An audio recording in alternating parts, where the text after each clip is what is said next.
right. I'm gonna get back to this game now. Also, I really, really wanted to start a little.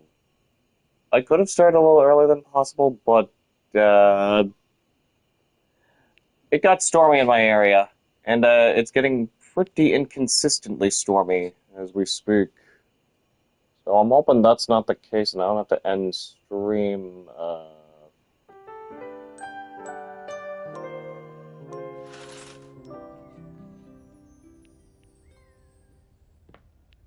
Hmm.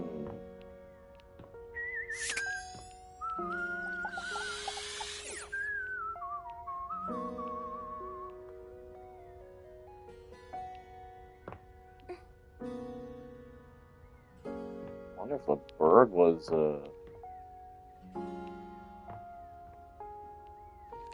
Hang on, let's load it up again.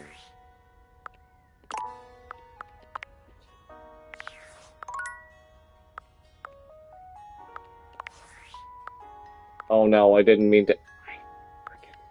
Oh wait, there's the autosave at least.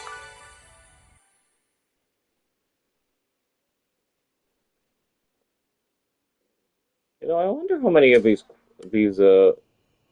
funny facts there are. Well, I could maybe put them into TTS.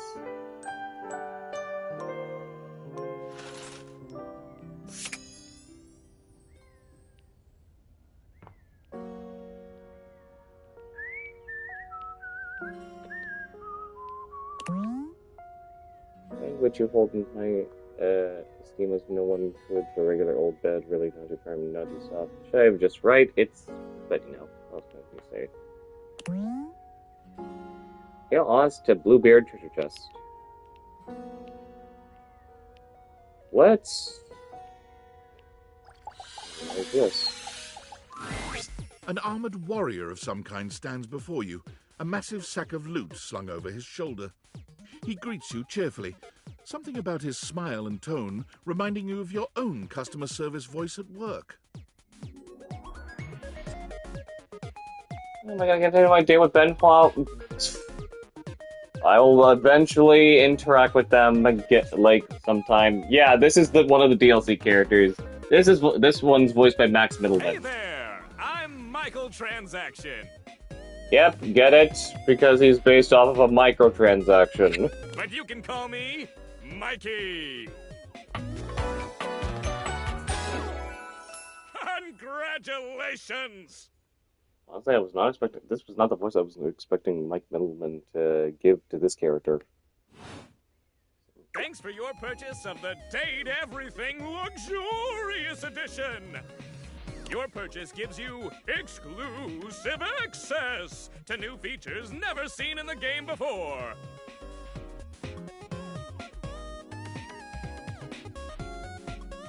Microtransactions are evil. But I'm not. Despite having no visible eyelashes, Mikey manages to bat his at you all the same. I'm...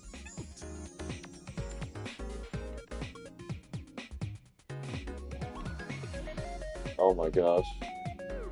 Yeah, I'm trying to... How am I supposed to get Lucinda Lavish? Because... So far, I'm not able to see where she's at.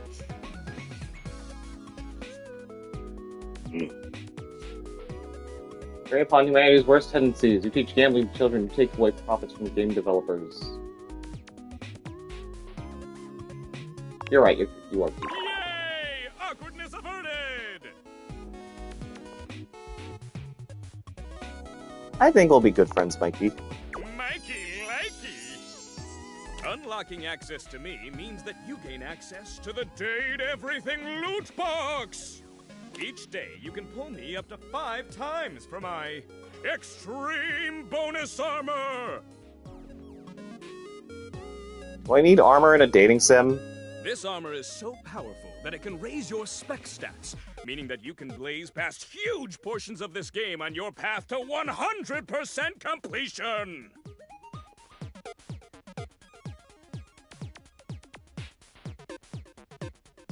I take it you were trying to look through the wiki, because yeah, it's like it doesn't give like you know, well, I like taking my time. Then you'll love pulling for my armor regardless. It's fun. You can pull for my common boots of true presence. Has a chance to randomly show up everything you use the glasses with another object. Oh, so she's very random. They have a high chance of being pulled. Or you can pull from my epic gauntlets of stardom. They have a small chance of being pulled. Or you can pull for my legendary cuirass of unwavering magnetism. I love how his armor parts have like a specific rarity to them. This extremely rare piece of cosmetics has a tiny chance of being pulled. But it does exist! Trust me, I'm regulated by several gaming boards. Oh, I'm looking forward to getting these. It costs a mere 8 brundles for each pull. Brundles are a special kind of currency that you have exclusive access to. Oh, I forgot to tell him about I forgot to go to the features, because he would have told me the exclusive access to, well, everything that the DLC has to offer. How do I get bundles? Good question. In order to get your hands on some brundles, you have to spend money. You get 5 money per day. Save up for big pulls. I barely make enough, so you're telling me I can make $5 a day? How do I get money if I don't have a job? You're asking those thinker-type questions. I love it. And I always have a great explanation. So? Oh, well, you said money with no capitalization. That's totally different from money with the capitalization. You have very little money. Thanks. But just by being at your home, Valdivian pays out its employees 5 money per day as a way of saying thank. Thank, not thanks.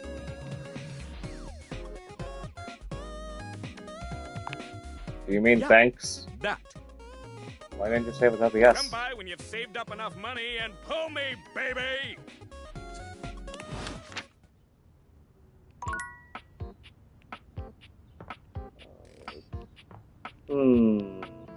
Here's the... You know what, let's bring these boys out. 5 handsome himbos in colourful jumpsuits are flexing and chatting animatedly amongst themselves. When they notice you, they begin to buzz with excitement, all speaking in rapid-fire sequence. All 5 of these characters are voiced by Robbie Damon. Yo, check it! Quick, dudes, clean up the digs. We got company. Some real fine company, if you know what I'm saying. How's it hanging, homie? All good, fam. Word. Oh, that's facts, amigo. Well, what are you waiting for? Slide on in here and take a load off. And, anything else you want to take off? Welcome to the Extremist Dojo in the Pad, the perfect place to sit back, chillax, and recharge your bats. Hell yeah!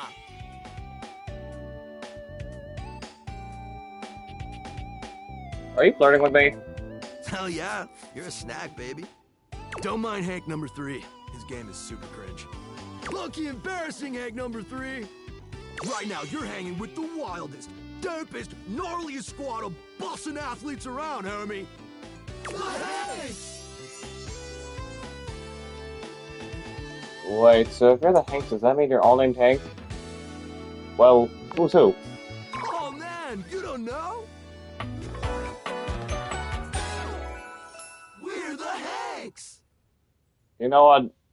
I can rock with a squad. Yep, these are the Hanks. And they're hangers, yep.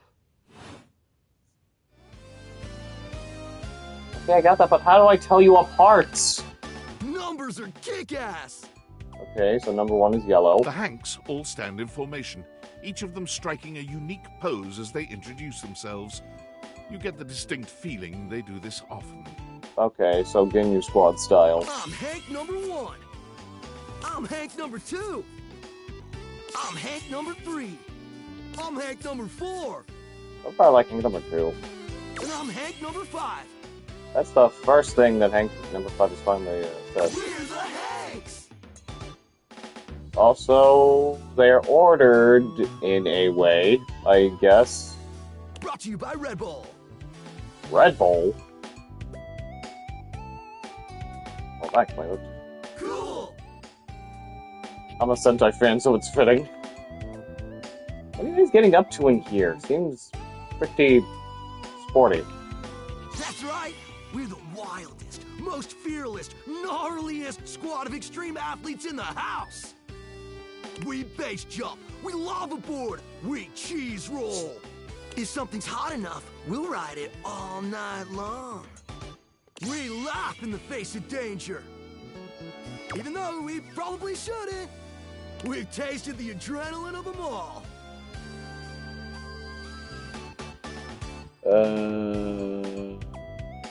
What's adrenaline taste like? Believe it or not, grape.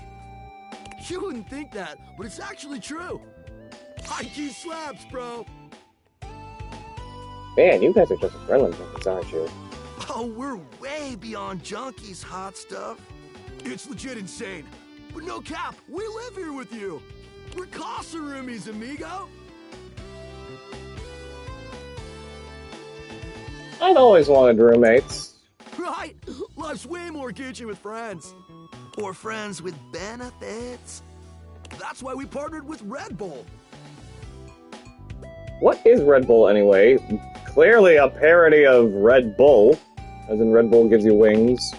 Red Bull's our sponsor, brah! Some kind of energy drink? No, dude.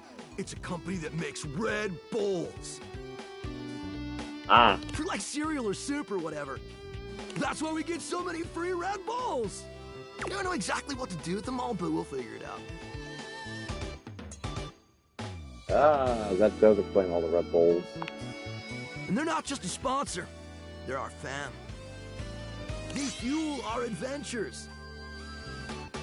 They provide our wicked gear, get our exploits killer exposure, and provide the best medical support when things get gnarly. Let's be real, they do get gnarly. If by gnarly you mean dope AF. What happens when things get gnarly? Gnarly just means awesome. Things are always awesome when you're hanging out with the Hanks. We high-key love it all, homie. And like a good way to break your neck, and you're what, like a high five or something? Have I been keeping up with Sam? How many characters have I interacted with so far? Well, I could go to the data decks to see. But more than 16, so I could probably go back to Textbox Chan to, meet up with her. Seems like if you're up for an adventure. Yep, a broski always prepares. You never know when a ripping thermal or base jump opportunity's gonna come your way. Yeah! Plus, this is like we just got we just got through the first full in-game week. So this is me starting the second one now, as of now. Sounds intimidating. It is! Speaking of which, we were just about to head out for a little hang gliding. It's just like hang gliding, but with us. You know, the Hanks! What do you think? Wanna come? It high-key slaps, homie. You in? Okay, but how high key does it slap? It's goated, brah! What do you say?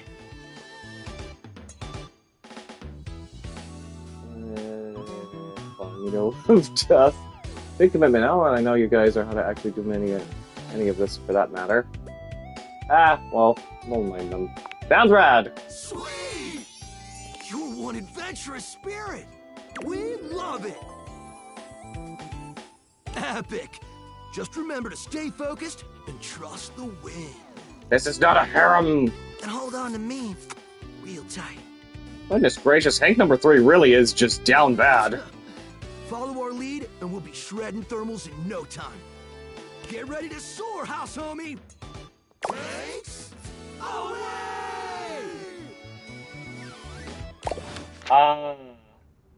Their hats / helmets are the hooks for the hangers.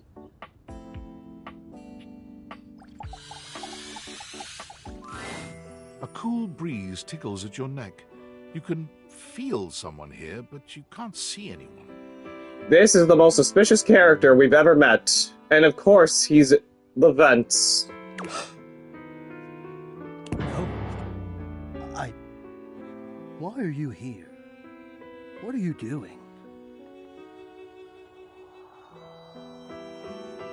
Sorry, did I scare you? Yes!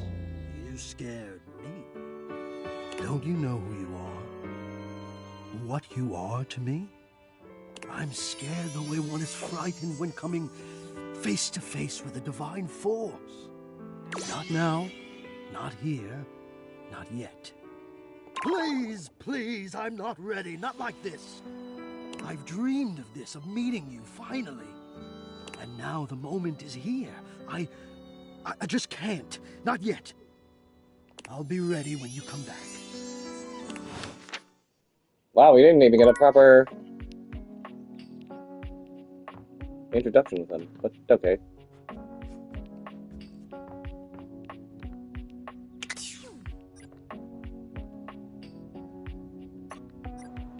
So I found a way. So if you trigger the thermostat here,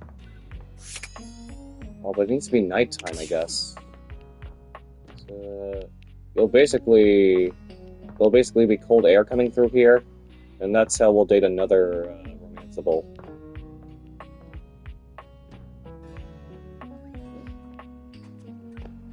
Let's see, we've gone through 3 so far. So, why has this been open? Maybe we should... Wait, this is the dishwasher? It is the dishwasher. Dishy TM trademark brand dishwasher is owned by the Aggressive Branding. Yeah, you know what, let's... What appears to be a dishwasher with arms, legs, and a disconcertingly cheerful face waves happily at you. You tap the Dateviators a few times, wondering if they've malfunctioned, but the mascot-like dishwasher before you doesn't waver or change. Now we're getting into the more cartoony-looking ones! Hello, and welcome to the Valdivian dishwashing experience. We offer an alarmingly clean output of all kinds of dishware, clothing, and such. My name is Dishy. I'm your dishwasher now.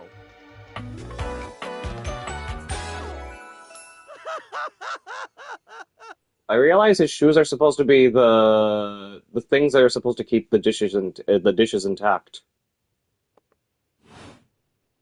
To get started, please connect me to your internet so I can get started knowing exactly what I need.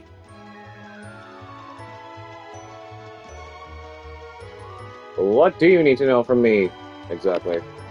I just need to know some basic information. Dishwashing habits, dishwashing preferences, past dishwashers owned, financial records, preferences on fruit flavors. For soap, of course. Financial records? Records of finances. Why do you need those? I just need to know some basic information.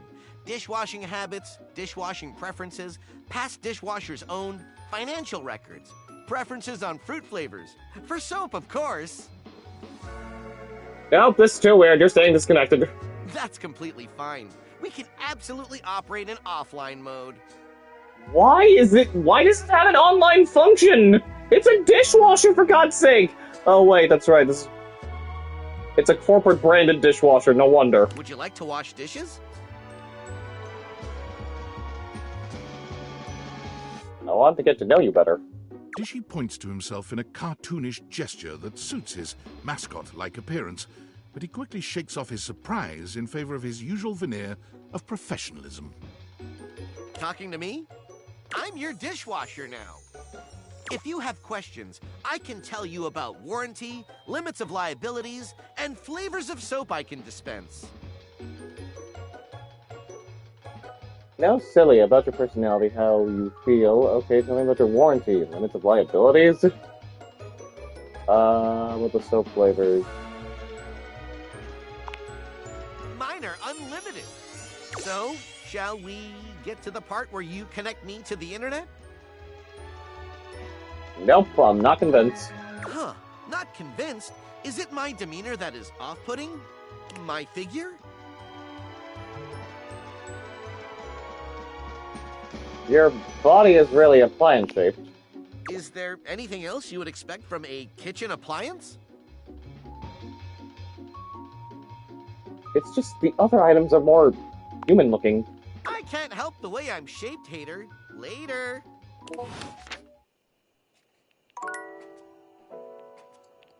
Oh, wait. Ah! Thermostat's still on. So...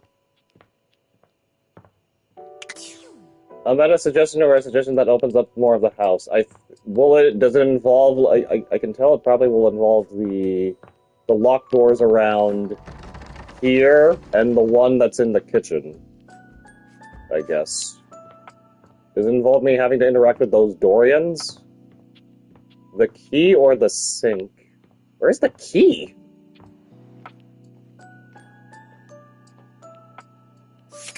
But if anything, I kind of want to interact with the sink. Hang on a moment. It has no mouth and it must clean.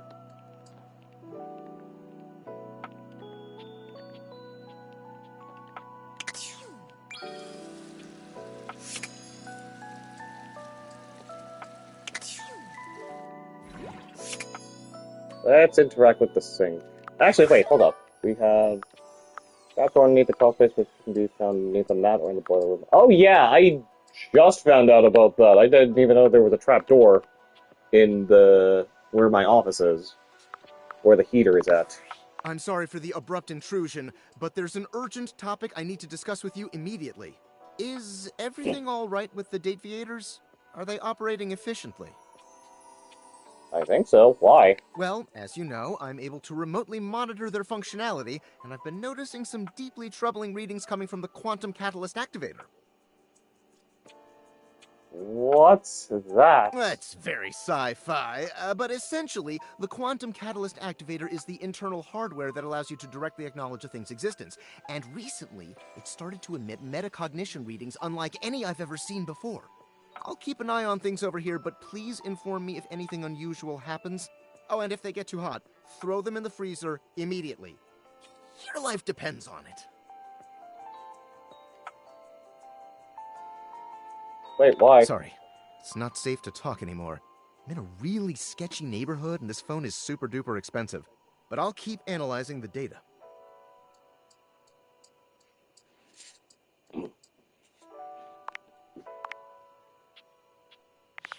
Okay. The sink! It doesn't seem quite right. Huh? What you imagined you were aiming the Dateviators at turned out to be... Me, Lucinda Lavish. Oh, here she is! The best character in the whole goddamn game. Wow.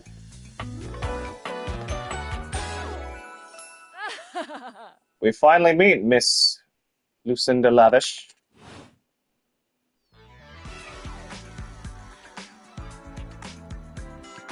Oh, hello, best character in the whole goddamn game. Damn straight. Watch this. What? What? Did she just up my charm? Appealing must be stretching it, but at least you're no longer appalling. Or something else. I don't know exactly what happened. But, okay. I can just do that. Make you more charming. Oh, she did. Got any more? You know it. But you'll have to earn it. Because I suck at being... Kai, I don't need you to call me out on that. Honestly, though, it's just because I adore that fantastic red shirt you're wearing. Because I made it. Thanks. I actually love this red shirt. You bought the very expensive DLC, and I'm your reward. Okay, reward me up, baby. Your sacrifice to the endless money pit that is this game is not going unnoticed. And you will be amply rewarded. Lucinda mashes together her ample bosom. Amply.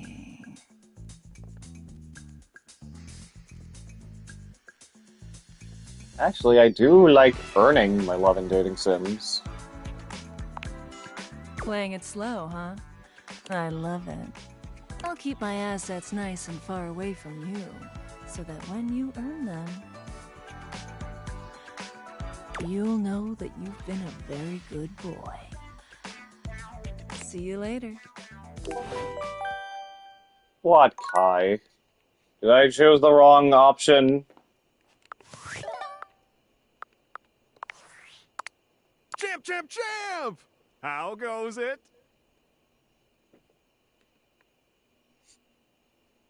Your butt. I guess I don't know how to speak to the youth today.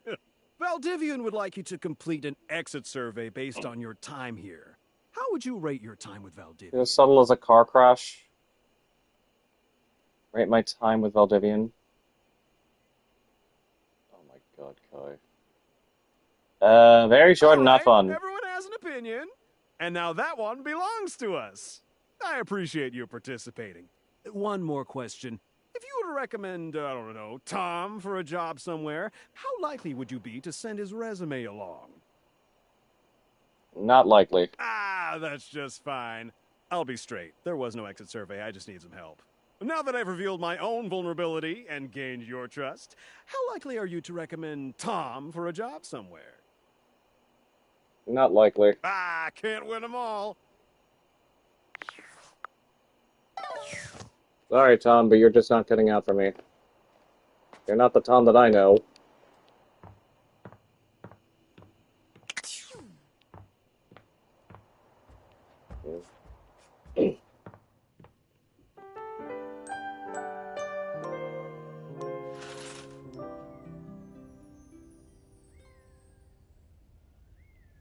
If I was nice to him, he DMs me his resume? Really?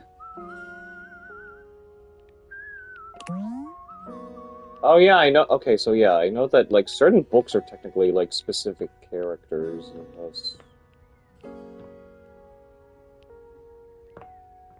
It's just a dialogue change, and it changes anything. Okay.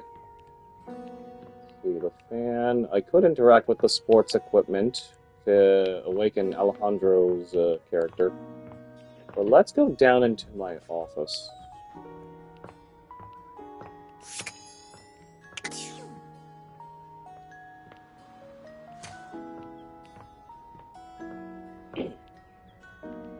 Self-love, so that I can remove objects. I'm honestly curious about the computer. Yeah, so... Oh my god, if you could just... I didn't even notice this! At all. A rug. Years of use have changed its color from red to everything. It's a trapdoor! And I cannot get it open.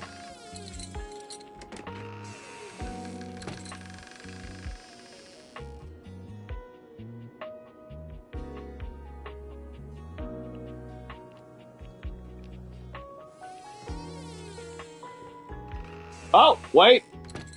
Never mind. Underworld! Enter the crawl space. Oh, that's why. Alright, so what do we got here? Oh, the key! The key sits abandoned in the crawl space. Is that a real-life skeleton key? Can't be, can it? Arjun taught you that they're made of bones.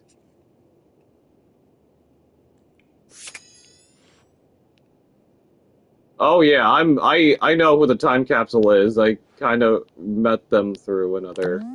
That trap sits alone in the dark, with only death for company. It's a thankless job, but sadly not a ratless one.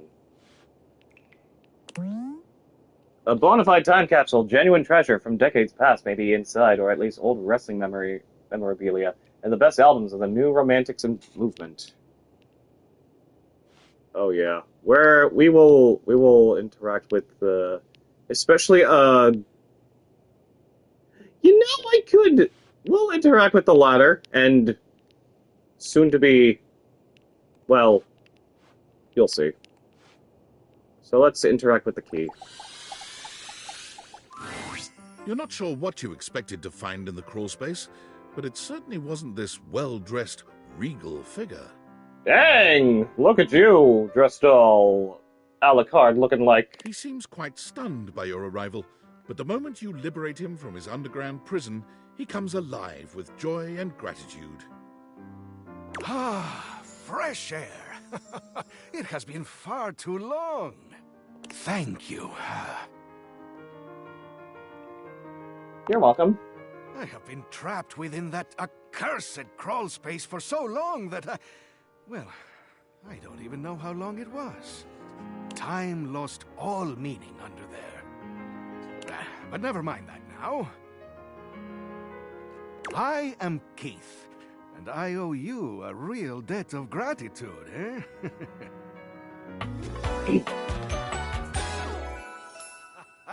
Eso! Keith. Wait, is he Latino? Now that I met Keith, I can go into the attic. Oh, nice. Hang on! My content aware is going off. Oh boy, what's his character like? Keith, the skeleton key, has a bit of a personality quirk that I would like to warn you about. What's his personality quirk? But I also don't want to ruin the surprise. So I'll ask you, would you like to have the dramatic effect? Or would you rather know from the start?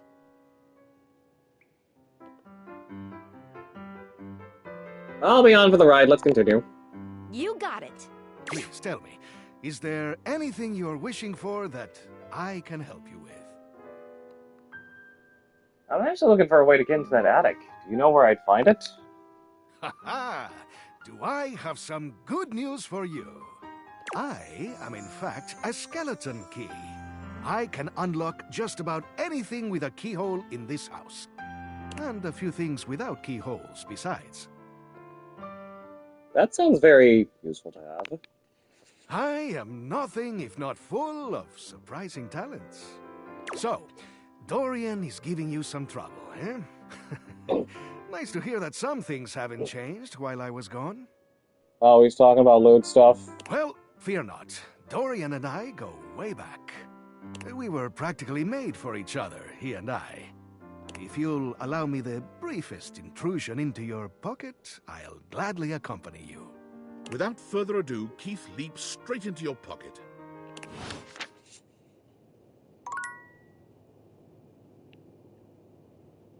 Remember how Dorian has issues with love? So is he the reason why? Alright, time capsule. You see a concerned face peeking through what might be a cryogenic tube, containing tape both sticky and cassette. The face notices your presence and begins to speak. Yes! This is Choice! I am officially found! Oh, a time capsule. Neat. You got it, compadre. Hey, mind letting me out of this thing? Hey man, so you're the thing, right? But also trapped inside the thing? If I let you out, you're going to cease to be. Are you going to cease to be? Like, dematerialize or something? Can you see me through that little window? You're the thing, right? But also trapped inside the thing? Yup, I am both in and of the time capsule you now possess. Pretty rad, huh? Yep, totally. Yes, I'll let you out. The stranger who stands before you can best be described as nostalgia given form, an assortment of 80s memorabilia sculpted into a well-muscled male figure. Oh my god, his hair is nothing but, like, tangled up cassette tapes. I see a floppy disk, I see a VHS tape. Woohoo! Yeah, I'm free. The '80s is surviving and thriving, baby. Oh yeah. Although his cassette tape ribbon obscures much of his face, you can still make out a friendly expression and handsome features. Wait, I thought you were a time capsule. I'm confused. How can you be an entire decade? You're a tube of old junk. Well, yes and no. Think of me as the essence of what's inside that time capsule. The '80s personified. Wonder what would have happened if we had someone from the 90s as a character. He pulls an electric guitar from somewhere, playing But a very he will loud and do. intense note as he strikes a pose. Better yet, don't think too hard about it at all. '80s fever reigns! Yeah! Oh my god, his guitar has the Game & Watch at, like, the top part of it. Yo! Bodie Windbreaker. Is that supposed to be a synonymous to anything related to the 80s?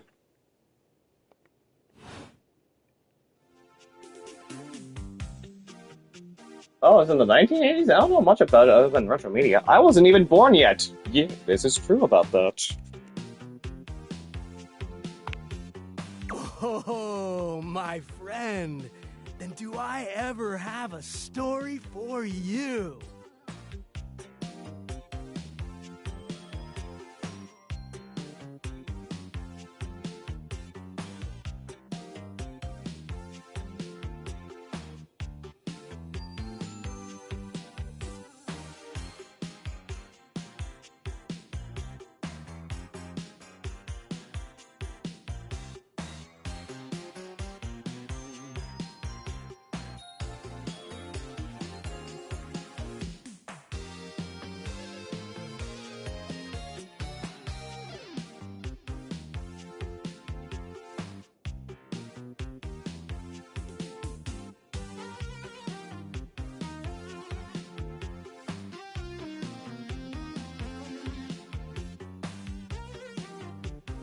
Sorry about that. Needed help with something.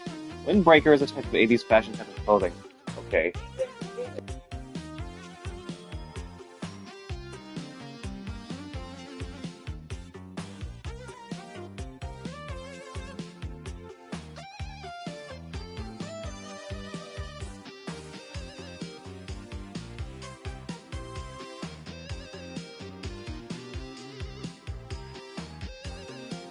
Again, apologies for that. I don't know if you heard, but that was my mother.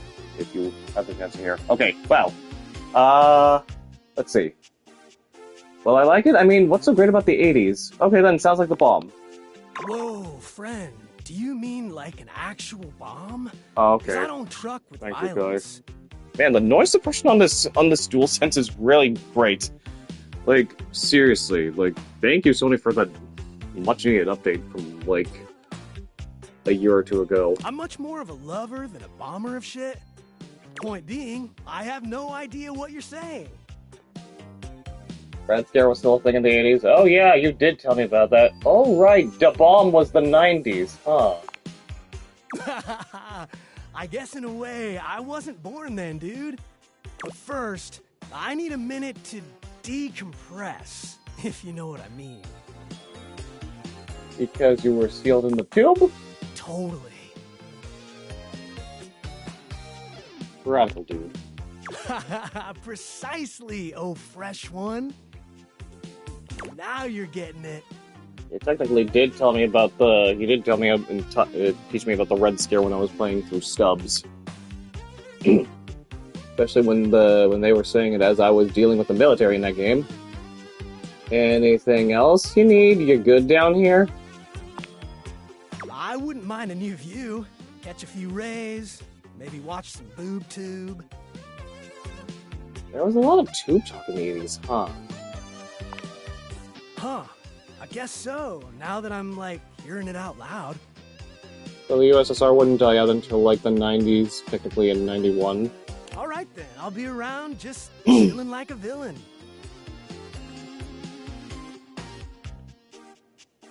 Can't wait to learn about where you come from. Sounds different. I'll teach you the ways, Daniel-san. Oh my god, that's a reference to Karate Kid. You got it, Mr. Skiagi. Oh, look at you, acing the class already.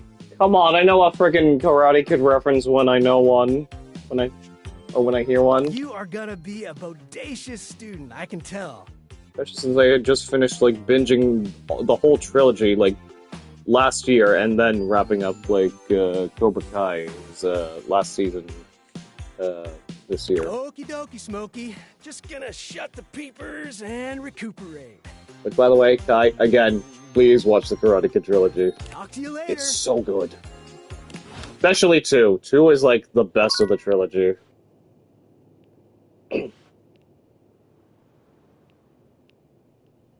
Alright. Let us talk to this character. An unholy amalgam of rat and trap stands before you. He regards you as you do him, with surprise and disgust. He holds his hands up to his chest in a distinctly rodent-like gesture, his nose twitching at intervals.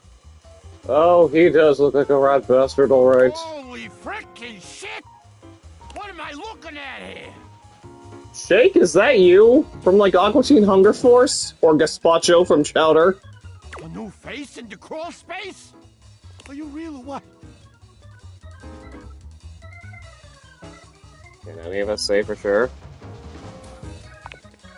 Oh, we got a real thinker over here. I'm real, you're real. Shut the fuck up already. What do you want?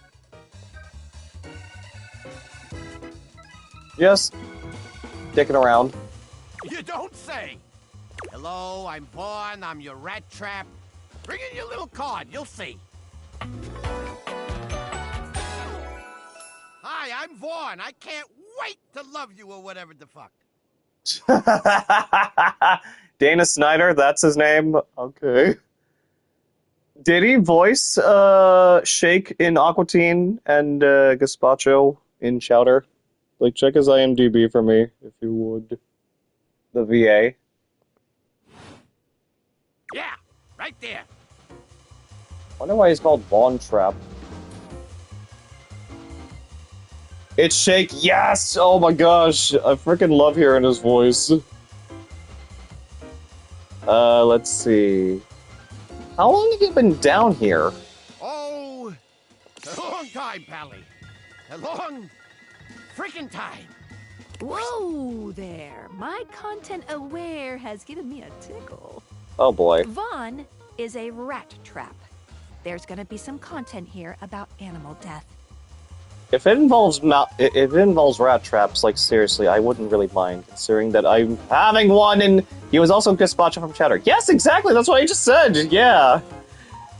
And if that's something you don't want to hear or joke about, I'd recommend skipping. You cool with that, or you want to skip it? Look, considering that I've been dealing with mice in this damn house of mine, like, for a good while at this time, I don't really care. On with the show. You eyeballing me or something? I can feel your gaze. It shakes, so you know it's a good time.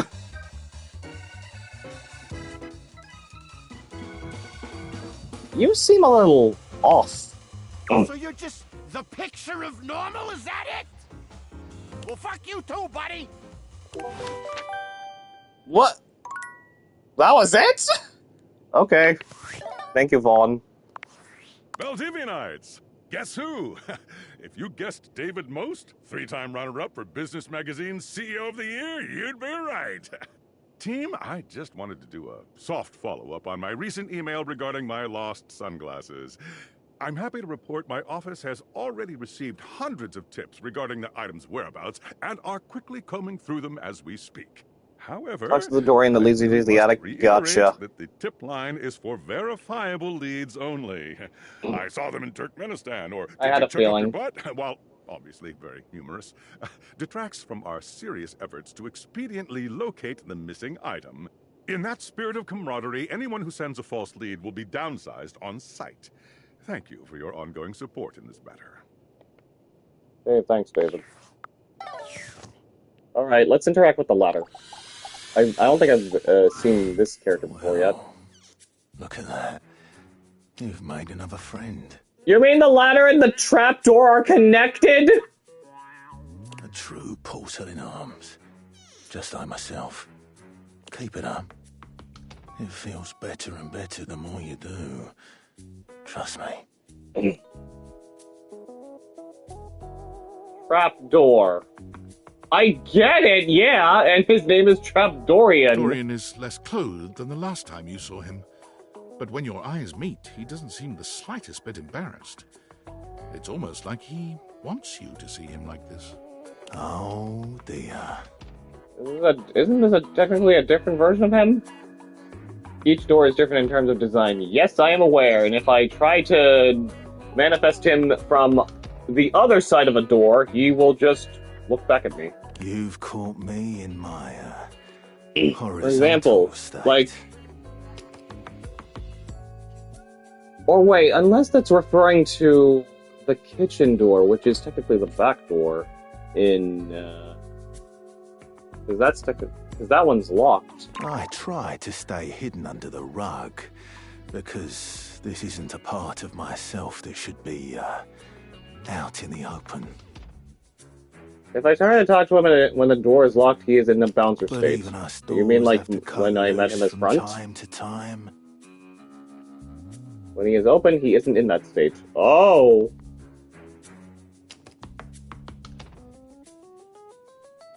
You know what, I'll just compliment him. You look hot. Dorian's abs seem to glisten a little more with that response.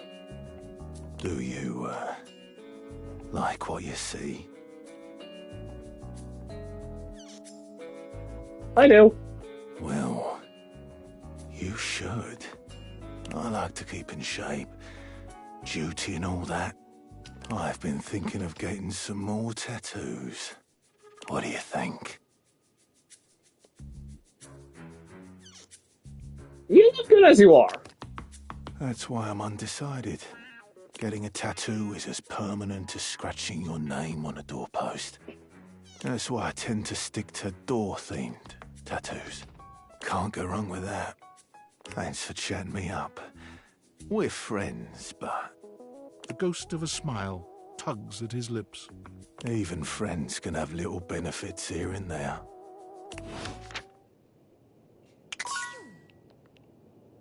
Alright, now we go back up.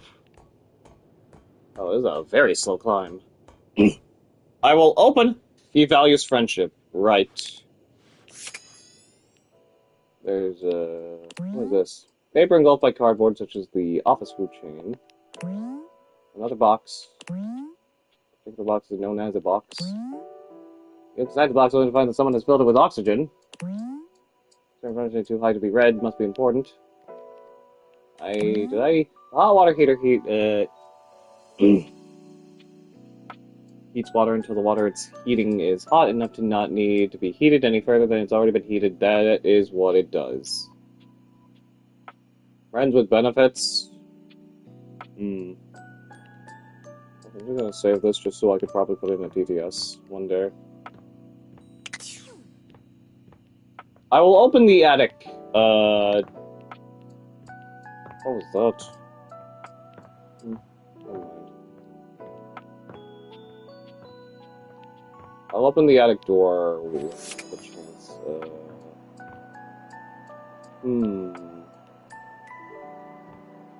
Curtains, this light. Actually, time to properly meet with this character. A bartender drums her fingers on the countertop, No, wait! bored out of her mind. Her long red-orange hair is pulled back into a ponytail that flows down her back, like the drinks she pours so expertly. This is the wrong character, but still, I'm glad I'm finally getting to meet her. I meant to meet with the coffee maker. She makes herself a drink, taking a small sip of it and setting it down. Your entrance startles her so badly, she nearly knocks it over. Someone's here. Yeah, this is Marisha Ray.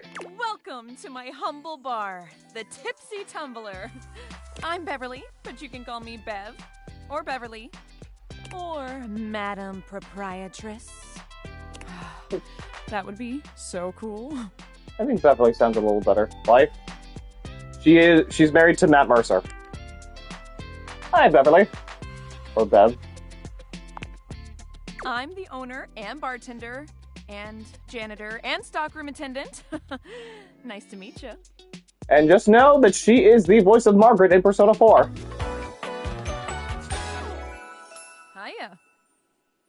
And she also voiced a number of characters in Fire Emblem Heroes.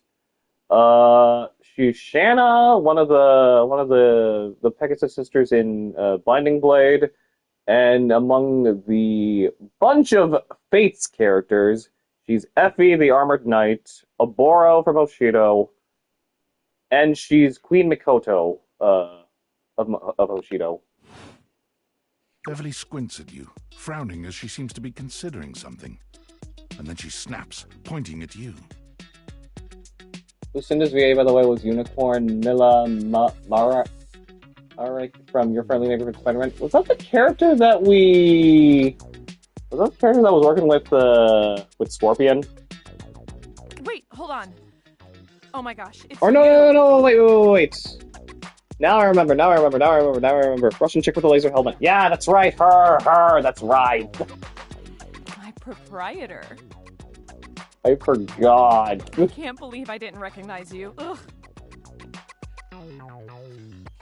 Me? Yes, you? Who else so charitably bought this adorable mini bar for me so I could set up my dream bar? I owe you a huge debt. You have free drinks for life here. Also known for being the voice for Ash Ketchum in a few Pokemon. Like in the later seasons after they recasted the whole cast after, like, midway through the Hoenn League. Welcome to the reopening of the Tipsy Tumbler. And I know what you're thinking. Oh, Bev, that's a lot of openings. Did something happen the first 6 times you tried to open the bar? Oh, Gen 3. Okay, yeah, I was correct then. Nope, nothing. Well then why have you reopened so many times? How can that be when a babe like yourself is here? It's because nothing happened. Not a single customer came. Total ghost town. Each time. I've lost an alarming amount of sleep trying to figure it out. So please don't leave. You are literally my first customer in... ever. Every time I thought you were finally going to invite people over, I'd polish the place up and prepare to be the best host I can be. But then each time you'd chicken out and spend yet another weekend all alone. I mean, why did you get a mini bar if you weren't going to invite guests over? Honestly, I would ask my dad that, because he also has one too. Or more so, he had one when we were still in an apartment, but I don't even know if he still has one even in the living room. Celebi, Star Raptors Line, Baneri, Wigglytuff, Skyla, Alessa, Delia, Ketchum. Oh yeah, wait, even... Oh yeah, because when you have Ash, you also need to have Ash's mom be the same voice. And Chansey. Oh, nice. Stop buying the mini bar and all the mixing music accessories would motivate me to finally invite someone over. I like making drinks for myself because I like drinking alone. Up. But that's... Okay. It's all water under the bridge. You'll have to talk to River if you want that. Anyway, that's enough babbling for me. All those other Pokemon as well? Wow. So take a seat and let me fix you something already. Please, let me fix you something. First and foremost, am I making you a cocktail or a mocktail? Mocktails are the non-alcoholic versions of a cocktail. Just as fun and delicious, but without the burn. Or the drunk part, obviously. Mocktail. Excellent! Always happy to serve customers that don't want to get drunk. They usually don't yell and hit on me as much. They also sometimes don't tip as much, though. Oh, and also I have no customers. I like that her hair is also in the style of like that of a cocktail. Anyway, Which mocktail would you like? Glass of water, soda, virgin mojito, soda. Refreshing and bubbly. Like me. Coming right up. Okay, I kinda like her. What is this? Pour it out in front of her, sip your drink?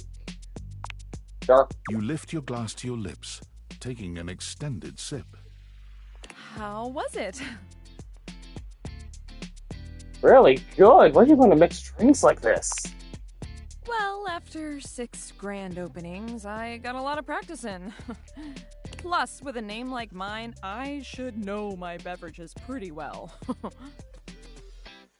I really don't want to close this place down. I've put my bar and soul into it. So, will you be my first returning customer? Sure. Really? Oh my gosh. Yes. Yes, thank you. Tell your friends. Tell everyone. Please. And I'll be seeing you next time. Okay, she's cool. I also did see in the data decks, in order to get something for one of the characters like Abel, I'd have to, like, get him a drink.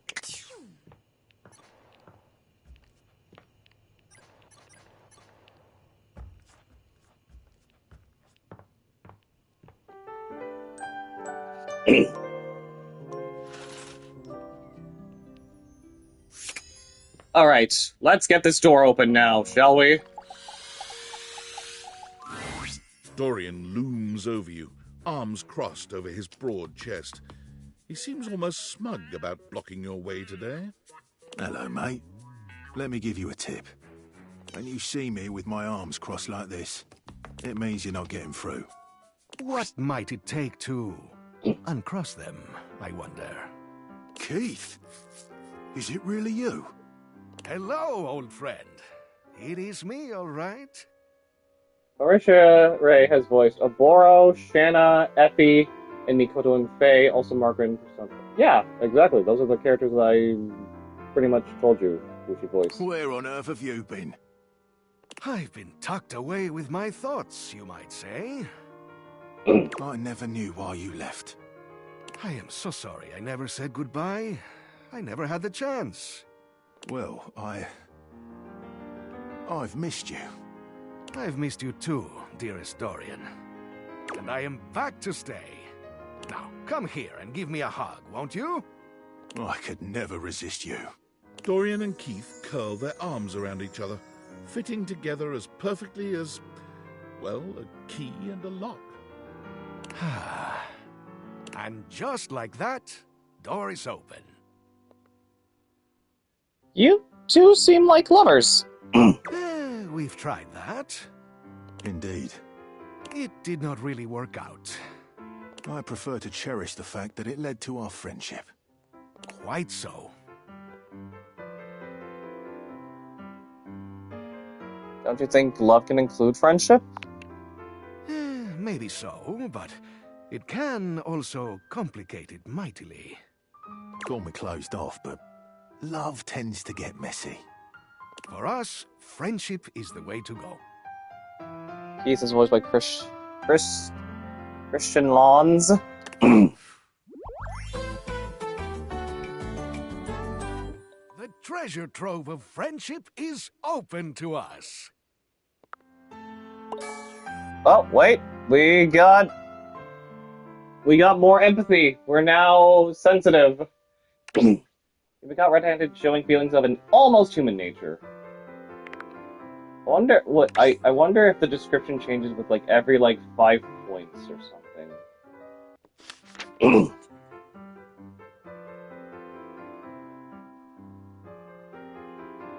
Let's see what's sore in the attic. In you go, mate.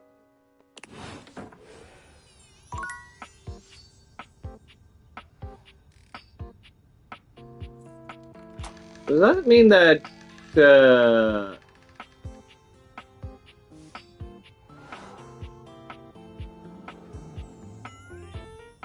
Oh! So if I ever want to talk to Keith now, like, if I ever want to talk to Keith again, I can just go over here. You know which box is the best ever for putting keys in? This one. It's a box. A key box. A box for keys. Keys!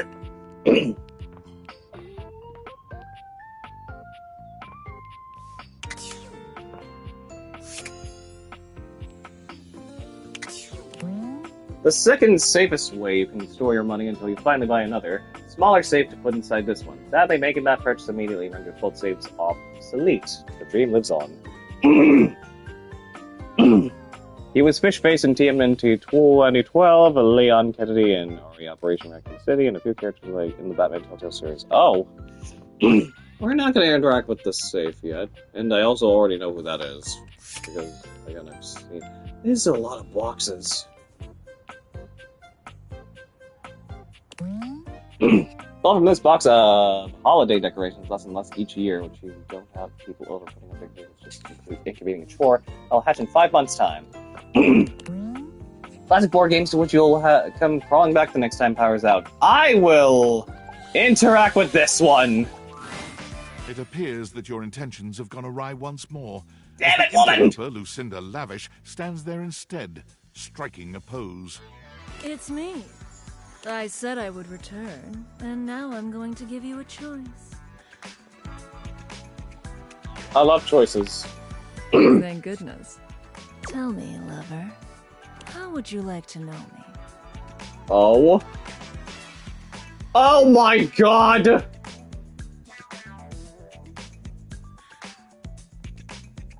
Middle choice. I want to know more about who you are on the inside. Talk? About me? I love talking about myself. I'm Lucinda Lavish. I'm the extra cool DLC character who is, well, not really a dateable object per se, but more of a different thing. You know what I mean? You're more than a dateable object. You're better. That's a good way of looking at it. I haven't thought of that before. But, you know, when you put the question to me like, what am I? It just kind of seems so frivolous. Boy, I'm really messing this up, huh? Maybe there is more to her than wanting to be blunt. You're more nervous than I am. Yeah, ugh. Why am I laughing so much? This isn't funny. It's always easier when you're playing a role, I feel. When you know what the boundaries are. This kind of just seems a little out of my wheelhouse. I also love that her icon there next to her name is just a fancy way of just saying a fancier like DLC icon. You're not Lucinda Lavish anymore. Oh, you're right. Shit. I'm gonna go. And with that, she is gone. Okay, now. Build up her confidence and comfort her? Probably. Anyways! A colourfully dressed board gamer beams at you. But even though his expression is ostensibly friendly, something about his energy is a little off. Oh my god, he's an amalgamation of every board game that we've ever played, which means don't be a horny. I just got Kai! A serial killer? What? What do you mean? Okay, let's see. He's got the sorry piece on his head as a hat. He's got money for Monopoly like under it as well. That's the Uno reverse as his shirt. He's got a vest that's literally just Connect 4. Playing cards as his belt. Is that supposed to be a Yu-Gi-Oh card as the belt buckle? Checkers. Brennan Lee Mulligan. So that's the VA thing. His smile is a little too wide. His stare a little too intense. You feel rather like a mouse that's just been spotted by a bored house cat. Why a gee-gosh golly and a hi-de-ho! I'm Parker, the board games, and away we go!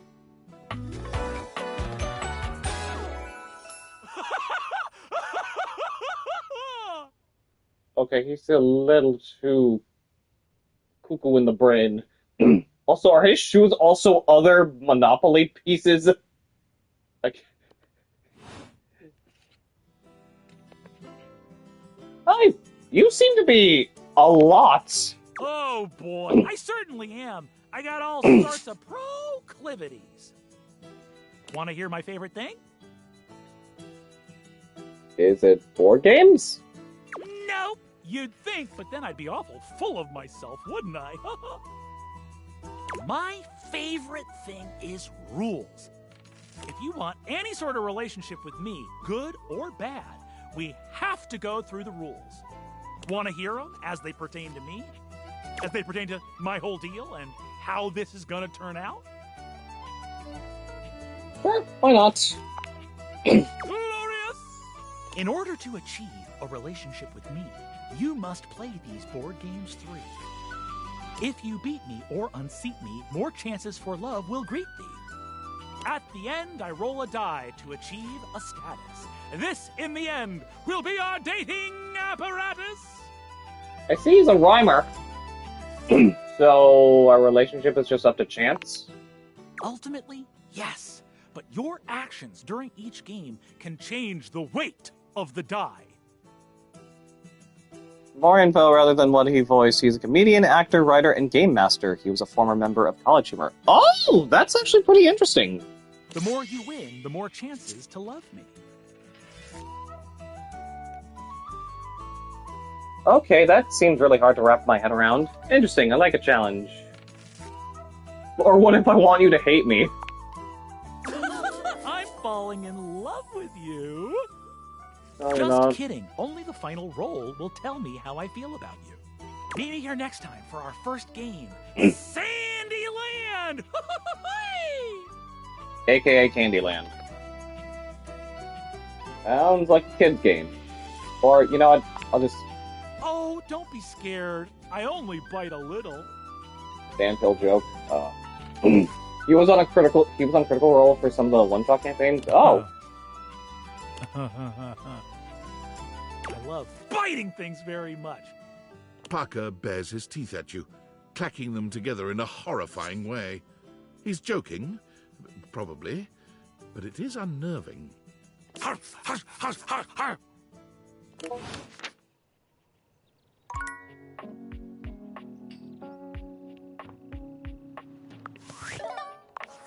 Are you there? Please answer. Hurry! Yes, I'm here. There's something we need to discuss. It's of the utmost importance. Go on. It's the Dateviators.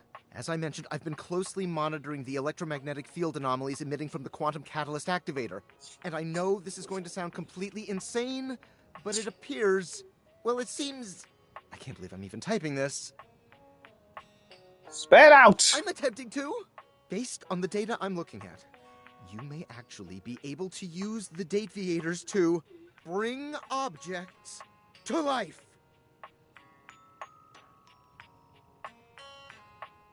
Isn't that what I've been doing? You're not listening! I don't mean to engage with an object's sentience during intended usage. That's what the Dateviators were created to do, and they've been working perfectly. I mean to 100% literally transform objects into living, breathing humans. Sounds cool. Frankly, we don't know if it's cool. We have absolutely no idea the ethical implications of turning objects into people. Would they have rights? Do we need to feed them? And if so, how often would we need to feed them? Is only lunch enough if it's a big lunch? We're sleepwalking into a minefield of existential dilemmas here.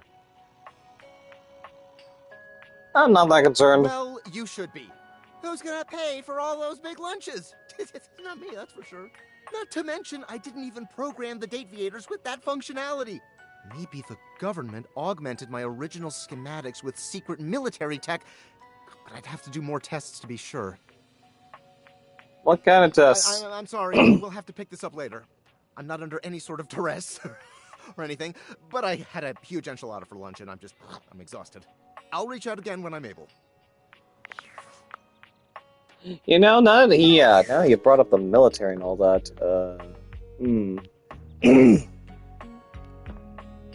Literal walking human tank personified. The HVAC of the attic, with the most elevated of your HVACs. Dating one would be interesting, still bad. Interact with it. Alright, let's meet the safe. A leather-clad dominatrix stares you down, radiating disdain. She looks at you like you're the dirt beneath her feet. Hello, you pathetic, worthless little wretch. That's Emma Frost. God damn it, Kai. I am not!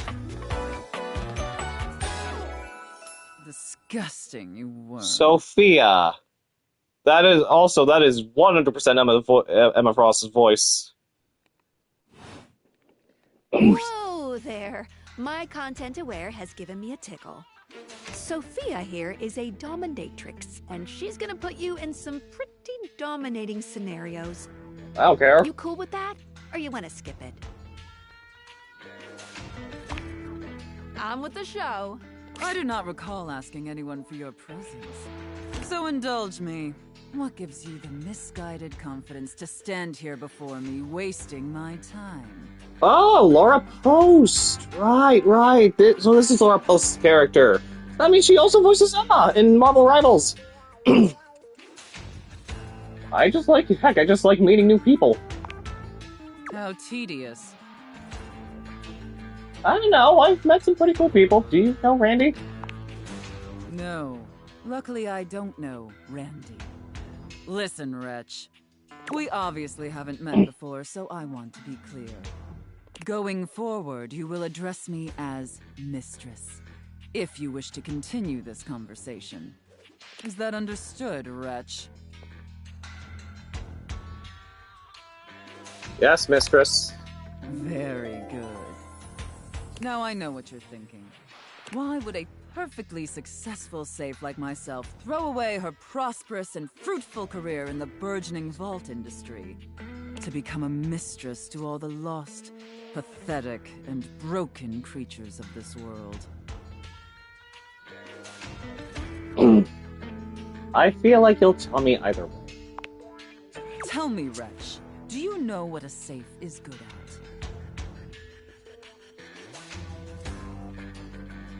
Putting stuff into? An acceptable, if asinine, answer. What it's wrong? But the one thing a safe is good at, tantalizingly good at, is keeping things locked away. Valuables, memories, and very often, secrets. Deep, dark, very dirty secrets. The kind of secrets that everyone secretly longs for, aches for, but diligently keep hidden far from everyone, even if necessary, from themselves. Do you have any dirty little secrets like that, wretch? I like how her flog has has money on, like, just wrapped around it. Cops couldn't prove anything, and neither will you. Actually, I'm pretty open. Perhaps. We'll see about that. You intrigue me, wretch, in the way a drowning kitten might intrigue a jaguar. So sad, helpless, and ultimately pathetic. You possess a feebleness that instinctually repulses me. Yet if I save you, you may prove yourself of use to me. The only question is, do I waste my precious time letting you serve me? Or do I leave you to drown in your own ineptitude? Honestly, I'm pretty cool with whatever. So wishy-washy and non-committal. Like a spineless doormat. Your weakness disgusts me. However, against my better judgment, and because things have been so frightfully boring lately, I'll allow you the opportunity to serve me. You should count yourself extremely lucky. Not everyone is given such an incredible, life-altering opportunity. And rarely do I make this offer to worms as painfully tragic as yourself. Let's see, she's Sakuna from Sakuna Rise and Ruin, Emma Frost from Marvel Rivals, yes. Oh, she's also... Yeah, that's right, she's Yunaka in Fire Emblem Engage. And also... Let's see, who... Oh yeah, and also Catherine from Three Houses, right! I should have connected those two. And she's Kasumi in Royal, right. Fubuki in One Punch Man. And she's also... Oh, right. Ragyo. Satsuki Kiryuin's, mother in Kill la Kill. And Ari from League. So if he has a dom, which means you need to be a sub, so be your best bottom. God damn it, Kai.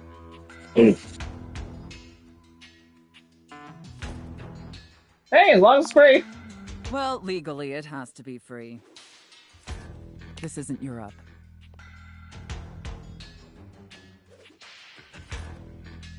How do you know? You're just a safe.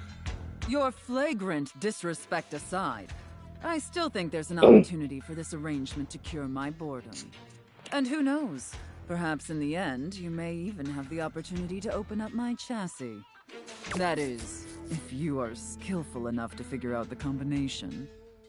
I gotta say, Laura Post really is, like, she's got some range, because one instance she's in, like, take Yunaka, for example, because she's a character that, like, is of many mysteries. Because, like, she's got, like, this innocent demeanor to her, and then sometimes that demeanor will change to that of, like, an assassin, because she kind of is one.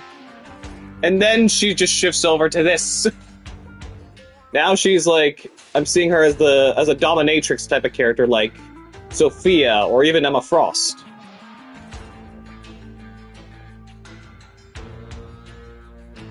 Figure out the combination.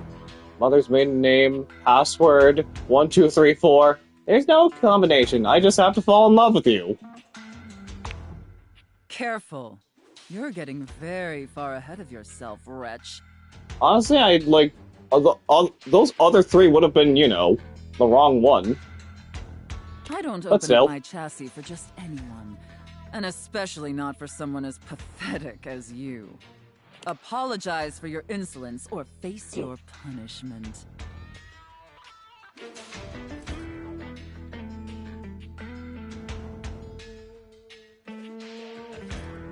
My sincere apologies, mistress. Very good. Your mistress is pleased.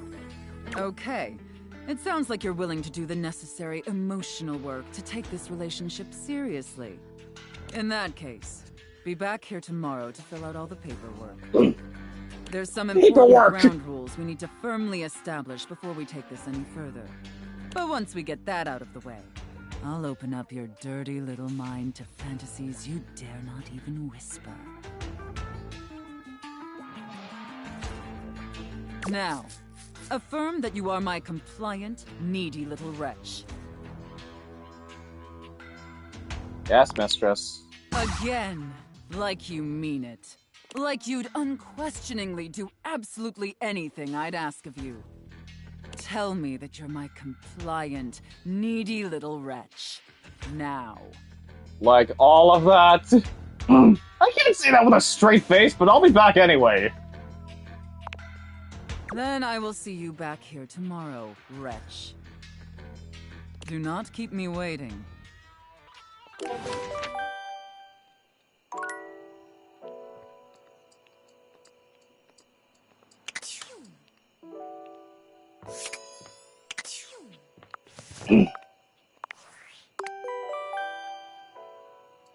Uh-oh.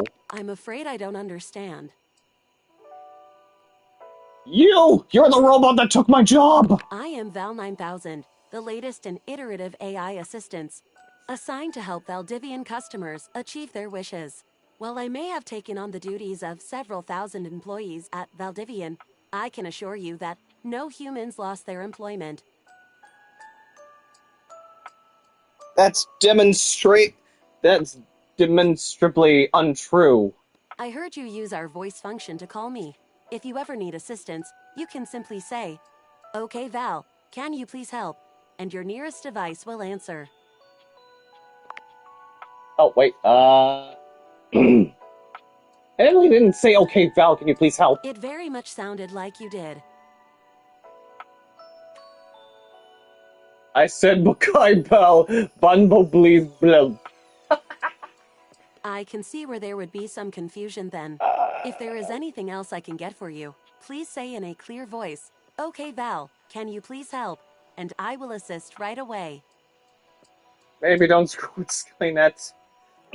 Whatever, robots. If there is anything else I can get for you, please say in a clear voice, okay, Val, can you please help? And I will assist right away.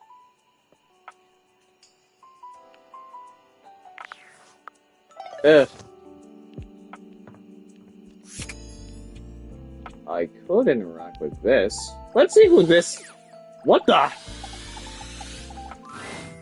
You are persistent, aren't you? Oh, it's the Reds again! I'll be damned if it isn't another quality of yours I admire.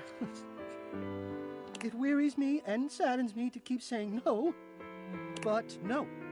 Please, not here, okay? Meet me somewhere else, anywhere else. Any of the greats in your home, downstairs from here. Come to any of them, and I will be there. We can talk there, all right?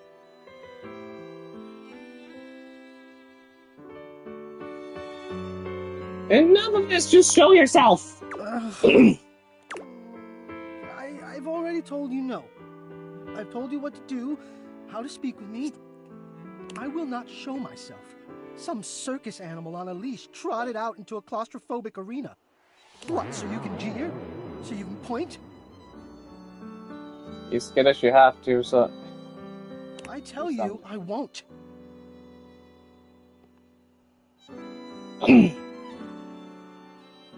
I would never jeer and point, Hector.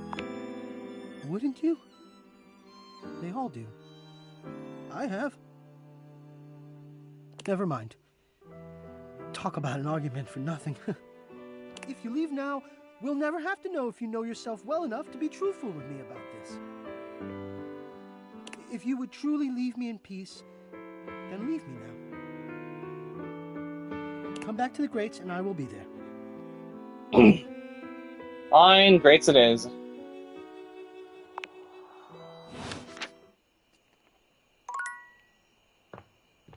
What is this?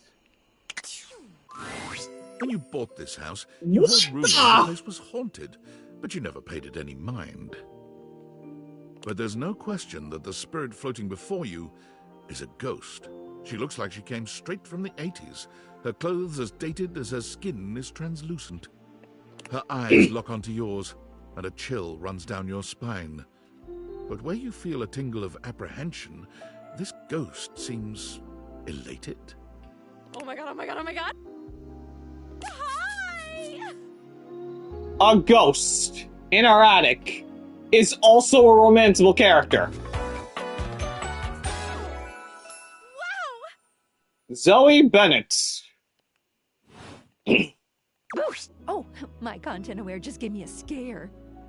Zoe is a sweetie, but you should know that her story might contain some descriptions of violent acts. You cool with that, or you want to skip it? I'm fine. Great!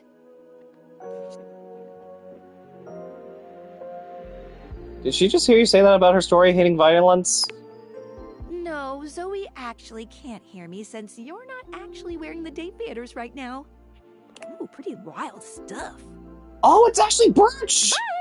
Hi. Hey, yeah, hi, what? I don't know. Oh my god, what are you? Where are you from? Do you like ice cream? This is the best day ever. Oh yeah, that's definitely Ashley Birch. Meeting me is the best day ever? It is! Unless it's night. It's hard to tell in the attic sometimes. I've just been up here all by myself for God. I don't even know how long. You'd be amazed at how bad my sense of time is. Like, it's actually kind of crazy. I can't even tell the difference between a minute and a month. But I have just been here, you know? And I am so bored. And I'd just give anything for someone to talk to. And I was just thinking about that. Like, I think a lot. Like, I'm such an intellectual. And then here you are. Like, there you were. You might eventually be over there. And that's nuts.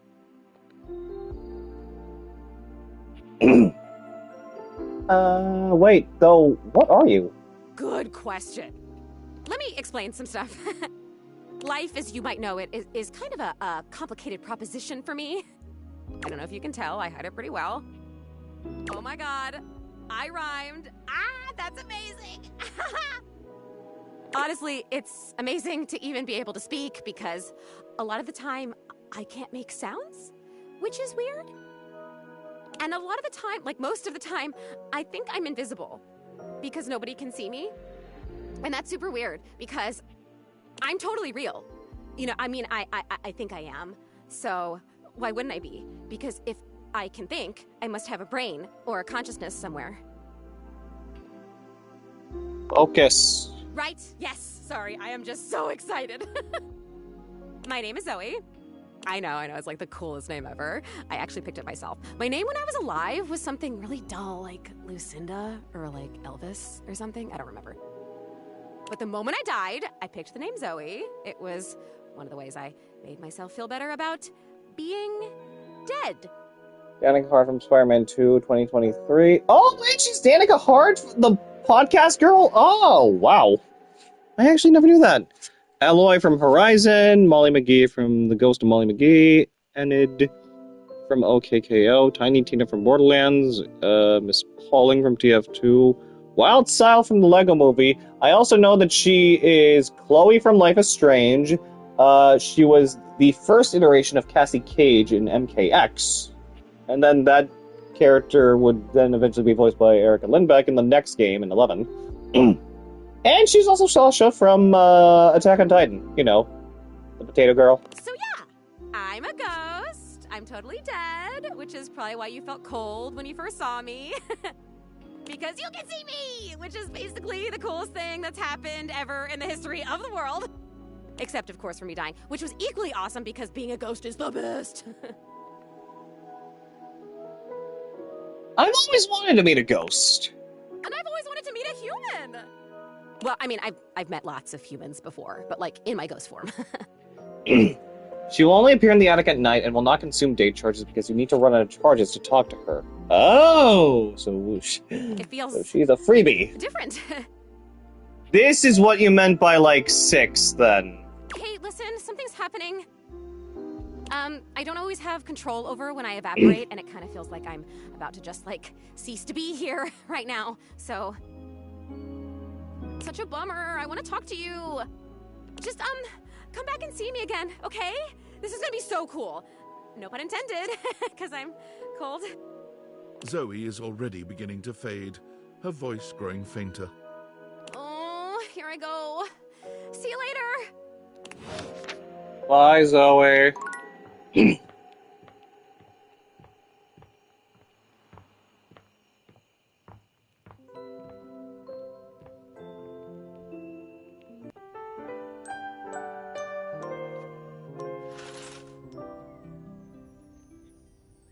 She's a bit clingy and lonely, you know, for being dead for over 40 years. Let's also save.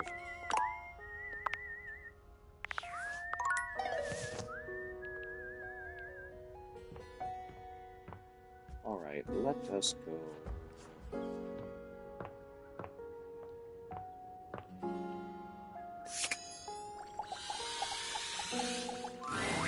You see a pair of hands sticking through the air conditioning grate, and the barest suggestion of someone's eyes, but no more. What do you think?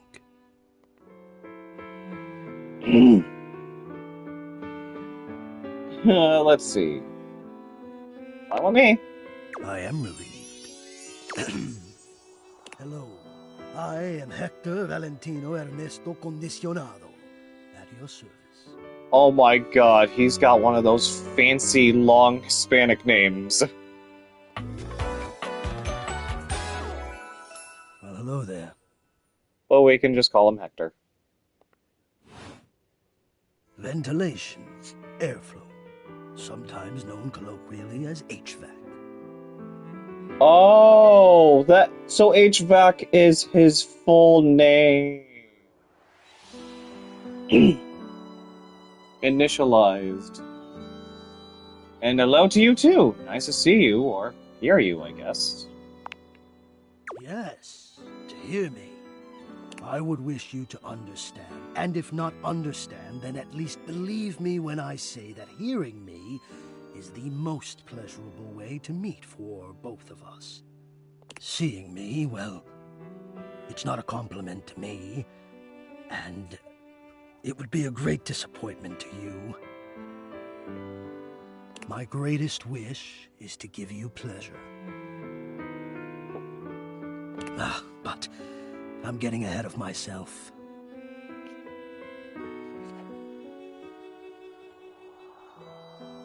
Tell me, how much do you think about me?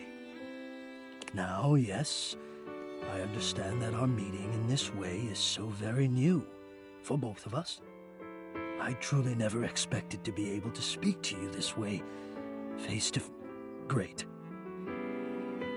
I have accustomed myself to this seemingly unavoidable reality that you would always be human and I would just be this. But even as this, I have dreamed, and I would know. How much do you think about me? I'm confused. How often do I think about my ventilation system? A lot. Are you kidding? I love me some AC. Especially if it's, when it's summer, it's like, yeah. Sure. This one. And do you? I have noticed. I so look forward to you coming home on those hot summer days. The look on your face when you feel the first blast of chilled air upon opening the door. Are you spying on me or something? As soon as I get cooled down, I feel better about life. His blushes hearts. Yeah, okay, yeah, I'm now beginning to notice that. Yes! And when it is cold outside and you walk in and you can slowly warm up and remove your coat, your hat, you can begin to get comfortable and relax into the evening ahead of you. Sounds like you're a fan of relaxing too. I don't relax for myself. I can't. But for you, there is almost nothing I wouldn't do to help you relax. To watch the play of warm and cool across your skin. I'm ahead of myself. I never thought I would get to say this and to say it to you. Let me explain. You are the prime feature of my thoughts. Whatever power courses through me, I turn to your pleasure. Whatever warmth or coolness I possess, I direct in full to your comfort. I wanted to meet you here through the grates because I wanted you to hear my voice. I want you to hear the melodies and resonance I create through these ducts and know that it is all and only another gift it honors me to offer you. I watch the play of air over your skin, and I feel deep joy that I have the air to give you. I adjust my own temperature and my intensity until I see the flush of contentment spread across your face. And then, I rest in contentment of my own. I never thought I'd be able to say this, and in a way you could truly understand. And now I have, my God. Now I have. Lay it on thick there. It is. I know it. My God, you think I don't know it? I who have carried this all inside me on my own this whole time? How long have you been here? How long have I been here? And never to have been able to say. It's a lot. I'm not really sure how I feel right now. I apologize deeply. I will let you go. I will stop.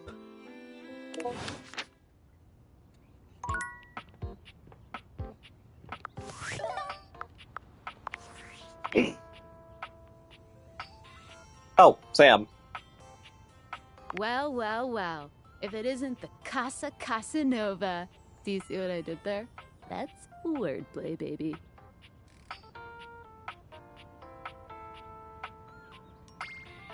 It's shameful is what it is. Whatever, hater. Don't bring that negativity on your date with your table, huh? you're out here dating all these appliances and shit, but like, why? Not why are you dating them, like, why is this happening now? To you.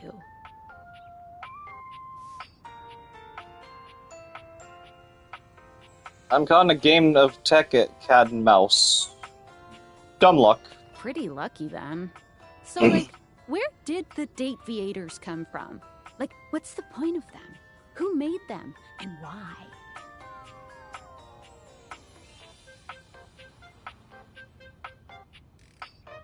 Someone calling themselves Tinfoil Hat? Tinfoil Hat?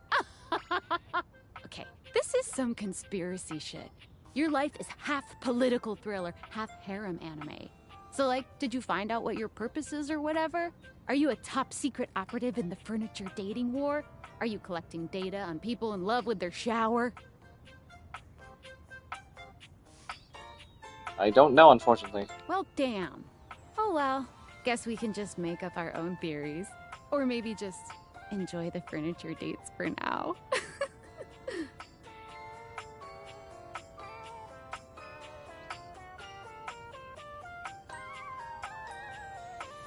I mean, more What? talk to them. Oh, like actually doing kisses IRL? I can't take you seriously. Well, this has been fun, but I have a meeting in 3 minutes, and I really want coffee first. So, gotta go fast. Bye. You want to keep up with Sam? She might have something for you down the line.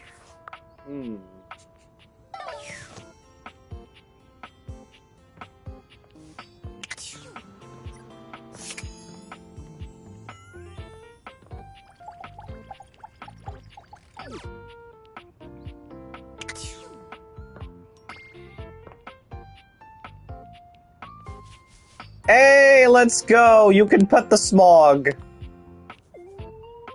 I forgot about this. If you want to get your freak on with the coffee machine, perhaps try saving your last try for it. I know! That's what I was going to do. That's what I was trying to do last time, but I accidentally went for the bar, the mini bar instead. Accidentally. Like an idiot. But yeah, you could pet the dust bunny here. Oh, hey! The time... The time capsule's now here.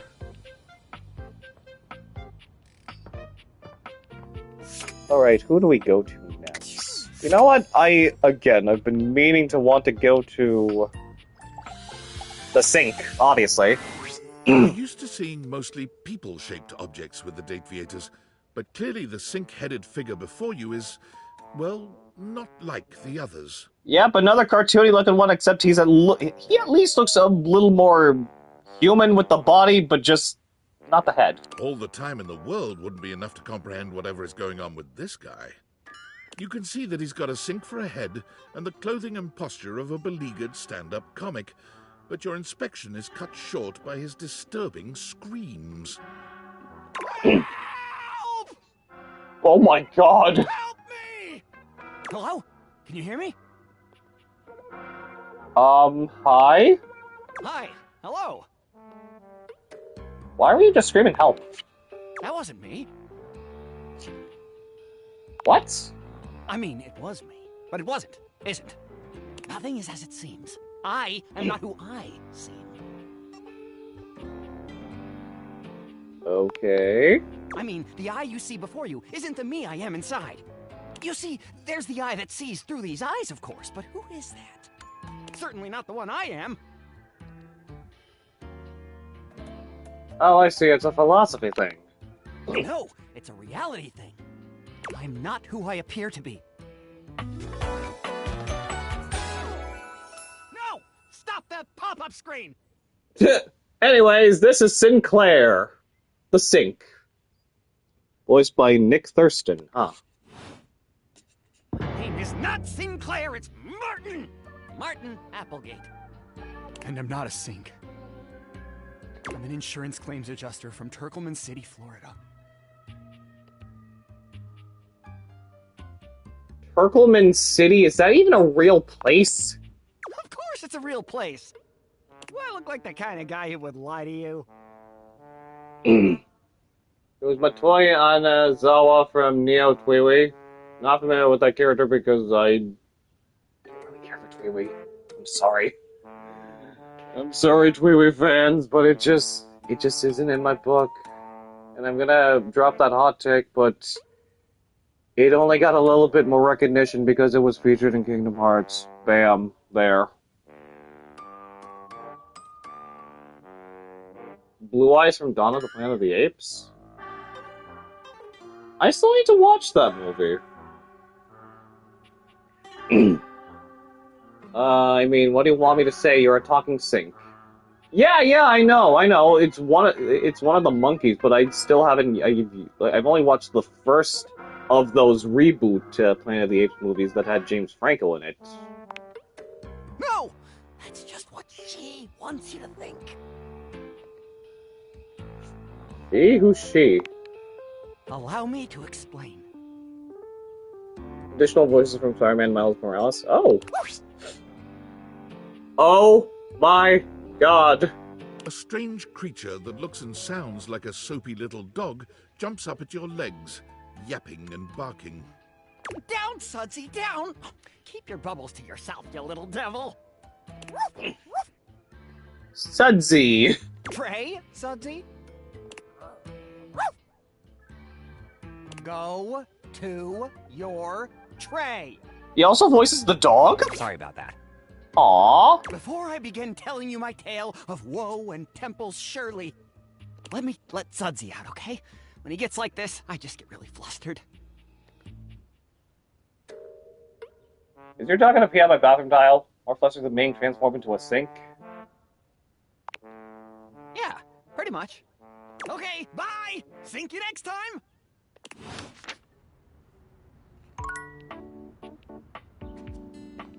Okay, I believe... It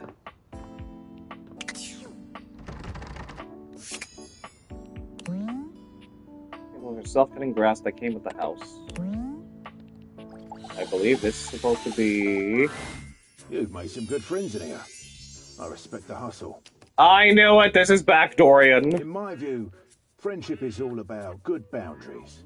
Right in between the dizzying heights of love and the minefield of hatred. I like how I can... His audio quality sounds different because he's facing the wrong way. Dorian stands directly in your way, unmovable and unimpressed, and facing away from you entirely. What are you looking at? The back of your head? That's right. It's facing away from you because I need to stay alert on the goings-on outside. What's in the backyard that's so important? What's in the backyard simply does not concern you right now. What you need to focus on is inside the house. If you want to speak about why, talk to Front Dorian. Okay, I'll talk with him. Good choice.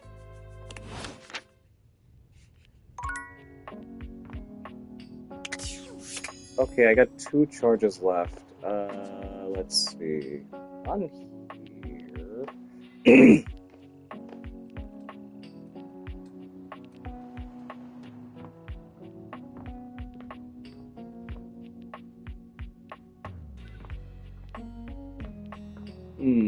You know what? Time to interact with our thermostat. Oh, never mind. That counts as Hector, apparently.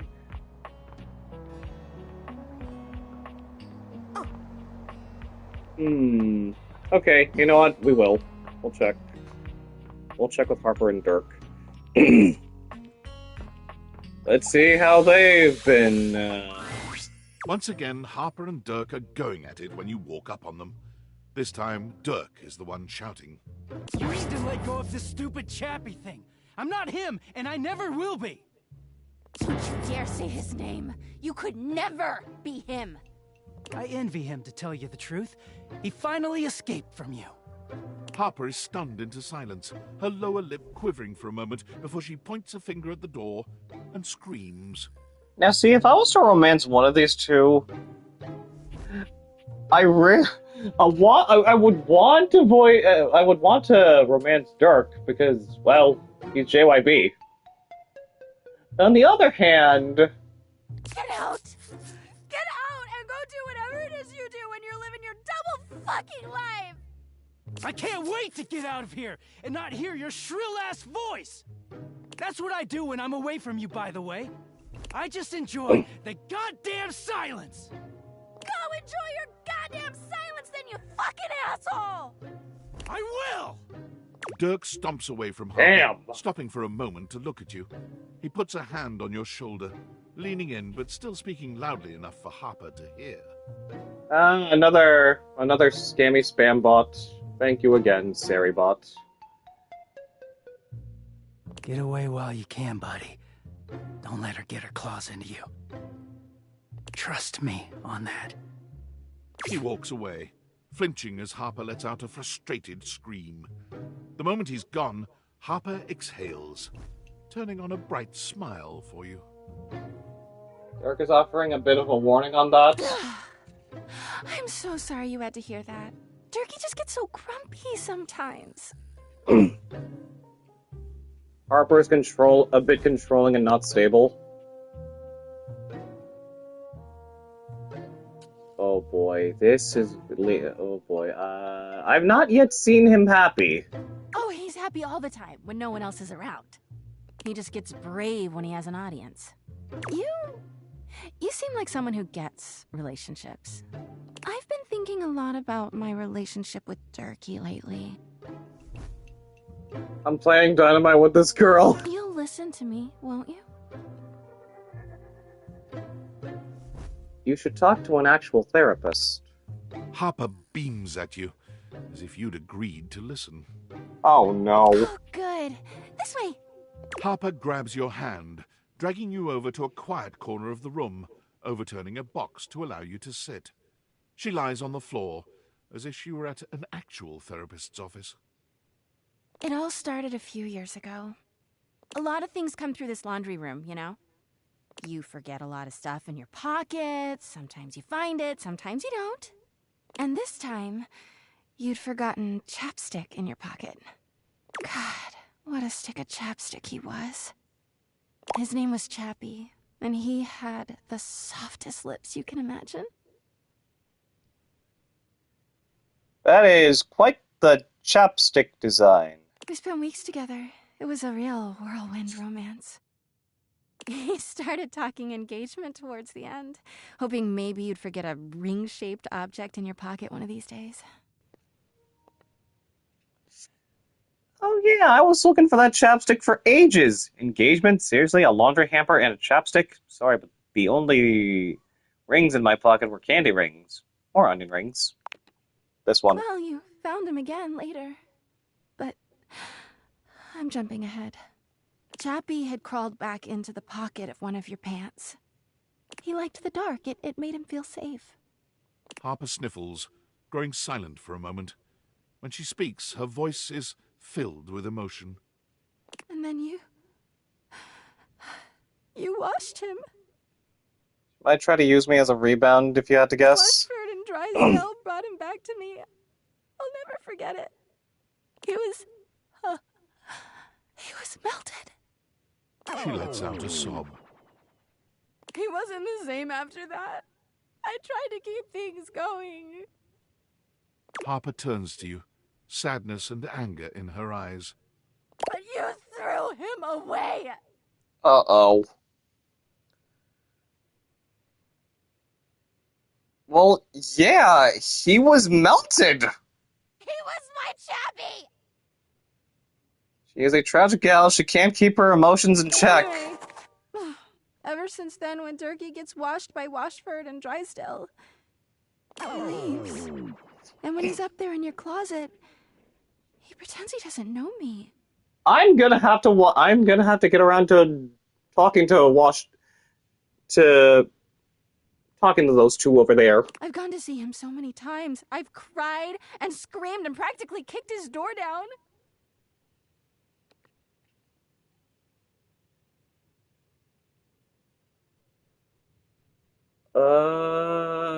Why does he ignore you? 'Cause he's a low-down, dirty cheater. I know that Durkee is cheating when he's up there. Uh-oh. He calls himself Clarence and acts like he's so cool and above everybody else. Give me one moment. I see something that needs to be squished.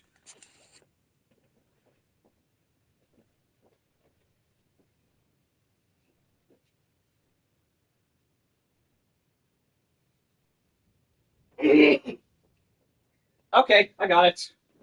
Woo! Anyways.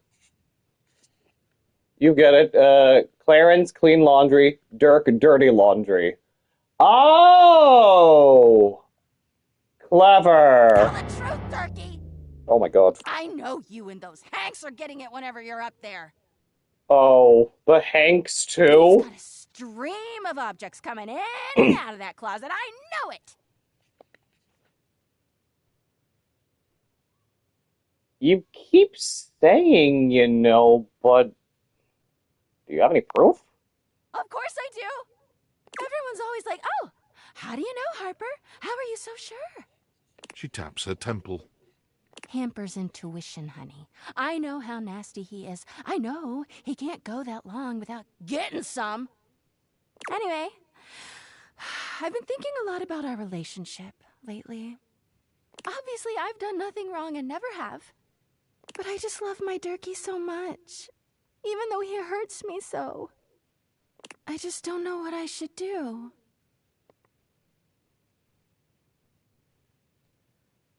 Not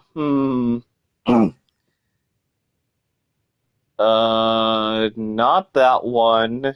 Not even that one. Why am I being put in the middle of all this? Because you're just so smart and thoughtful and good with relationships. Not really. Not yet, that is. Well, I guess I should go. Durkee could be doing God knows what out there. I gotta find him before he cheats on me. She sits up, smiling cheerfully. Thanks for listening. I feel so much better. Bye!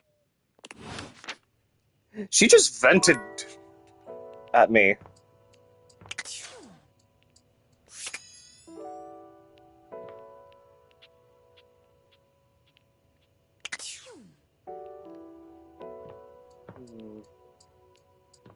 Alright, time for the Cup of Joe.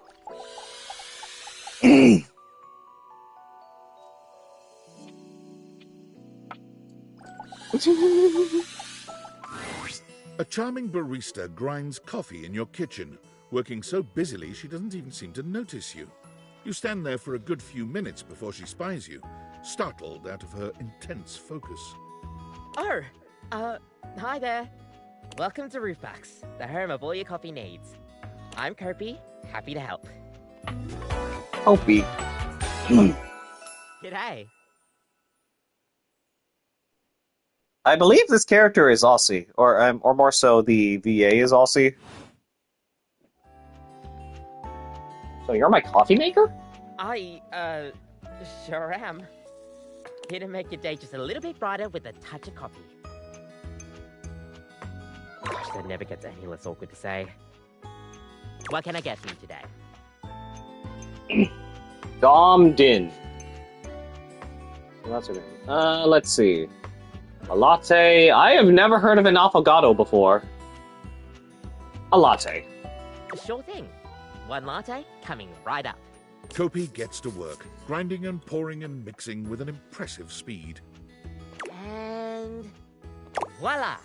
One latte just for you. Hope you like it. Superior from Kageki Shoujo.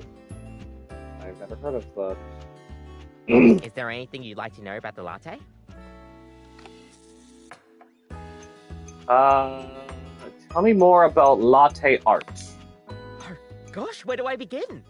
There's all different kinds of patterns to choose from. Like, how do people make, like, the art that you get in lattes? Did you know that there's actually a Twitter account that, like, whenever it gets, like, new follows from, like, certain people, like, maybe VTubers, and then that person makes, like, that particular VTuber in said latte. Kev would know? Hearts, tulips. And probably one of the most essential patterns for any good barista to learn is the Rosetta pattern. Kevin has coffee. I never knew that. Or more so lattes, like this. It's supposed to be based off this plant, but I forgot the full name of it. Is it called a Rosetta? Oh, we worked at Starbucks. I actually did not know that. That's probably it, yeah. We'll see you next time.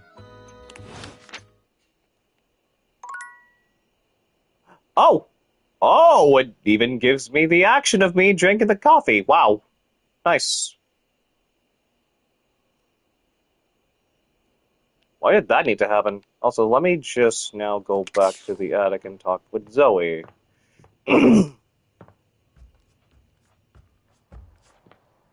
Also, I forgot to examine this here. Your keepsake which you keep for the sake of it. A ghost. It spooks when it's spoken to. Ah, that one was terrible. Anyways. You came back! I'm so happy you came back. Being up here in the attic, it feels like people only come up for little bits of time and then they try to leave as soon as they can because, I don't know, for some reason a lot of people think attics are scary. I've never felt that way. For me, it's like a playground up here. Yeah, a lot of people are afraid of things in the attic. Like what? I should examine the record player when I get the chance. Like spiders. Huh. Yeah, I guess that makes sense. I do wish people would stay longer, though. Even if they can't see me, it would be nice just to watch them. Like human TV. Jeez, I wish I had a TV. Hey, now that I'm thinking about it, how can you see me? I don't think I know exactly. Zoe's from the 80s like Windbreaker. Yeah, I had... She did say that, I mean, her character description was like, did say that it was from that of the 80s, just like with, Yeah, I mean, I used to our watch time you capsule move friend. boxes around and search for that same amazing Christmas sweater every year. Though you have stopped coming by lately. But you've never even looked at me before. Like, through me, which is cool, but never at me. I have these cool glasses called Dateviators. Whoa, awesome! Tell me everything. They let me directly acknowledge a thing's existence. Okay, you say thing, not person. So does that mean... Yep, doors, walls, chairs, windows, all of it. That's... If I wasn't already dead, I would absolutely just die again from the coolness of this. Remember when Ben Diskin was talking about bringing people to life? You can talk to anything? Anything you want, you just... And how Zoe's a ghost? You can talk to it? Like it's real? It is real. Wait, so then... How are you talking to me? Because I'm not a thing. Well, then I guess I'm something in between a thing and a person. You're noticing now. So, like, wow. I feel so happy, but it's weird. I think I feel sad.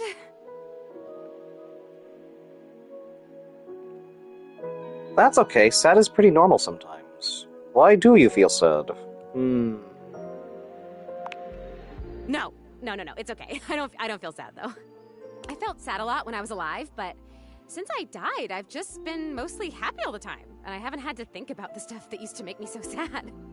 I think there's something about being a ghost that makes things harder to feel.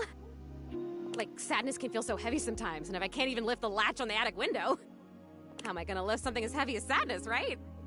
It would just fall right through me. That's kind of funny. I guess that's funny. That's more sad than anything. Yeah.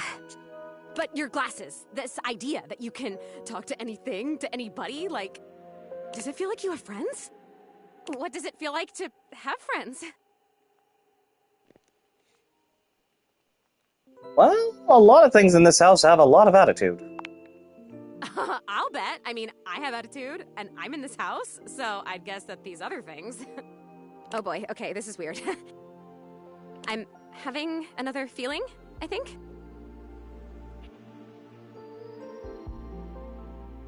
Tell me about it. It's so strange. Like I said, I'm so happy. Like, I'm so happy to have met you. I'm loving that you're here. I can't wait to play all the games, and I want to show you how I can go through the wall if I really concentrate.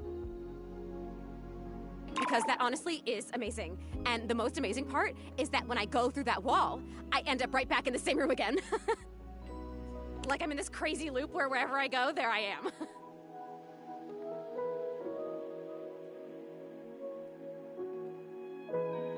That's pretty meta. Huh, so you can't leave this room? Nope. But I want it. It? I want what you have. I want the glasses. I don't think they're mine to give. Yeah, that's okay. Maybe I want to talk with these others around me. Maybe I want what you have. I want to have friends too. Are you saying you're lonely? Oh my god, that's it! Yeah, I had the feeling that, like, that's what was, you know... Not that she could try to interact with them, because she's a ghost. Yes, you are correct. I am lonely! And if I could have all these friends, why did I not even know they were all here? Plus, would the gate feeders even attach to her? Or would they go through to her? I mean, would they go through her? Because, you know, she's, again, a ghost. You know, they can't see me because no one can see me because dead.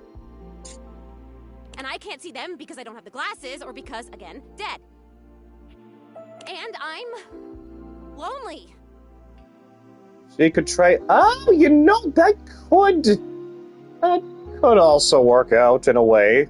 Possession. It's tough stuff. She is a ghost after all. Yeah, that could spell for some pretty bad things. You're dealing with it well. I told you, most emotions are super heavy. Like, even real joy is really heavy. But this light, peppy thing? I'm basically a paper butterfly. I think it's kind of cool. So it remains just me. Alone. And you say there's all these other beings here.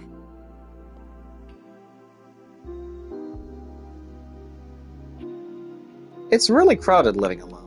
Yeah, if you can talk to every object here, it must feel overwhelming sometimes. Trust me, it's already feeling overwhelming for me. Even just talking to you one-on-one, I'm overwhelming myself.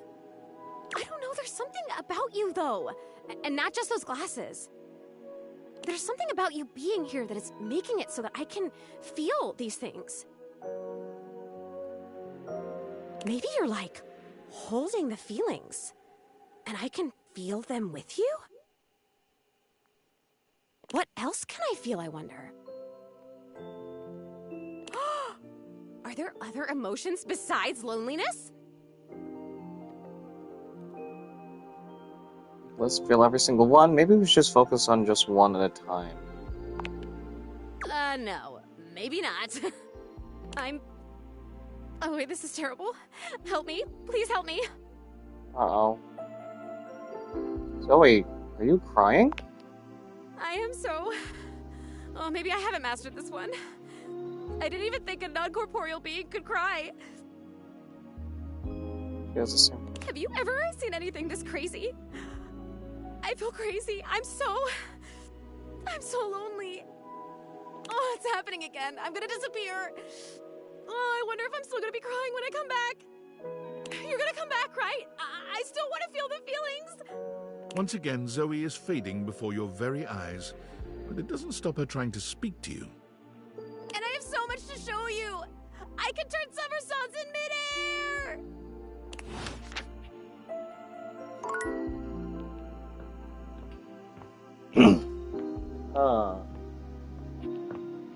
Alright. Nightmares Oh! are nothing new to you, but this terror standing in your room is certainly a unique experience. Yep, here it is. It's hard to even make sense of what you're seeing. A dreadful figure, wreathed in black, with what seems to be the suggestion of a horse's head, with snake and lion heads sprouting from its shoulders. And the many eyes that make it look like the 1,000 eyes restrict. It has a multitude of eyes where they shouldn't be, and teeth that decorate what would be the belly and hips on a human figure. But it's not the monstrous anatomy that freaks you out the most. It's that lizard brain feeling of fear the figure inspires in you. You want to run, but by some miracle, you don't.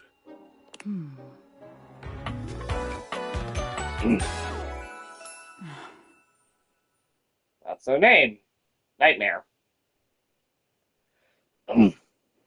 Let's see. The voice actor for this is Erica Luttrell, who played Emma, Mrs. Lincoln, and Asha from Your Friendly Neighborhood Spider-Man. Oh. Hang on! My content aware is going off. Nightmare is, well, just that. Let me guess, a trigger to night terrors? If you don't want anything too spooky, I'd recommend skipping this one. You cool with that? Or you want to skip it? Carry on, then. There's something crawling up your leg. What? Don't you feel it? You know it's there. A fly, maybe. Or something else.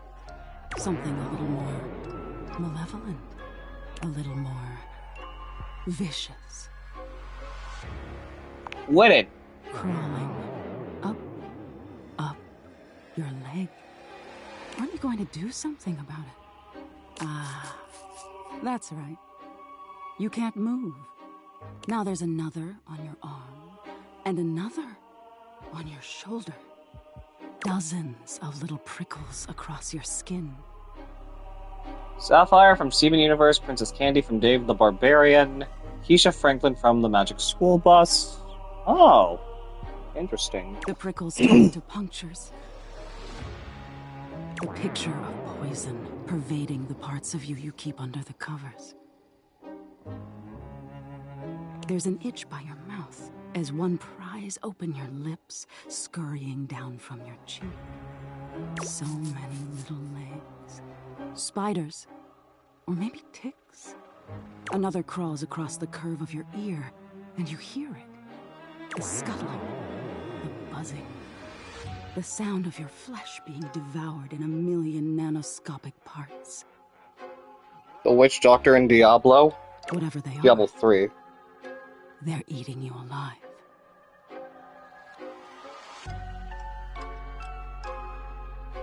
You think I'm afraid of bugs? Nice try. Trying to put up a tough front, huh? No matter. I'll find out what scares you. Got it. In any case, it was simply delightful to meet you. You're just saying Nightmare? That's not very clever. And neither are you. Until next time. Wait, how can I see you again? You'll see me sooner or later. But if you want it to happen sooner... They say coffee at midnight is a good way to invite the darkness in. That is one way. Or... Sleep with one eye open.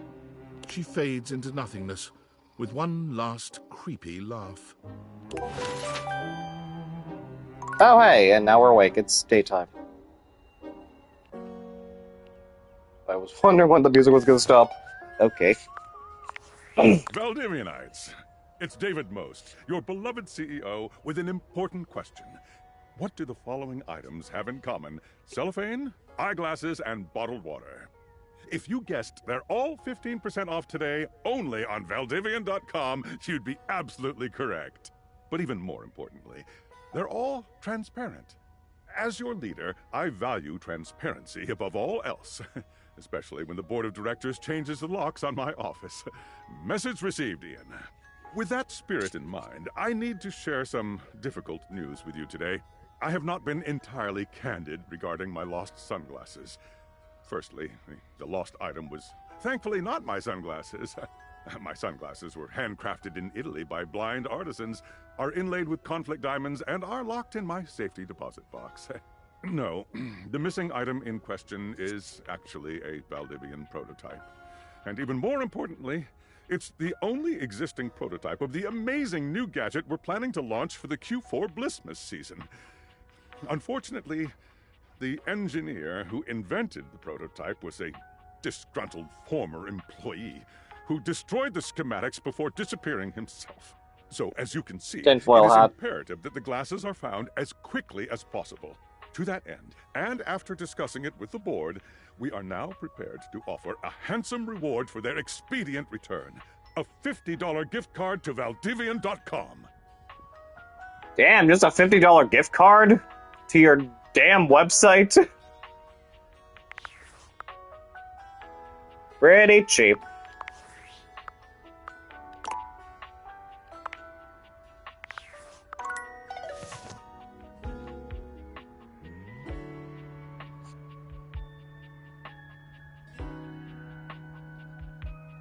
Some restrictions apply, most likely.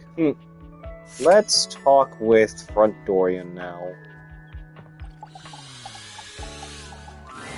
Dorian stands firmly in your way, an unmovable wall. Thinking of going outside?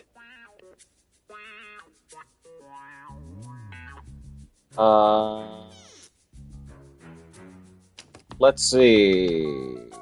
I want to get to know you better. I'm a door who's the main entrance and egress from this domicile.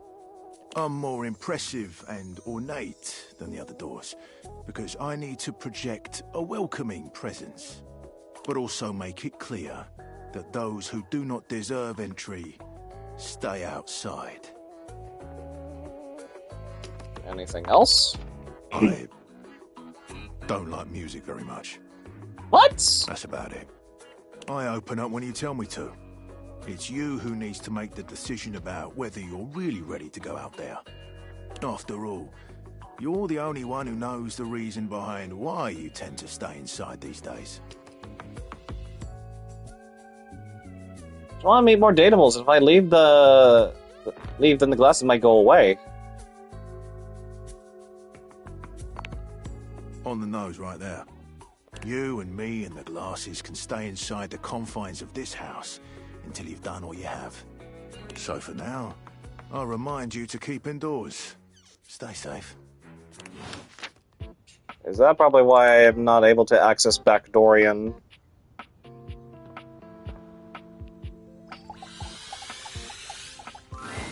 You feel an unseen presence detach, flee.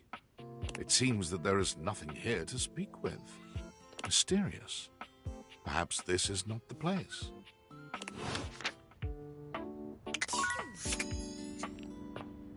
Damn, that actually wasted a charge! Is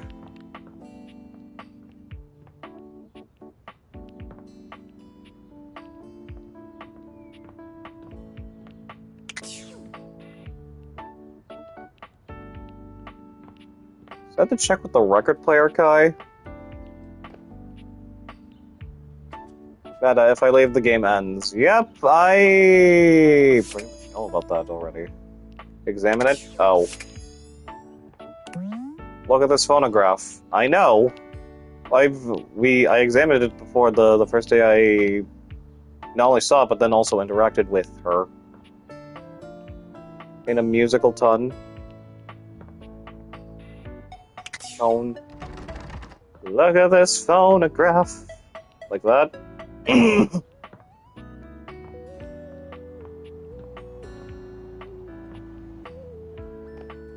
Yeah, I'm very much aware that it's a pun.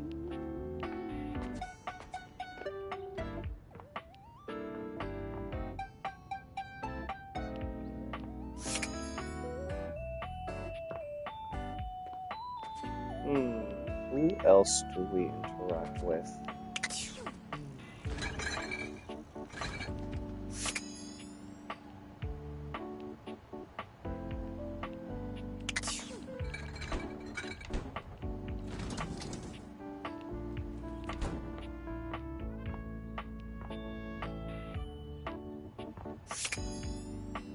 Alright, let's talk with the toilet. There's a strange wrapper standing in your bathroom where the toilet usually is. He's dressed in white and gold, but where his outfit is clean, the look he gives you is downright dirty. While you might be curious about this toilet man, it seems more than clear that curiosity doesn't go both ways. Hey. So you heard the toilet, huh? What's that like? The toilet man springs into action, raising his hands to his mouth as he begins to beatbox. This is another Max Middleman character? Lil Crapper's the rapper, he knows how to go. Blamming and drumming or buzz about flow. You black these pipes, he'll be ending your life when he slams your head into the bowl. Oh, on a toilet roll, Jean-Luc Bissois, out of control. Over, under, never, blunder, spitting more words than an ancient scroll.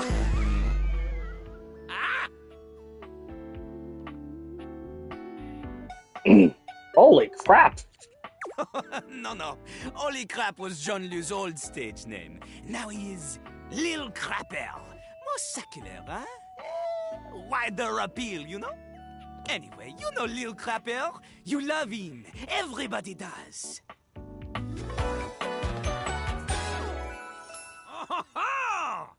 Jean-Luc Bissois. You come to hear his pizza. Or maybe you ate the pizza. You come to take a seat so you can deposit the food you eat. Jello worked on writing this character. No, I just wanted to get to know you better. Don't know me? Don't know me? These humans think that they own me. There's always one thing on my mind, and always one thing only. One of the hardest characters in romance? Well, why would I want to date my toilet? I'm a rapper, the best you've seen, a shining dream in porcelain. He's like a bidet, only spitting the truth, going down quicker than gin and vermouth. They call him a party mouse, letting the naughty out, but that's a way to appeal to the youth. That's nice. It is not nice. It is the best. Because Lil Crapper is the best. Rapping and beatboxing is insanely popular in France, so it's not far off. I actually never knew that! You want to be like Lil Crapper? You want to meet him on his level? You want others to love you like they love him? Impossible! The ladies love nobody as much as him. The amount of ass he gets would make you weep. In fact, it is not just the lady asses. Lil Crapper accepts any ass. He is not picky. He accommodates. He requires a lot of set requirements, so that's why he's difficult to romance. But some do not accommodate. These are the people he has no time for.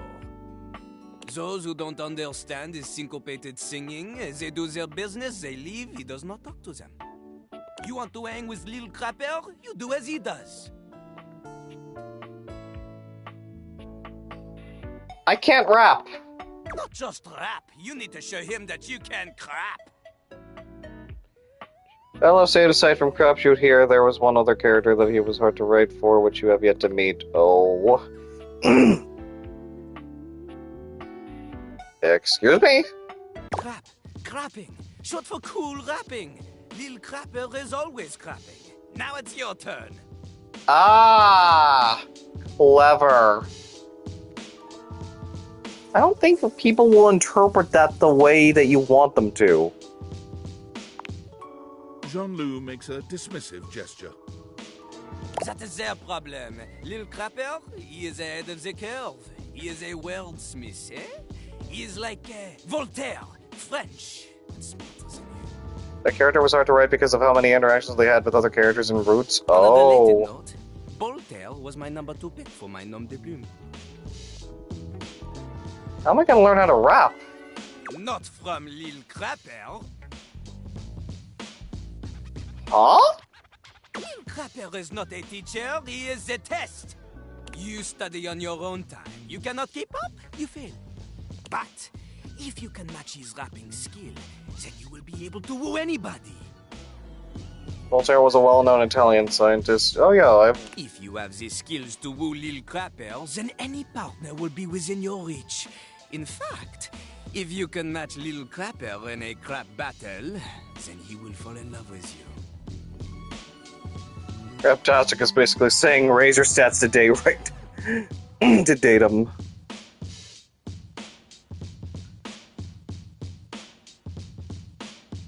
Well, if ever wanted a pasty narcissist bolted to a bathroom floor, is there any other way? Enough! Little Crapper can sense you are unable to hold back your passion for crap any longer. So, what do you think? Do you have what it takes to face Jean-Luc? I'm just now realizing it, but isn't that supposed to be the toilet cleaner that's... No, wait. Oh, wait, that's supposed to be connected to the flushing mechanism of the toilet that he's holding.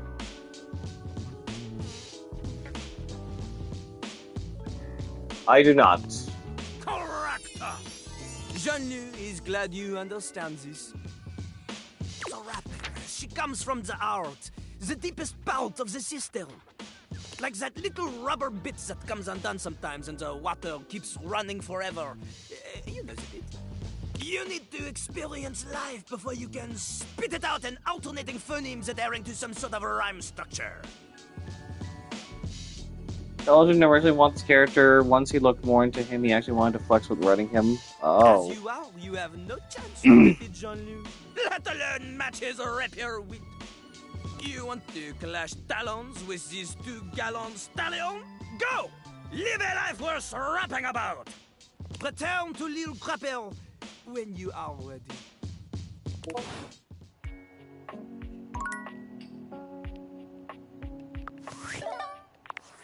It's me.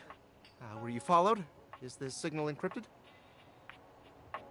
We're clear. Listen, I've been giving more thought to our previous conversation about the ethical implications of transforming inanimate objects into humans. And I've come to a realization. Okay. It's honestly not up to us whether an object should become human. It's up to the object. And if an object expresses desire for personhood, who are we to deny them? You sure about that? Yep. I did discover one other interesting piece to all this. After analyzing the data, it appears that certain objects can only become human if the Dateviator user possesses the necessary personality traits. I'm not sure why. I theorize it's because certain character attributes emit an energy vibration on the same resonant frequency as the molecules of a particular inanimate object. But in all honesty, it's likely a mystery that science will never solve. Guess we'll never know. Regardless, I was able to discover which personality traits seem to resonate with each inanimate object, and I've uploaded that data into the Dateviators. I've labeled it Realization Recipes. You should be able to access those files now.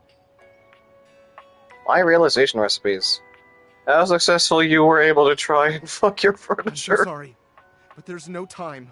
Valdivian's goons were closing in, so I was forced to flee to a country in South America to avoid detection. And my cell carrier's overseas data plan is very limited. Seriously? 10 megabytes a day? I can barely send a GIF. What a joke! Remember, check the Dateviators for the realization recipes.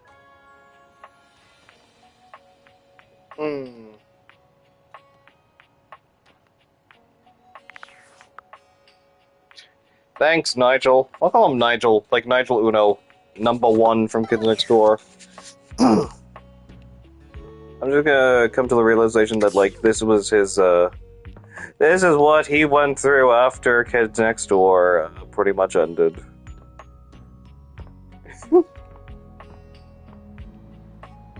Granted, he's more of a bottom in this game compared to his Gretzko counterparts. Oh my gosh.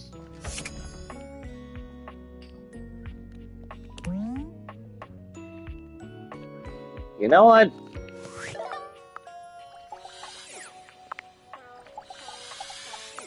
Wait, unless it's just the... Yep. This is the final Dang one. it! What y'all think? Follow the That's link in right, my it was bio the for a full list of all the pieces. It was the phone, not Textbox Chan. She Oh well. holds up a finger, pausing for a moment. I'll talk with her. Sorry, one I sec. will not just need waste to this upload moment real like I did quick. with Skylar. There! Any longer and I would have missed my upload window. You know how how the algorithm on Facebook is. If you don't post every day, you completely lose your viewership. Woo, it's a grind, but my fans are worth it. Is Facebook some kind of app, or it's literally Facebook? Only the most popular social media app of all time. It's like InstaFan, Sitter, and Knickknack all in one. Only better. InstaFan, Instagram, Sitter is Twitter. What the heck is Knickknack then? No, like literally. Facebook bought them all out and combined the best parts of them into the social Oh, media platforms and all TikTok. social media platforms. But it's pretty exclusive, invite only, and I don't think humans are allowed.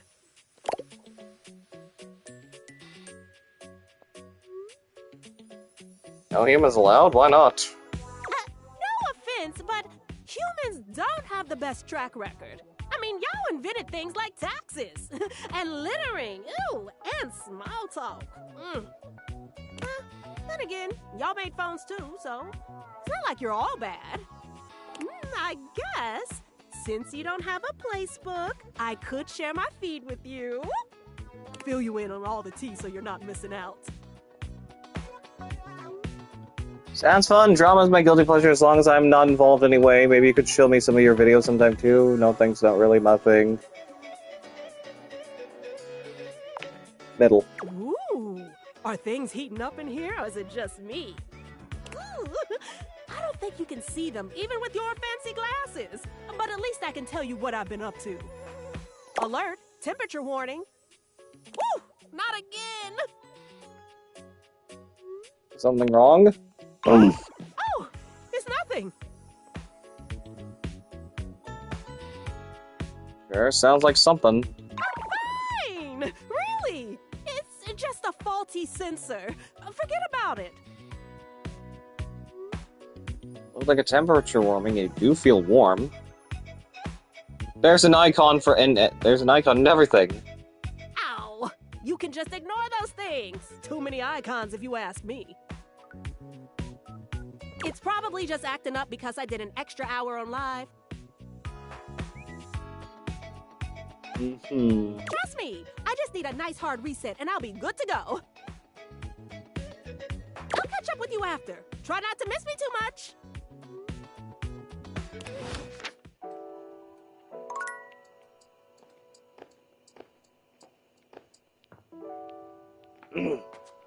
Okay. So, don't do that again. Obviously.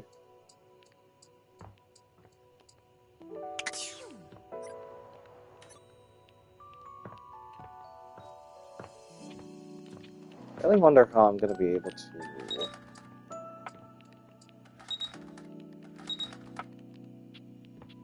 You know, I could make the fire alarm beep. And for a secret character, honestly, I'll wait until the next day happens.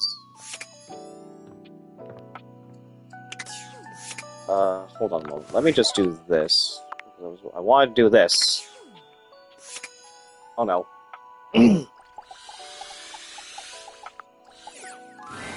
There we go! Considering I've already gotten, like, more than 16 data balls. So you've met 14 datables?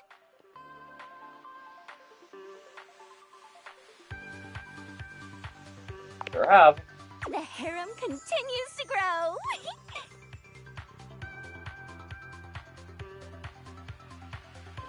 I'm talking with everyone here so I can destroy their souls one by one. I'm gonna make friends, not a harem. A friend harem, I meant. That... Oh, survey time. How would you rate your text box user interface design?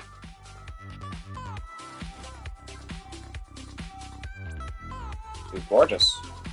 Oh, thank you. Though I meant accessibility-wise. I can read it okay, thank you. Perfect. Anyway, with all the new peeps you've been meeting, your listening and reading skills must be off the charts. So be honest with me. Are you the type of person to skip text and dialogue?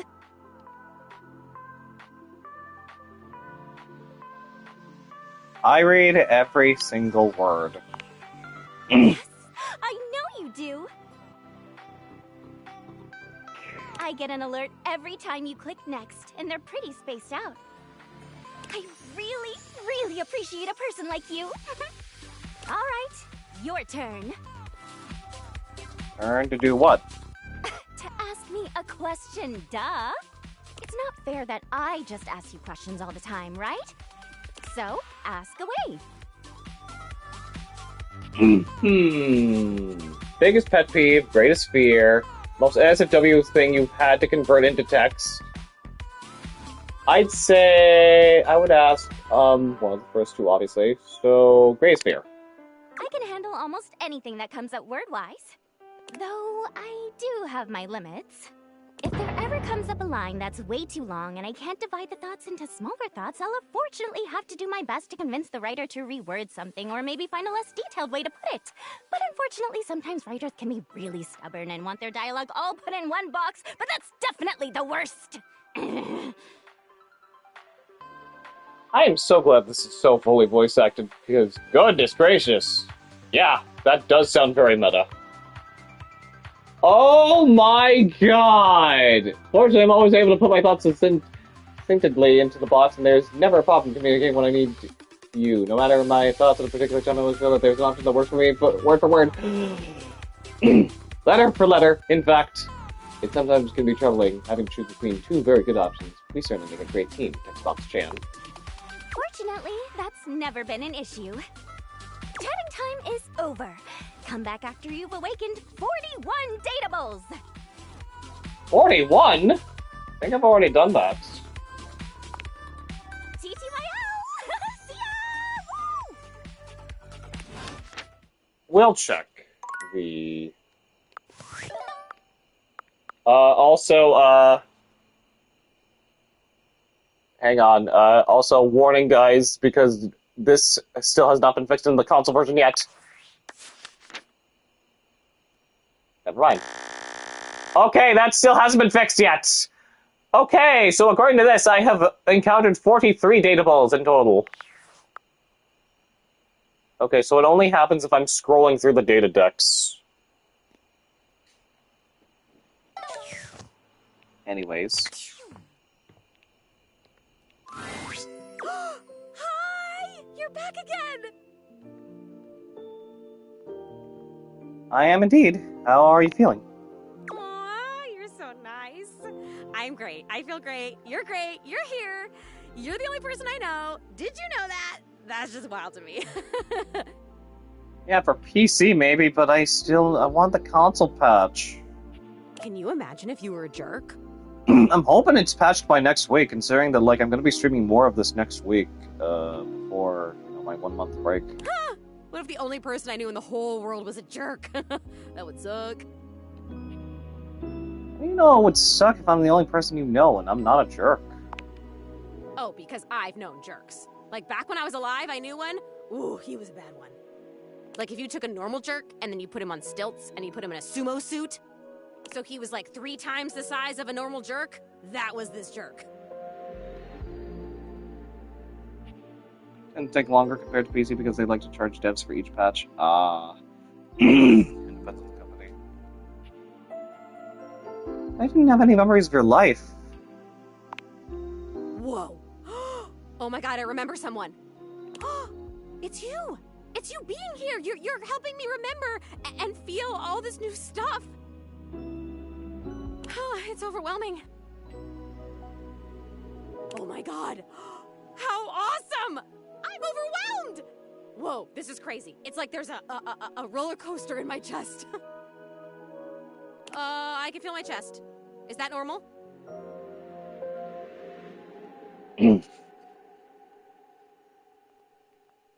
For a ghost, I don't know. Yeah, I guess I'd be the authority there. Well, I can authoritatively tell you that no, it is not normal. I'm starting to feel not just feelings, but body stuff. If I had a way to tie you to a chair to keep you from leaving, I would totally do it.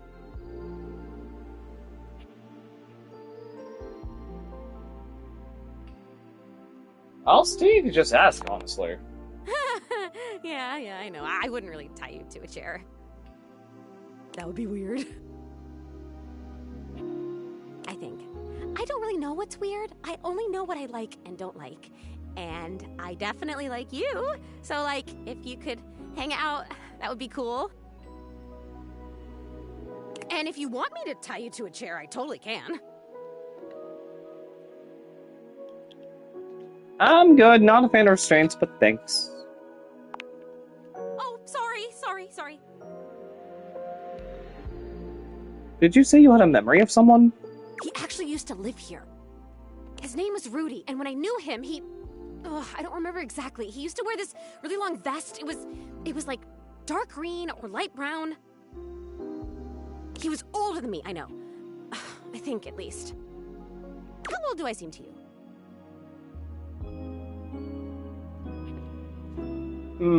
Early 20s? You're a ghost. It's kind of tough to tell.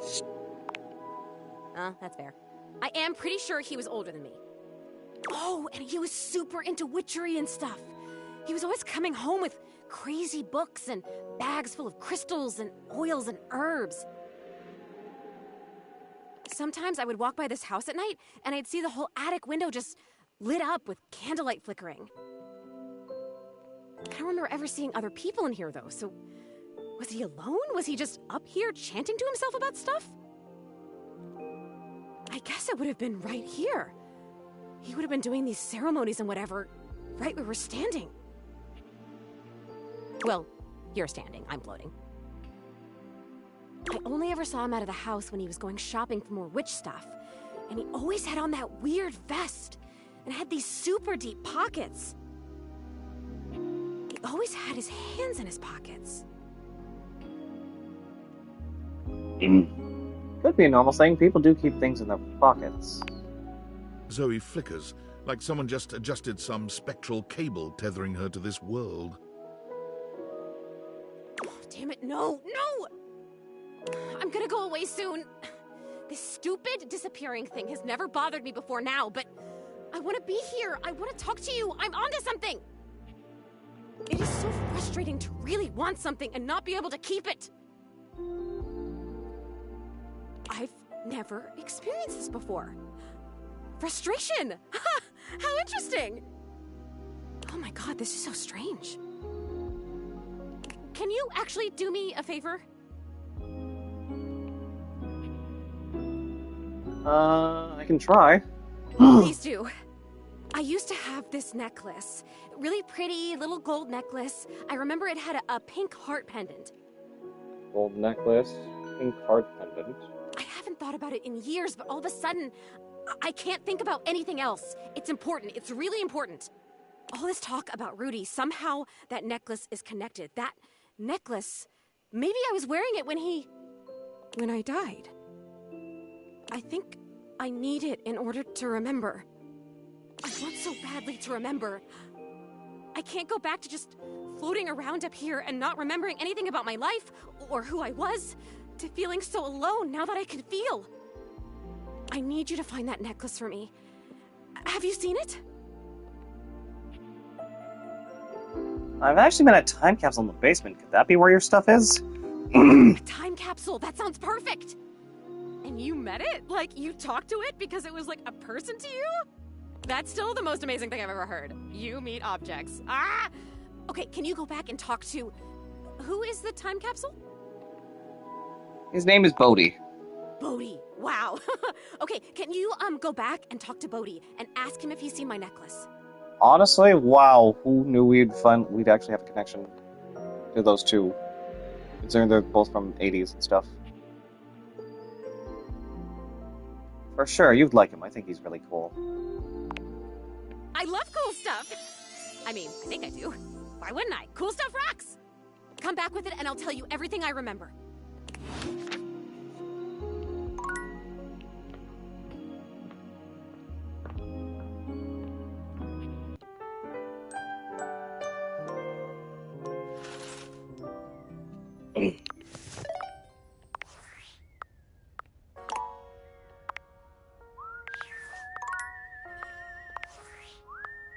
$43 datables now.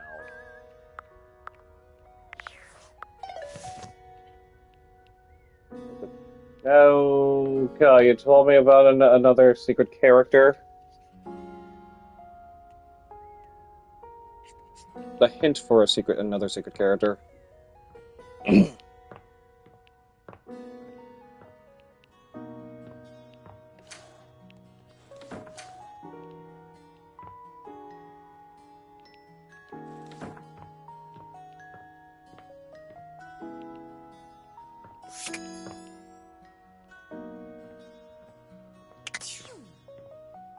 Something in the credits will make your heart flutter.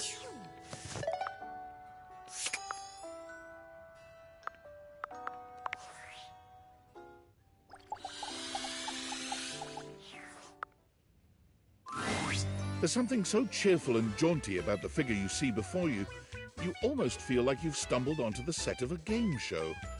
This is truly one sassy chap. The dev? The mascot dev? Welcome, welcome. I am the Sassy Chap, mascot and possible owner of Sassy Chap Games LLC. Adam Korsdell. Wow. Sassy Chap Games. That's another well-hidden one. Here's where we'll put my greeting and introduction, explaining all the deep lore behind the Sassy Chap. What? Is this placeholder text? Placeholder text? Where? Let me at it! We here at Sassy Chap Games LLC are sticklers for quality. I may not be the star of this game, as it's our first. Oh, wait! Adam Croasdale! He's Ignis! He's Ignis from Final Fantasy 15! The next game will be called The Legend of Sassy 2, Chap's Awakening, and will feature my quest to uncover my holy backstory. Yep, I can totally hear Ignis.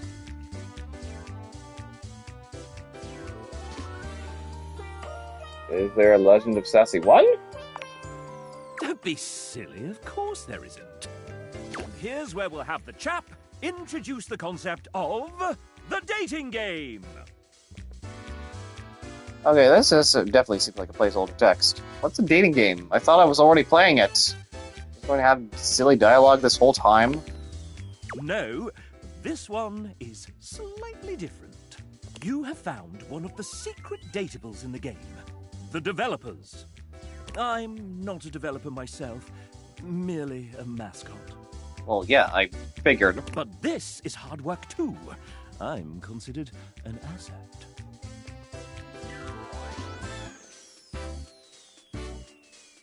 You seem like a real hard worker. Well, I am excellent at filling a pipe with bubbles. When making this game, we wanted to give players the option to date the devs. But we wanted to sidestep the problematic condition that there are many players and only a small amount of us. Something I would probably expect from, like, Monster Prom in a way. And of course, many of us are in happy relationships. For now.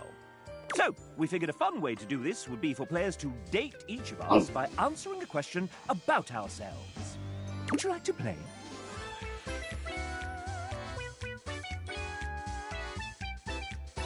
Actually, let me know more about you. Yes! I have a rich and marvelous backstory. I am a chap. I am quite sassy. And,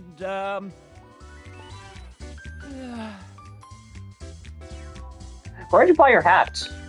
Oh! I didn't quite buy it, exactly. It was drawn on, as it so happens. Same with the rest of me. I have a rich and marvelous backstory.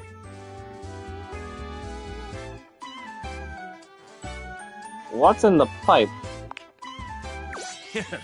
The stiffest and strongest damn bubble bath mixture you've ever seen. Keeps me absolutely blitzed at all times. I have a rich and marvelous backstory.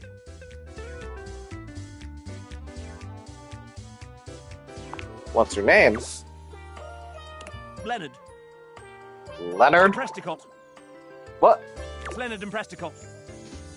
Leonard and Presticott. You know what? Here, have some extra dev love points.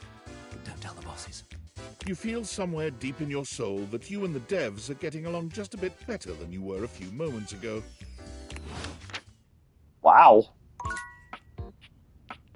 That was very interesting.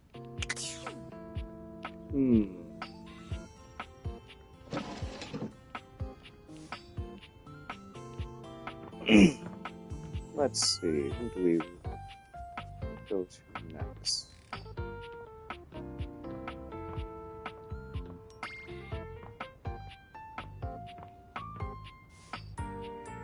Try the desk in your bedroom.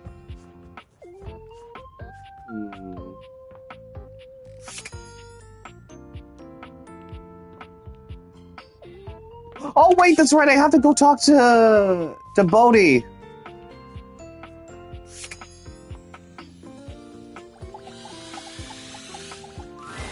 Hey, I was looking through my various items inside my capsule, and I found this cursed little necklace.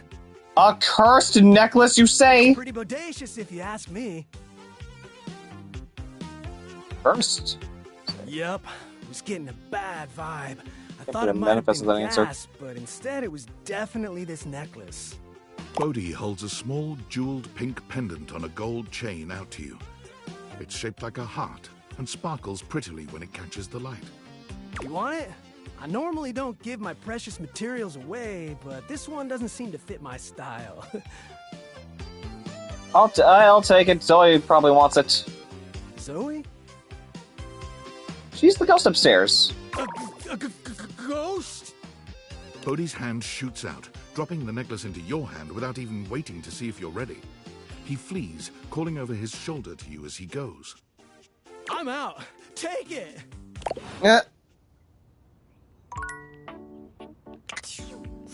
And that, of course, also used up a charge. Who do I... You know what? I need to see how we progress with Dolly. Well, howdy, darling. Care for some company? Come join me. I was just dusting off some old fossils. Trying to make new friends? Good one. Nah, you and these old bones are all I need right now. Why don't you help me out? I could always use an extra set of talented hands. You spend your time with Dolly and Lint. Dolly with her research, Lint with his scritches. Oh, that was it? Huh. Didn't have much of a choice there.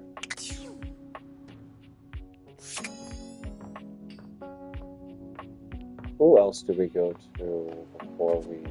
Actually, you know what? Let us also again... Hey,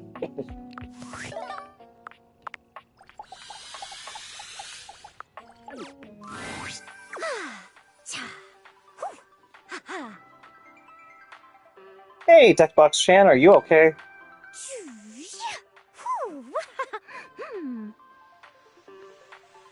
Oh no, I'm so sorry. Huh? Oh, sorry. I was just doing some of my acting practice. UI is more than just the text. It's the little transitions and animations, too. That's really cool. I think so, too. I love the little animations, and they help the others here show their emotions in a more reactive way than what might be conveyed through art alone. And practicing can be fun. Can you show me all your emotions? I would love to. Let's go. Okay. Lights up and action. Joy. Sadness.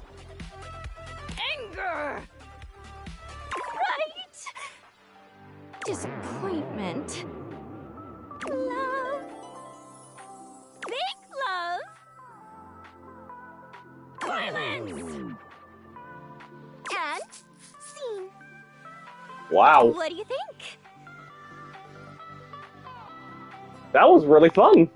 I'm so happy you liked it. I I don't show this to everyone.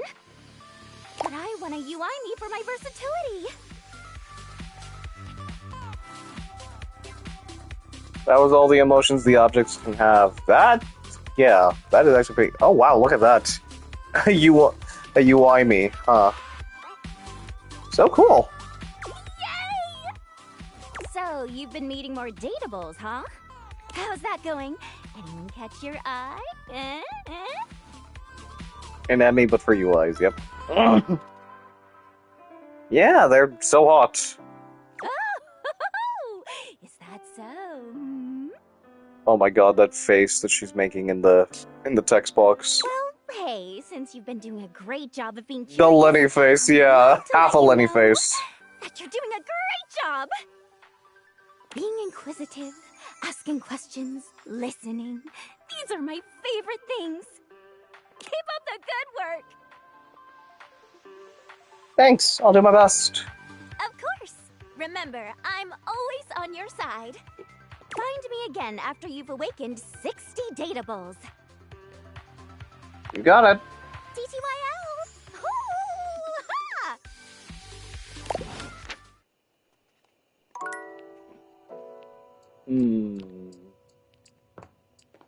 What else can we talk to next?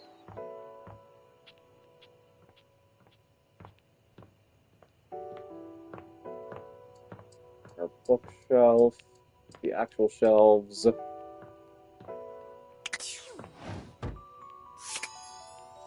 Let's interact with our computer, I'd say. And it was this experience showing at the bulletin board, perhaps there was a thematic reason. You know what? The bulletin board, I've never seen this one before yet. The frazzled figure standing before you has the sort of overworked and underpaid co-worker energy you've not seen since you started working from home. Oh. I've seen her before, but I don't know much about her. She startles when she sees you looking at her, dropping like a number little of bit. office supplies clutched in her arms. Oh my god. You can see me? You can see me! Oh my god. You've walked by me for so long without looking at me. Amy Carrero. Office Romance Magazine was right. Maybe this really is my year. Office Romance Magazine? Oh yeah, it's the leading publication on office romances for office supplies. Is she in any way Latina? It said my The love VA, life was that is? totally gonna be on fire this year. And fires, as we all know, are a very good thing. Oh gosh, listen to me babbling at you. You don't even know my name. She's Shira and Adora from Shira the Princesses of Power. Oh. Probably a good place to start. Yes, yes. I'm Penelope, and I'm your office supplies. Penelope. Yay! Oh, she's Dominican. Oh. Which, boy, let me tell you, you sure haven't used those in a while. So anything in the office that looks like, from the board here to like actual office supplies, then she'll basically come to life. Penelope Penn. Well, everything's online now. Yeah. But it's great that you're here, though, because now you can bear witness. To what? To the resurrection of Penelope office supplies! So what if no one's using me like they used to? I'm not dead yet.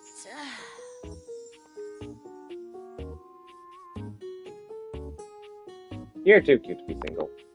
Hell yeah! Wait. What? It takes a few seconds for your compliment to register with Penelope. A blush overtakes her face from chin to forehead, but she quickly shakes it off. That was a really funny joke you just said.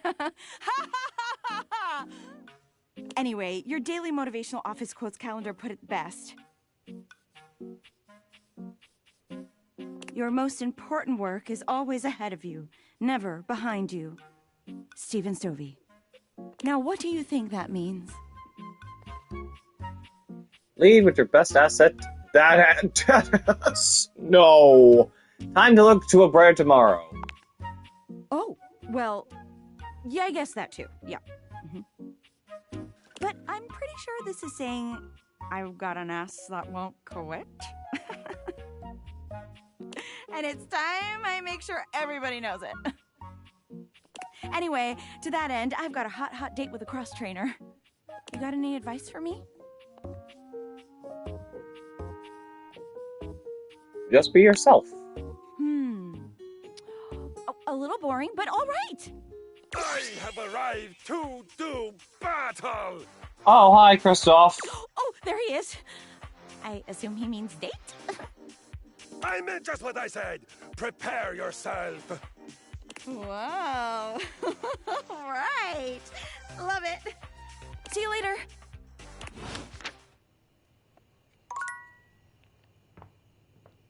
I did remember that, though.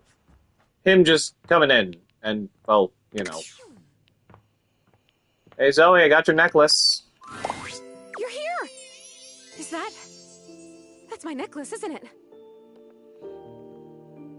It's really pretty. I can see why you like it so much.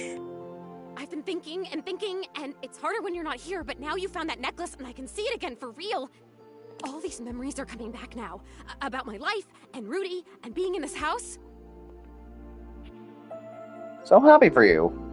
I don't know if I want to hear this. Sounds like there was a lot of trauma here for you. Thank you. You're the only person who can see me. Is it okay that I talk to you? I need to, but I'll stop if it's too much for you. I'm actually really sorry. I can just go. I mean, I'll go as soon as the disappearing thing happens. Like I said, I don't have control over that, but I can just wait in the corner until it happens. If I'm bothering you, Zoe, it's okay. I want to hear about it. Whew. Sorry, I guess I've always been pretty excitable, but lately, I cried again, you know? Last night I was looking out the window at the sunset, hoping I'd see you again, and I've totally seen a sunset before. Just because I'm a ghost doesn't mean I don't notice things. I notice a lot of things, actually. You'd be surprised if you're just in one room for like a million years. I know these floorboards so well. But the sunset... it was so beautiful. It was purple. I didn't know the sun could do that. And I cried again, and... I wanted to tell you.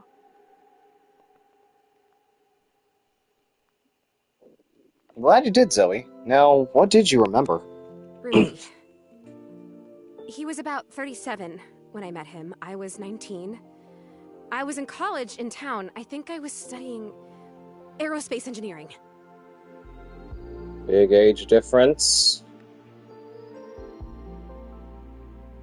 So, older than you, but not an older guy. Well, that's what the aerospace It's engineering. what you study if you want to be a pilot. I really wanted to be a pilot. I always loved to be on planes.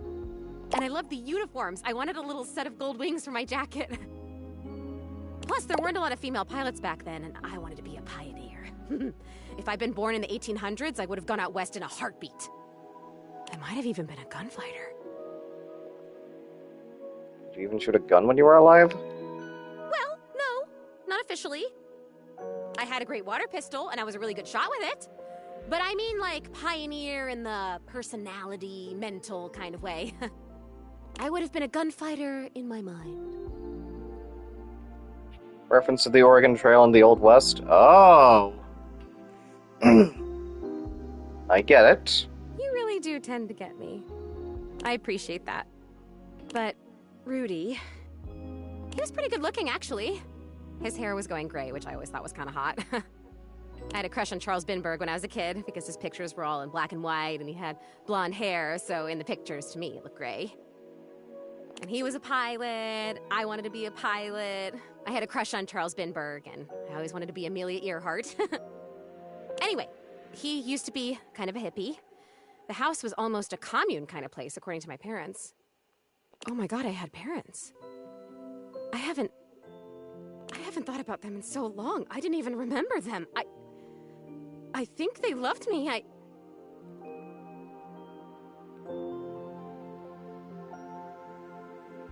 That's such an amazing memory.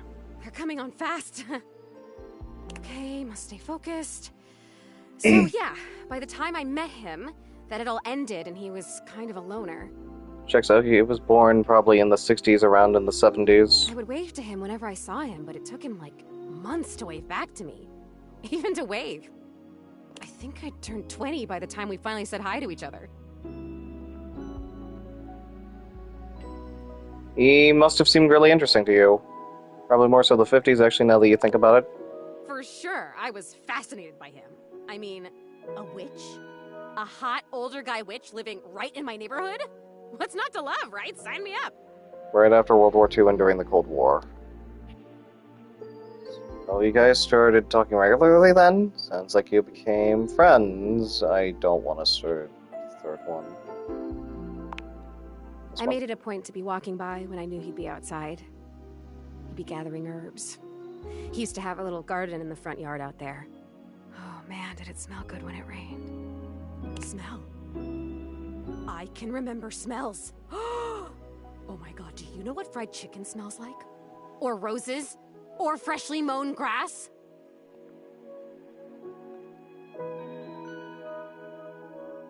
I know all those things. Do you even know how lucky you are? You get to smell stuff all the time! You get to choose what you smell whenever you want! Smells can often have strong ties to memories. Yep, that is actually true. Well, you used to do that, too, walking by Rudy's garden. You're so right, I guess I'd forgotten that. Thank you for the reminder. Oh, you're so welcome. It's the least I can do after how much you're helping me. God, I've just been up here, alone, floating around. And then you showed up, and it's like I'm living again. Living my death? How cool is that? Well, to really live your death, you'd have to remember your death. Yeah, good point. Maybe I'll get there. If I'm being honest, that kind of scares me. I'm not sure I want to remember it. Don't you only get a ghost if the death is, like, really sudden or painful or untimely or something? I'm a ghost. Mine must have been like that.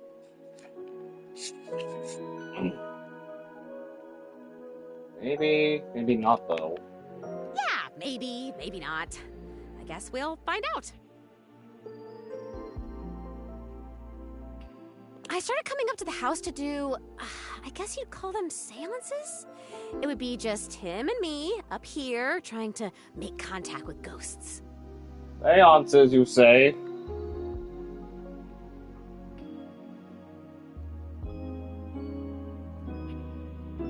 Did you ever get anybody? You weren't here with him by yourself? Yeah. Why? Is that weird? Nothing ever happened.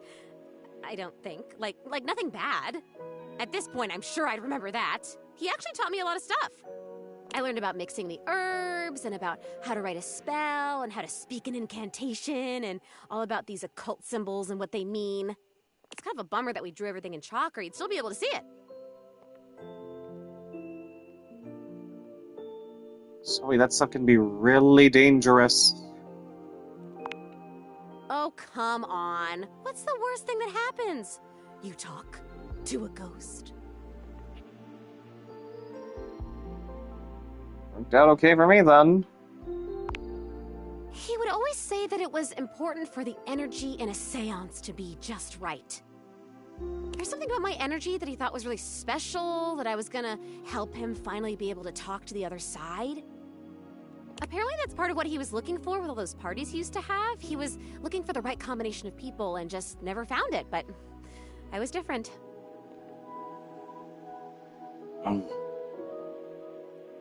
Oh boy, and I don't have the amount of empathy to say this.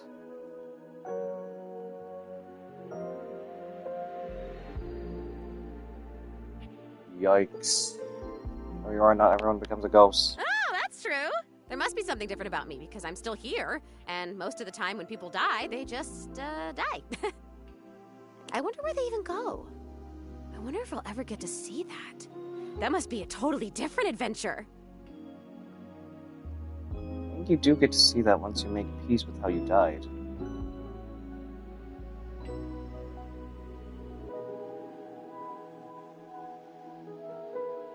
What unfinished business do you have?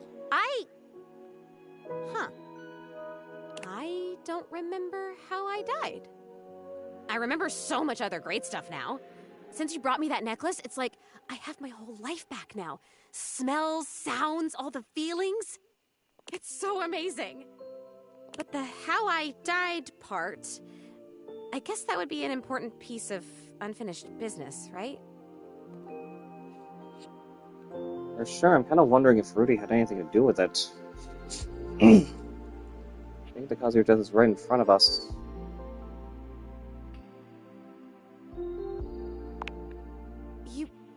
You're saying you think Rudy killed me? I'm saying it's possible. Oh, come on, please. That can't be. He would never do that. We had so much fun up here, and he was really nice. Plus, I'd remember that. I would remember that, right? I'd remember everything else. Why wouldn't I? But I can't. I'm over here saying that I would remember if I'd been murdered. Oh, I don't like that word. It's so hard to say. Why is that? But I can't remember if I wasn't, so what does that say? Oh God, there it is again. That fear feeling. I know I don't have skin like other people, but I can still feel it. I don't like this. Why are you making me talk about this? What if I don't want to remember? Oh boy. Manipulators are good at screwing with people's emotions and toying with them. Yep.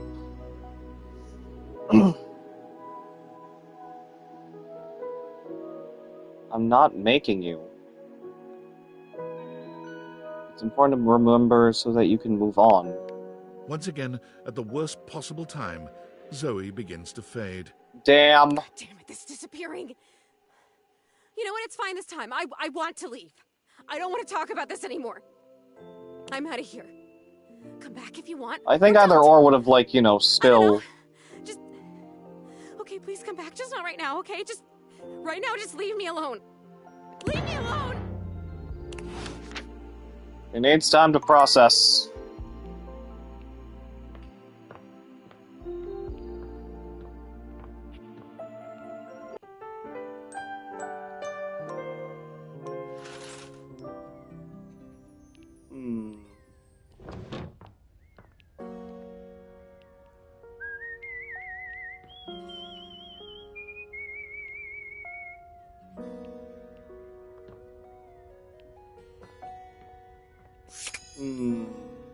Let's talk with some of our objects here. Mikey. You're surprised to see Mikey busy with a phone call. He's That bird is DLC? You, talking into a cell phone. You can hear the warmth in his voice as he speaks. Yeah? Oh. Oh, Michaela, that's great. I'm so happy to hear that. Uh-huh. Oh, now, Mickey, that doesn't mean I love her more.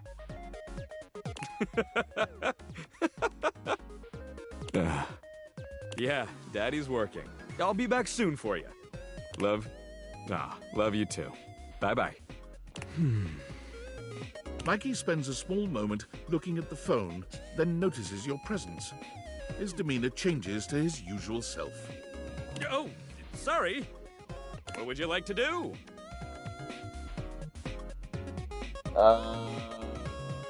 Brundle Merchant, pull for armor. I'll take those brundles. Ooh, you don't have enough brundles.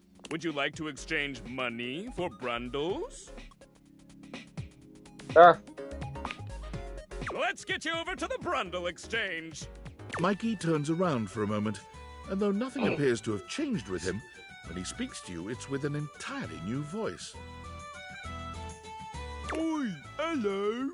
I'm the Brundle Merchant. Would you like to exchange cash for bundles? How much money do I have? My mother always told me never to say a customer's bank account out loud. So I'll simply say, you have this many money. Goodness gracious! Would you like to exchange cash for bundles? Sure thing. How much? It's 10 money for 6 bundles. 10 money for 6 brundles? Oh my god. This many. Bloody hell. I'll have to go to the back of my shop for that amount. Mikey walks out of sight, talking rather loudly to himself. Clump, clump, clump. Oi, where's me bundles? How many of them do you want, then? 60. Dearie me, dearie me! We'll be out soon, I fear. It's been a tough winter. Yeah, Macmillan really sounded like he was having a fun time with this character. What are we to do? Can they not give us a day? Some time, at least? Some time will get us through this winter's discontent! My love, if I have to steal for them, I shall. Your thieving ways! Don't do it, Reginald! I must! Reginald! Whoosh! Boom! Clump, clump, clump. No! It's the Brumble Thief back again! Hide your brambles! Hide them all!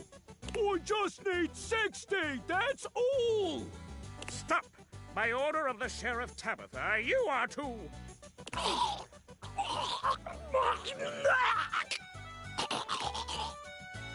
It'll have to do. He's taken precisely 60 Brumbles from the Knight's purse! Let that be a lesson to Tabitha and Orion Rule. I know he's inciting us to riot based on our repressive ruling class. I love rioting.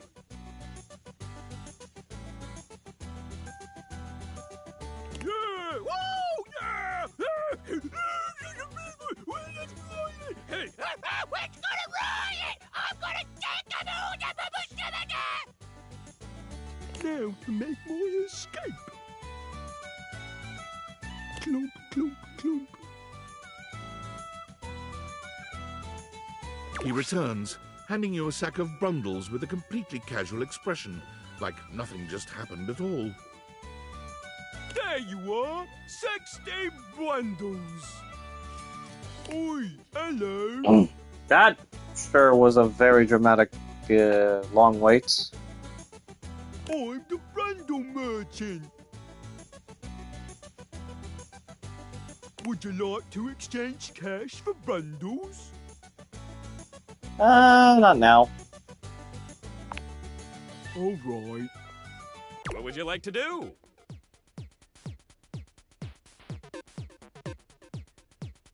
Pulver armor. I'll take those brundles. Fool me, baby! 1, 2, 3! You got the common boots of true presence! With this, all of your spec stats have increased by 0.01. It may not have been what you hoped, but no set of legendary armor would be complete without boots. It's a great start. Okay, I guess. You guessed right. It's all right. You'll get it on your next pull. I can feel it. Says I can pull 5 times a day. Once you get 100 of them, you can fuse them into epic gauntlets of stardom. 100 of them? Baby! What would you like to do? Continue pulling. Take those brundles. Fool me, baby! 1, 2, 3! You've got the epic gauntlets of stardom! Well, at least we got these. It's a gacha game, so I know what to expect. Yep. Pretty good. Damn straight it is. Now these are of a much rarer quality than the stupid boots. Your specs points have all increased by 1! By 1? Only by 1.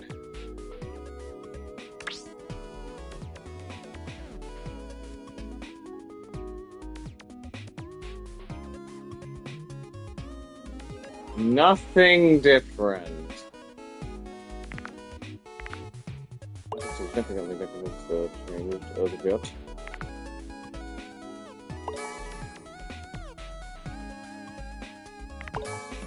Things were grist death by chance. Feel the energy. There we go. Feel the time you would normally spend talking with dateable objects. Barely anything, obviously. Mm-hmm. See you for the next one, Pulling Pal. What would you like to do? I'll take those brundles. You got the comment with this. All of yours. If you collect 100 common boots of true presence, you can fuse them into a pair of epic gauntlets. I just like to be there for the process. What would you like to do? Alright, that was pull number 3. Alright. I'll take those brundles. 1, 2, 3. You got the epic gauntlets of stardom. Nice. Damn straight it is. You already have them, so your specs points don't raise just yet. What? I'm sure that extra 1 specs point has come in handy, though. Keep working at it. Once you have 100, you can fuse them into one legendary cuirass of unwavering magnetism. Listen, I know how the pronunciation of that one word is now. Cuirass. Good luck pulling, pal. What would you like to do? I believe that was number 4. Now for number 5. Oh, sorry. You've already pulled me 5 times today. What? That's not like 4. What do you Always have mean? parental controls turned on. Trust me, it's for your own good. Don't want you getting addicted to my charms too much, baby. Come back tomorrow. Wait, I didn't even get a chance to talk to you about who was on the phone with you. Let's talk with Teddy. We need some more lightheartedness. You know, I've seen my fair share of buttons. All kinds of buttons. My eyes are buttons. And I figured out the best kind of button in the whole world. Bring it on, Teddy. The best kind of button is the belly button. They are all different. They're all just a little bit ticklish. And they remind us we all had a mom who loved us when we were too little to love ourselves. Whenever I feel lonely, I just put a hand on my belly button and I smile. Give it a try, buddy. I bet it'll help you feel better too.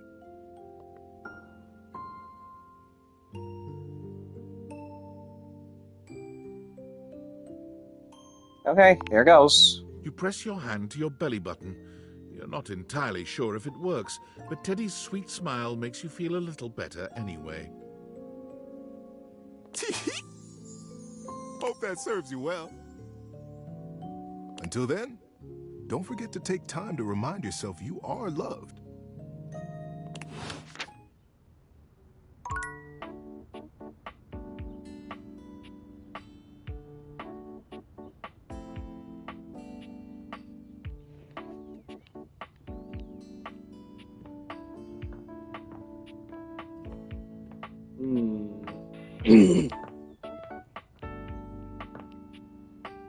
See, these are the same items that are currently in my room, so I wonder.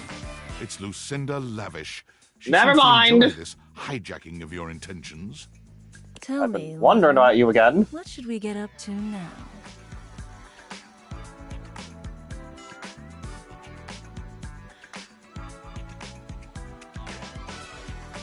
Can I change how often you come by? Sure. What are you thinking? I'd love to see you more. Wow. Okay. You're gonna get the maximum me. Anything else on your mind?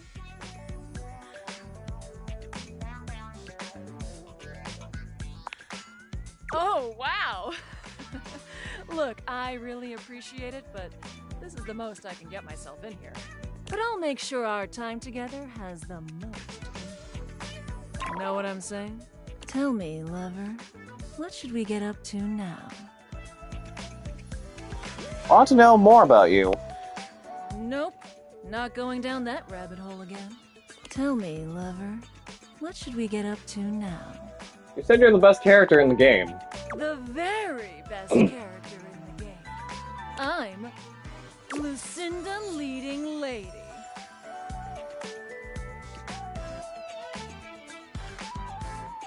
Prove it. Prove it? I'm proving it right now with my exceptional voice, body, and other things. But okay, I'll show you anyway, since I've got nothing better to do.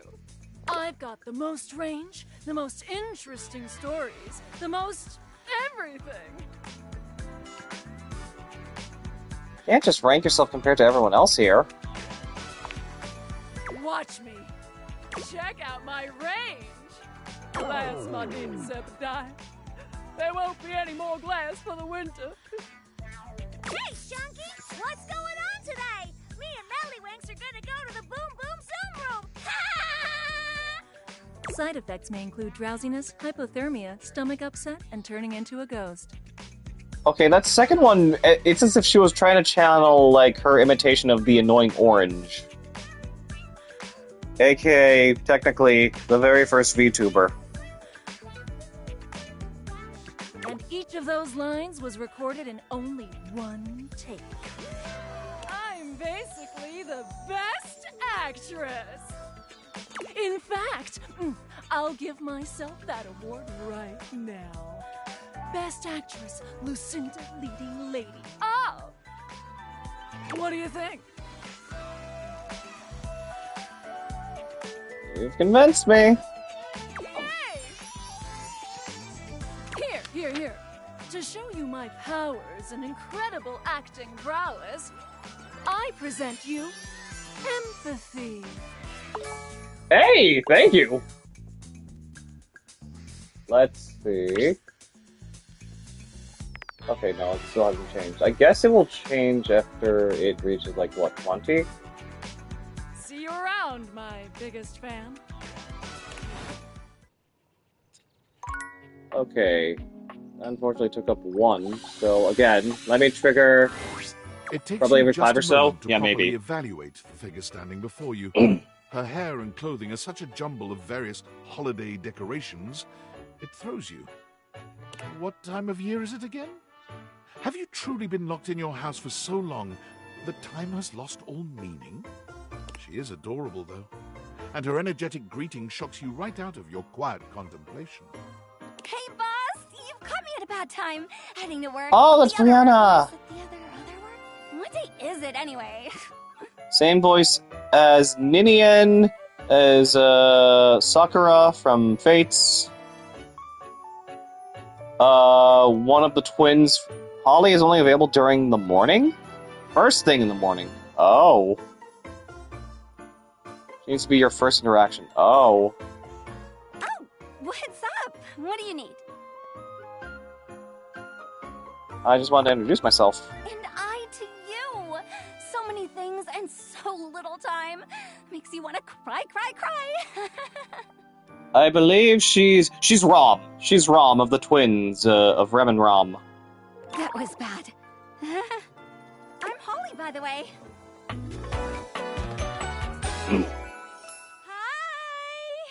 Nice to finally meet you, Holly. So let's see. I see on her outfit, I see Valentine's Day, Christmas on her hair, along with Easter and St. Patrick's Day. Holly Holiday, yes. Halloween, I guess.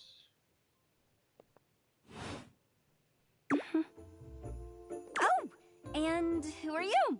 Did you already say? Sorry. And a little rush for the dish dash. Rat race, all that. I'm Sora. Oh, I've heard about you. That is such a funny name.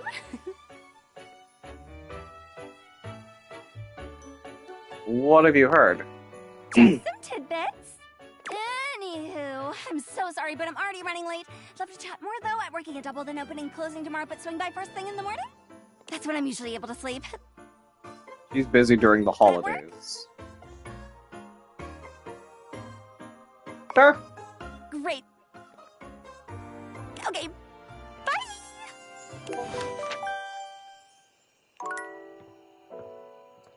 Alright, who do we visit next, I wonder?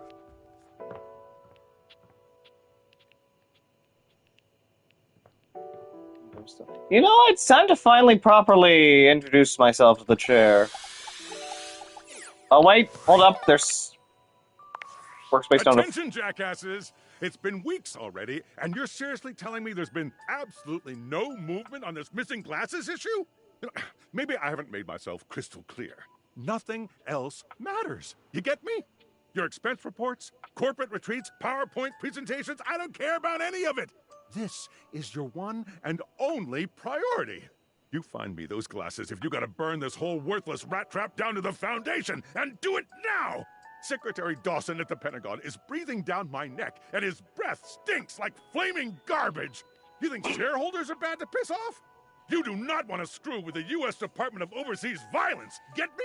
We're all gonna end up buried alive in some desert somewhere. Find me those glasses now! And who the hell came up with the 15% off transparent items promo? No consumer buys anything based off of how transparent it is. Find me whoever came up with that crap and fire them. David. Dang. Trying to meet with her in the morning, it won't work well for you. Aside from that initial first meeting, then... Okay. Time to finally meet the chair. Oh, hi. I'm on vocal rest right now, so I'm not too tired for the work week. Trying my best to rest anyways. I'll have to catch you next time, then. You're welcome to swing by the show another night if you like. Another character I'm gonna have to meet with first thing in the morning. Yeah, that's Jeremy Lay's voice.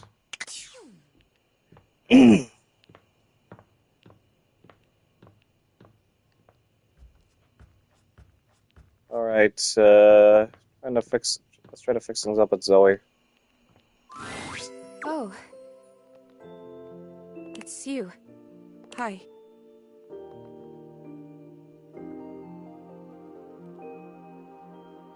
Yeah, I was worried about you. I'm afraid. It changes plays depending on the day. Ah. I've been so curious about everything. I wanted to know. I wanted to feel it all the time, all at once. I was so grateful to you when you found my necklace. I'm glad I could. Now I've run into this thing. Monday is her rest day. Oh. It just feels like this huge, sticky brick wall in my mind. How did I die? What happened?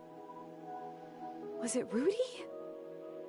This person that I thought was my friend?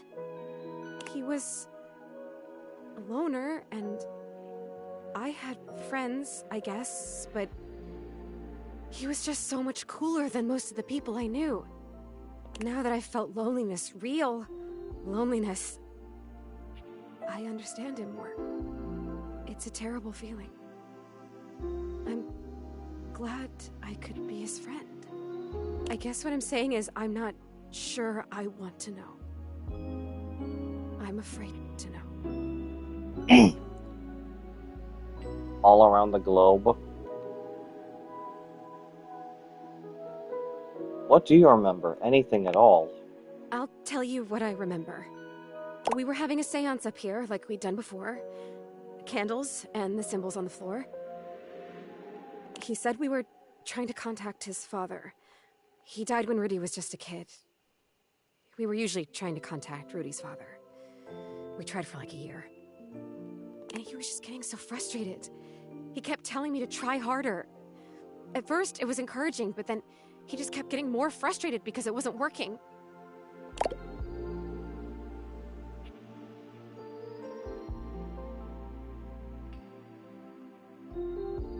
It's not okay that he was getting aggravated with you.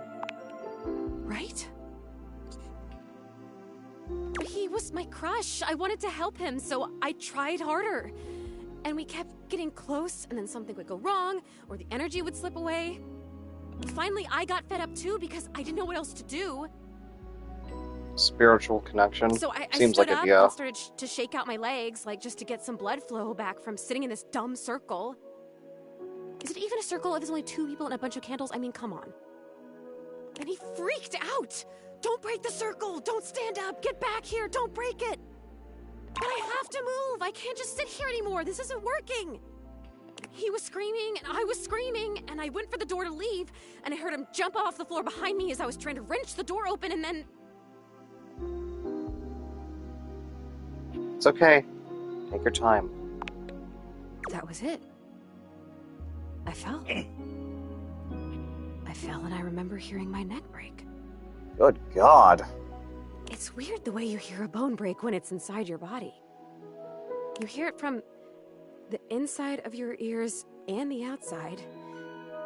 Especially when it's such a big bone. Not a big, but important bone. And so close to your ears. I remember feeling the sound before I felt the pain. And then the pain was only like a second. And it was over. Did Rudy try to grab you? I don't know. I don't remember that. I didn't see it, I guess. I just remember that felt sound, and then I was here. Like this. Rudy just stood there for a while. I remember that he actually knelt down next to me and brushed my hair back from my face. Then he blew out all the candles and went downstairs. Sounds are also tied to memory. Right. So he left you up here? I guess he did. Huh. Some crush. The next people that were up here were the paramedics, or whoever it is that comes with the big black bag and the gurney. Morticianers, the coroner.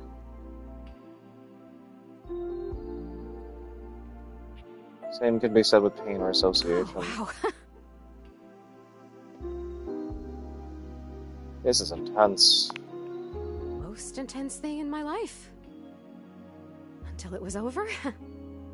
Rudy was up here with them, with the cops. They were doing some paperwork stuff, not looking at me, and they hadn't zipped the bag up yet.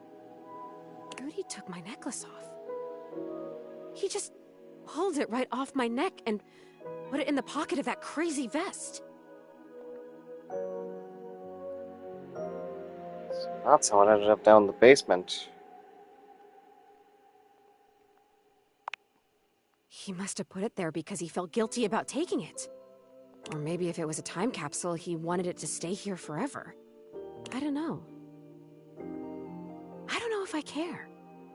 I have to tell you, I don't know if I want to live this way anymore. When I was just alone and happy-go-lucky with no memories, it was okay. But now I've met you, and I know about other personalities in this house, friends that I might have. I know how lonely I've been.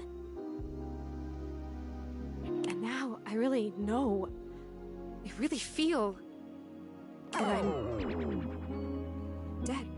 I'm not supposed to be here like this, just hanging in between worlds. I don't know what to do. I don't even know what I could possibly do, but I'm so sad now. And it hurts. I'm gonna go now, okay? It's weird when you're lonely to just want to be alone, but there you go. Wait, Zoe, you can choose to go now? Oh, yeah, I can. I noticed that a little while ago. When I got my feelings back, I realized all I had to do was really feel the want to go or feel the want to stay, and I could make it happen.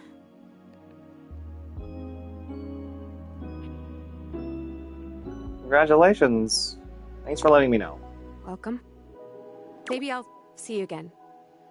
I have to try and figure out what to do with my life. Well, my death. With whatever it is. See you around.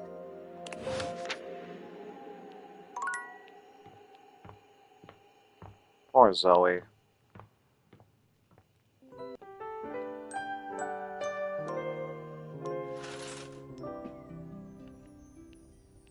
Alright, who do we end up meeting with?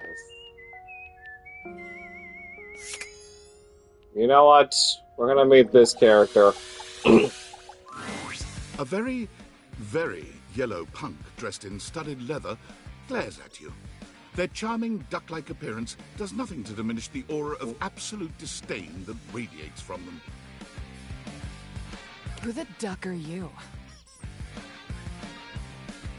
Who the duck are you? I asked first. I asked second. Then I'll ask third, like this is a ducking competition. Who the duck are you, jerkwad? I'm one of the two of us who lives here legally. The bathroom? No, sorry, I meant I live in this house. Well, ducking say that then, dumbass. Starting to think you got a real apology kink here. I only ever see you sitting and scrolling or standing with a dead blank expression on your ugly mug.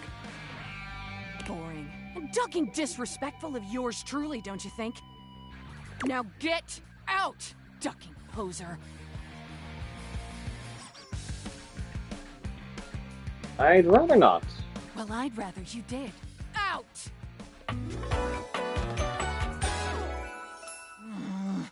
Rebel. Oh my god! Ah, I have never felt my content aware go off like this. Uh-oh. This ducky is dangerous. Oh my god, the back of her jacket, oh my god. The ducking knife. You got that right. This one gives off very sexual energy, very profanity-laced energy, very everything. Oh, they really wrote everything extreme about this character, huh? And I love how she is flipping the bird at me. Well, double the bird. If you're the least bit turned off by anything rude, I'd skip this one. I dare you. See?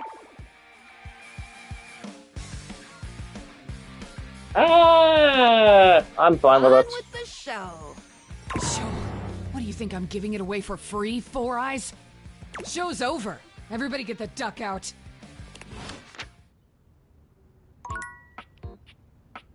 Interesting first interaction with her.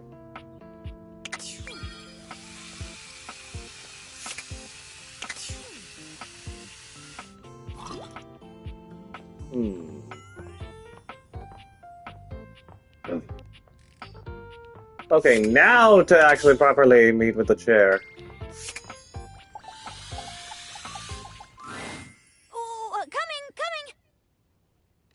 Hello. Sorry for any confusion. I'm currently working my day job at all 5 restaurants and bars in the house. It's hard being an actor. Jeremy, Two Top just walked in. Who's this? Coming! Stop by for another night of some theater. Oh man, she's a really specific one.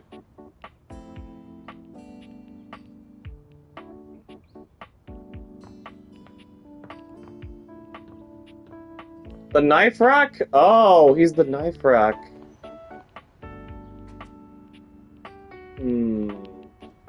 Okay, hear me out. I need to know who the salt and pepper are.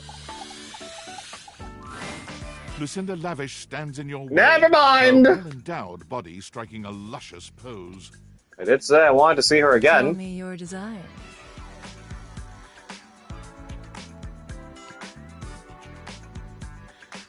How else are you supposedly the best?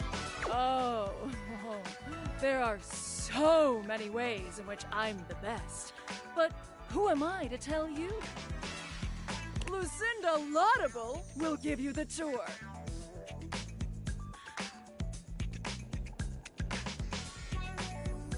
What does laudable mean? Are you saying my name is a stretch? That people won't get it? Okay.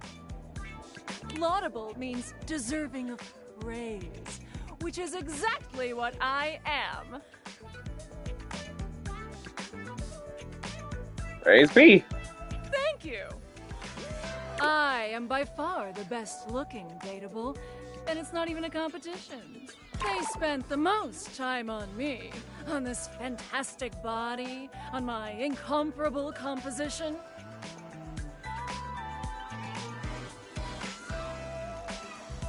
You look hot as hell, Lucinda. Lucinda Laudable. What's Let's take a look at a typical dateable, shall we? Whoever the fuck this is, he only stands there like that the whole time. Somebody. Whereas I can do all sorts of things with my arms and legs, you see. That's my friend Dorian. Okay, so I'm a better friend than Dorian. Look how interesting I am. Look!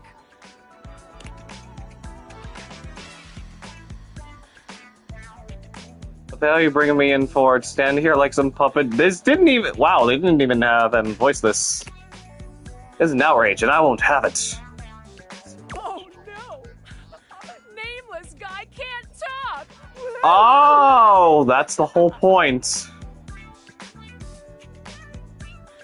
Why can't he talk? Well, there's a very simple explanation. I'll have you know, I was recorded dead last because I required the most amount of work. It took a team of 20 to make me so irresistible. This poor dude can't talk because his lines in my script weren't even written when he was recorded. Bollocks. My sexy as hell images have an extra feature that dude bro over here doesn't have. When I blink, it has more frames, making it more realistic. It's like I'm actually here with you on a real date. A day where you just talk about how great you are? Well, I forgot I was playing a dating sim for a second. I mean, yeah, that's my idea of a date. Why did it flash white there for a moment on her side? For these reasons, I award myself Best Cinematography, Lucinda Laudable. Oh, thank you. A minor one, if Thank you so anything. much. I'm leaving. Oh, good. Bye. So, what do you think? You really do have all the best features. I think I just have to see some other sides to you. Why? Because this side is annoying? You said it, not me. Well, then maybe pick different next time. Anyways. Salt and pepper! Ah, my faithful companion. Never mind, it's Mitchell again. Care to join me for another review? Okay. I was thinking maybe we could just talk. Okay, fine. Let's have another Where should review. we go? There's a new Hawaiian fusion place in the living room. Daisuke's sushi spot in the dining room is supposed to be pretty swanky. Let's go Hawaiian Fusion. You find yourself in a large and comfy side-of-the-street-style stand. Koa has blended traditional Hawaiian vibes with Korean elements. Koa has managed to bend himself around a grill in the center of the establishment in classic Korean barbecue style. Aloha, friends. Oh, I'm guessing. Okay, so Koa's the sofa. Welcome to Two Currents, a Hawaiian fusion experience. My, mon ami. You've worked hard to create the atmosphere. Oh, not too hard. Well, what do we think? Let's see. Song Song. Shouldn't we be eating on Abel's back? You achieved a true fusion. I'm humbled that you think so. I agree, Koa. This is so far quite delightful. Who's Koa voiced by? Please, take a seat. Koa pats his lap. Don't mind if we do. Is something the matter? How do we feel about these seats?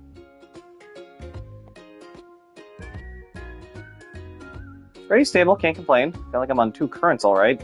Koa's lap is pretty comfy. Moses Goods, that's his name, huh? I'm glad to have you on it. And me at the same time. How scandalous. Did someone say scandal? Oh my god, hi, Scandalabra. Out? But... Out.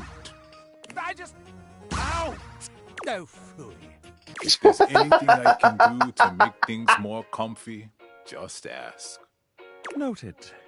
Now, what do you recommend?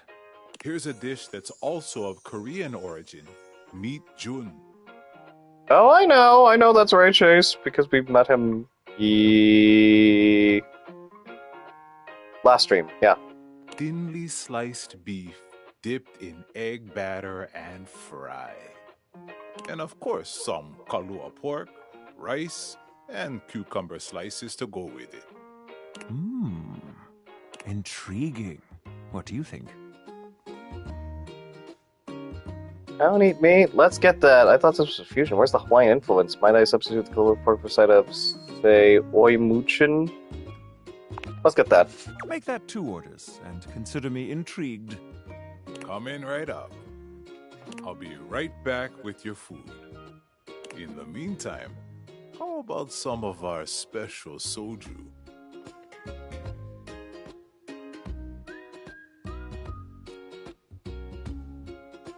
Gonbei? I don't know what that's Korean for. No alcohol for me right now, thanks. No problem. Just water then. Okay, here's your order. Dig in. Let's try this. Koa's dishes are sumptuous, abundant, and full of bold, contrasting flavors. This is definitely comfort food, and the gloves are off when it comes to spices, sauces, and carbs. The combination of Hawaiian and Korean flavors contrasts and complements, ultimately fusing into something utterly unique. Fermented vegetables, meats dripping with sugary pineapple sauce, and rice. Lots of rice. Interesting. What do you think? Rebel was voiced by Amanda Hufford. First time hearing that VA. Unlike anything I've ever had before. This slaps!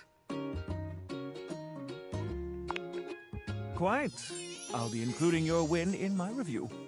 My friend and I are about finished here. Koa, thank you for having us.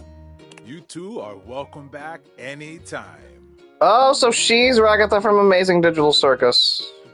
Which is supposed to also be coming out. The next episode is coming out tomorrow, right? Can't forget about that.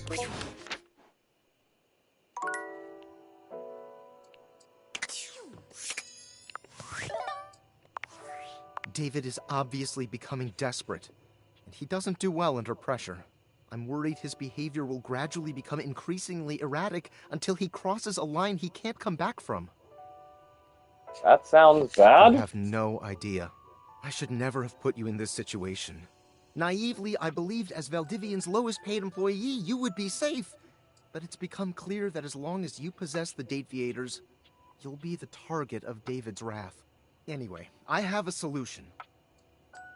What? Use the realization recipes to bring Skylar to life. If Skylar becomes human, the Dateviators will instantly cease to operate. And if the Dateviators cease to operate, there will be absolutely no evidence implicating you in their theft. Realize Skylar and destroy the Dateviators before David unleashes his full fury upon you. He has access to resources you'd never believe. I'm afraid there's just no time to explain. You see, I forgot to charge my phone's battery last night, and now I'm at 2%. And I can't charge it because I also forgot my charging cable. Can you believe that? Ugh. But remember, realize Skylar ASAP.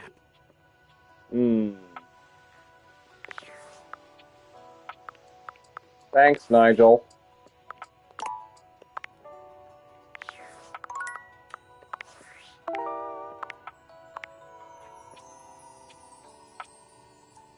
Realize Breezy was thinking.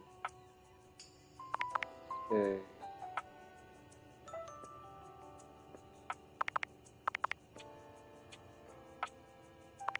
Ready.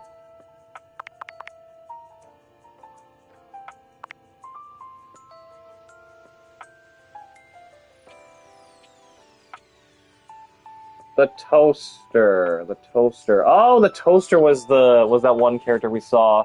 Probably voiced by Christina V. That when it came to Scandalabra.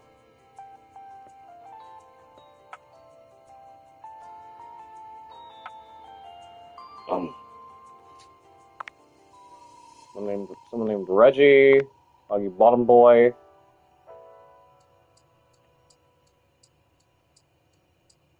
Ah, right. Go to river if you want water.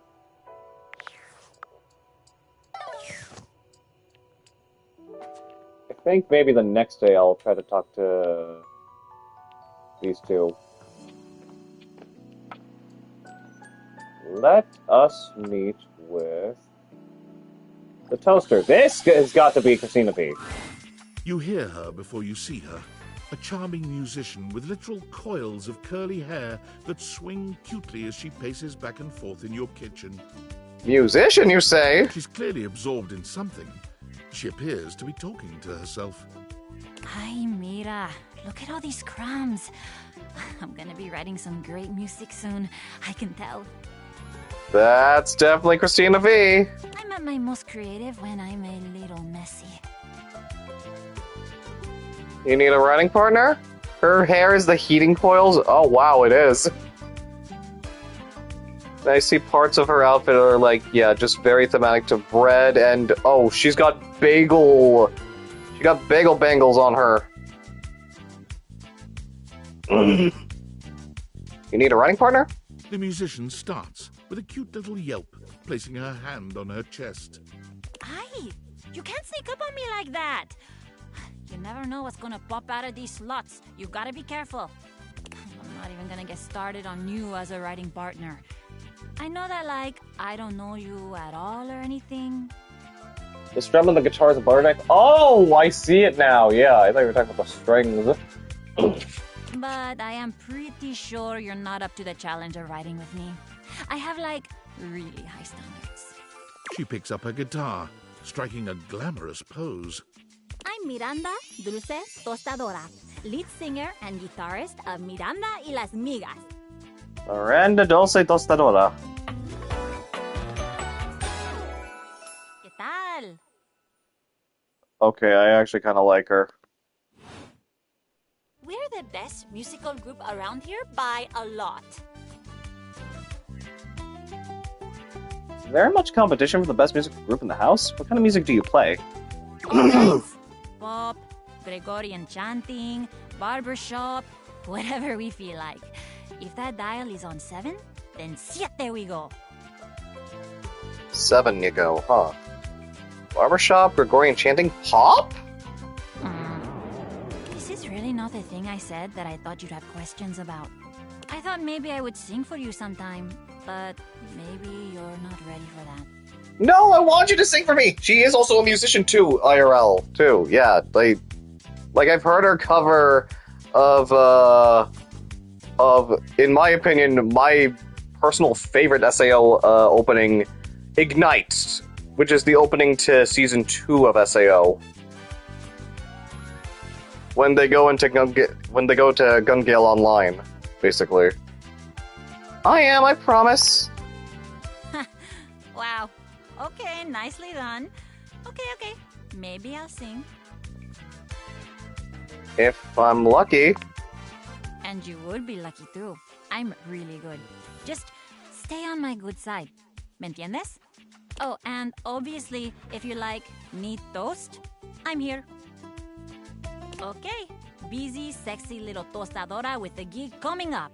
Time to make the toast. Hasta luego. Okay, I really do love how they made this character like very much Latina.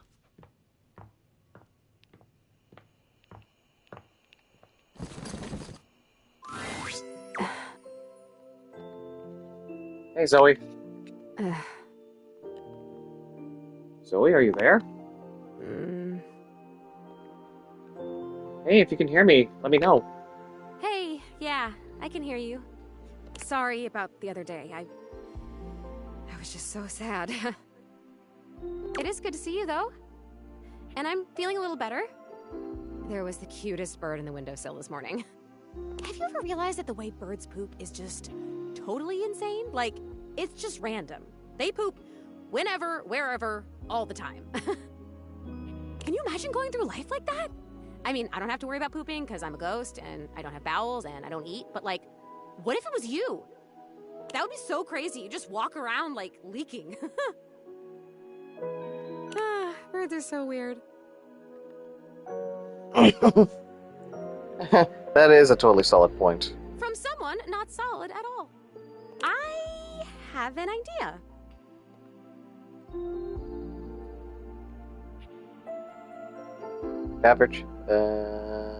Never change, Zoe. About what? I've been thinking about where I should go next.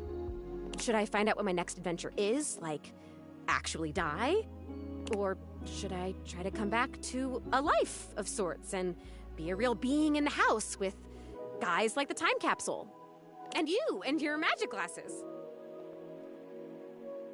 I would love to have you here. Oh my god, thank you! Look, here's my idea. We never closed the seance room. I stood up, and he stood up, and then I fell, and I died, but the energy was still all open and swirly. So maybe it's still open. Maybe if we can complete it, I'd stop being stuck in between worlds like this. Stuck in this room, stuck in the freaking 80s, for God's sake. When you get back into that open energy, you might be able to make it here fully.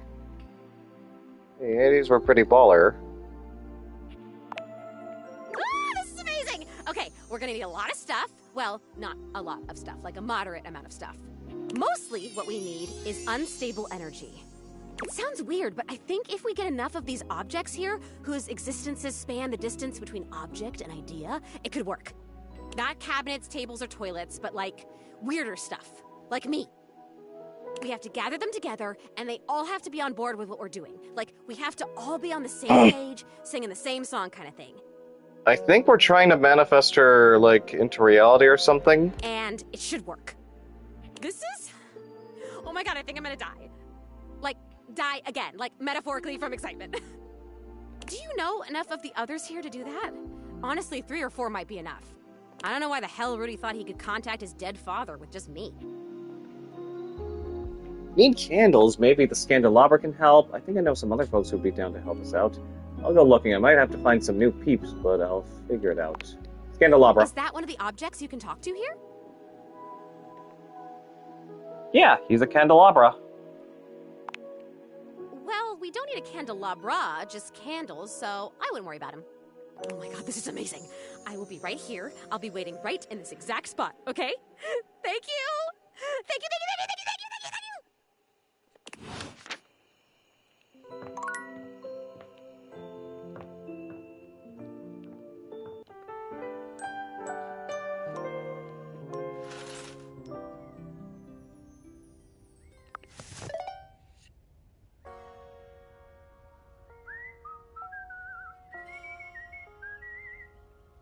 There we go. Sorry about that. Again, my feed froze up for no reason at all. Stream freeze up for you.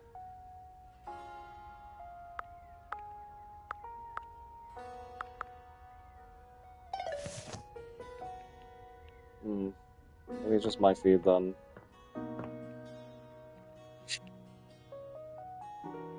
What the heck?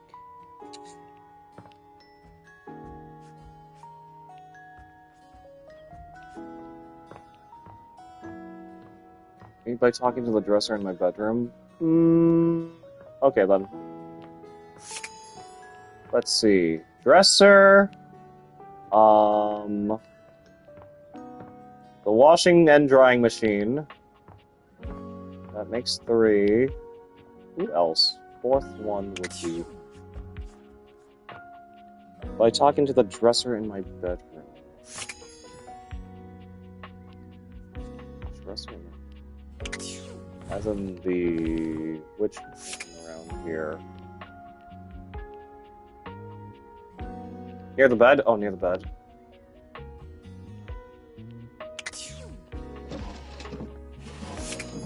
Like the whole dresser here?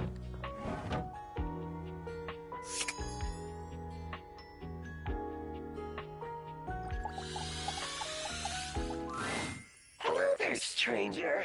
I'm Dina the Dresser. Need a helping hand? What the hell?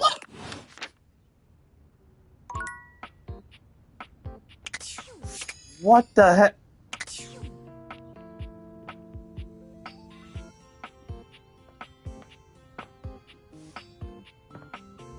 That was freaky.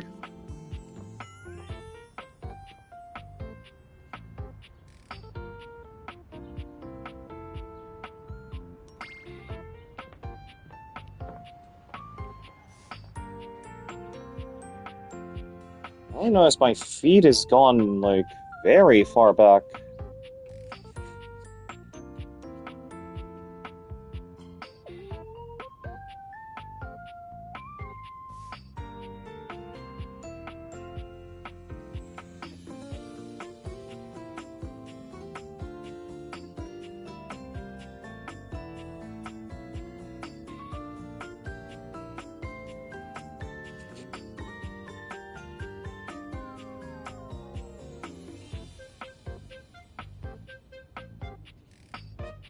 Okay, maybe it's just the... Hang on. I'm using my phone now to... Maybe it's just a freaking iPad. Stupid connectivity on this thing.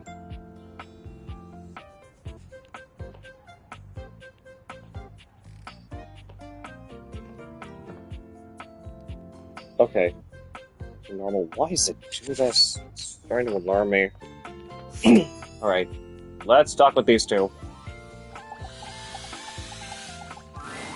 A handsome acrobat greets you with a small yet theatrical little bow, placing a hand on his chest and tipping his head forward.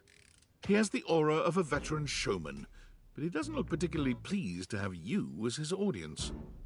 Greetings, weary traveler. Washford.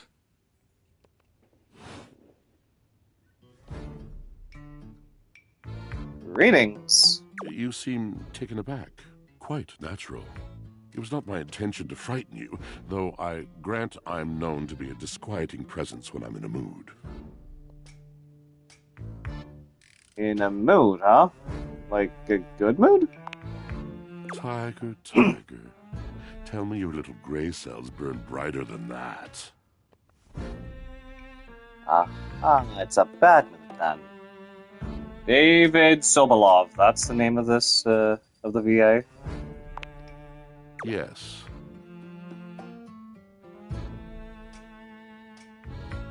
Yes. A long and solitary bad mood. For this, for everything, we are out of tune. Wow, I'm really sorry to hear about that. Anything you'd like to talk about? You aren't serious. You jest.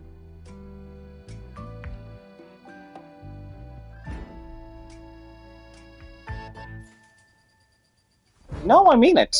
You want to hear my story? For sure. I am a servant to the drama of the heart. He's been for some time voice acting since the 90s, in 95. Oh, wow. This should be good. Good, bad, what's the difference?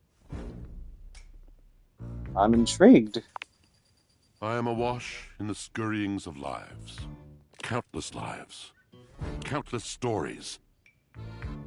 He was RoboCop and RoboCop Alpha Commando, the 90s TV show. I am filled really? with water. Wasn't that a cartoon spin-off? The state of all things. Water. The tears you cry when you are born. Or something else. You are made when you are broken.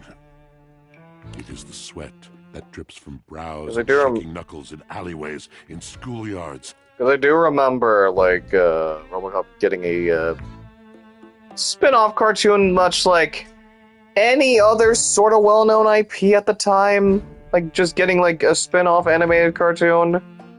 He's a few characters in Brutal Legend. It flows over its own frozen self down dry and grateful throats. It drops from noses in blazing sunshine onto lemon-printed bathing suits.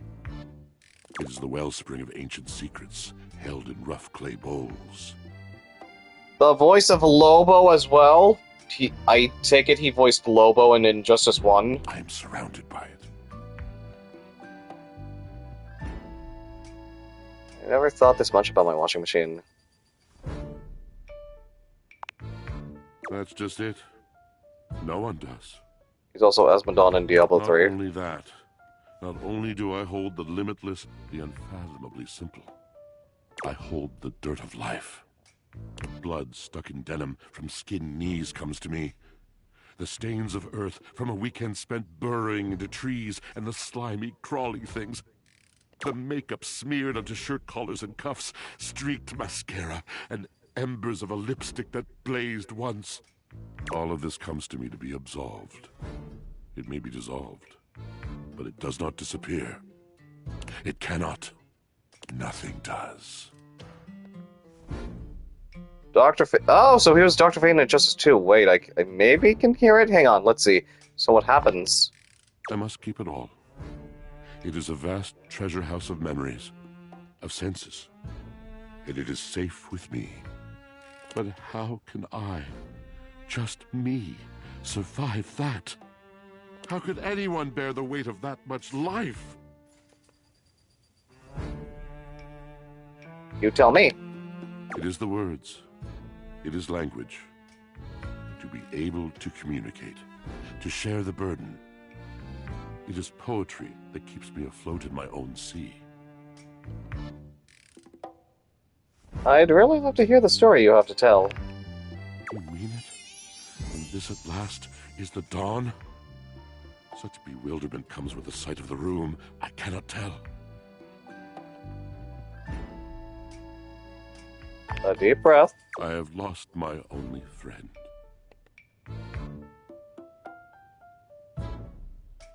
Nod sympathetically.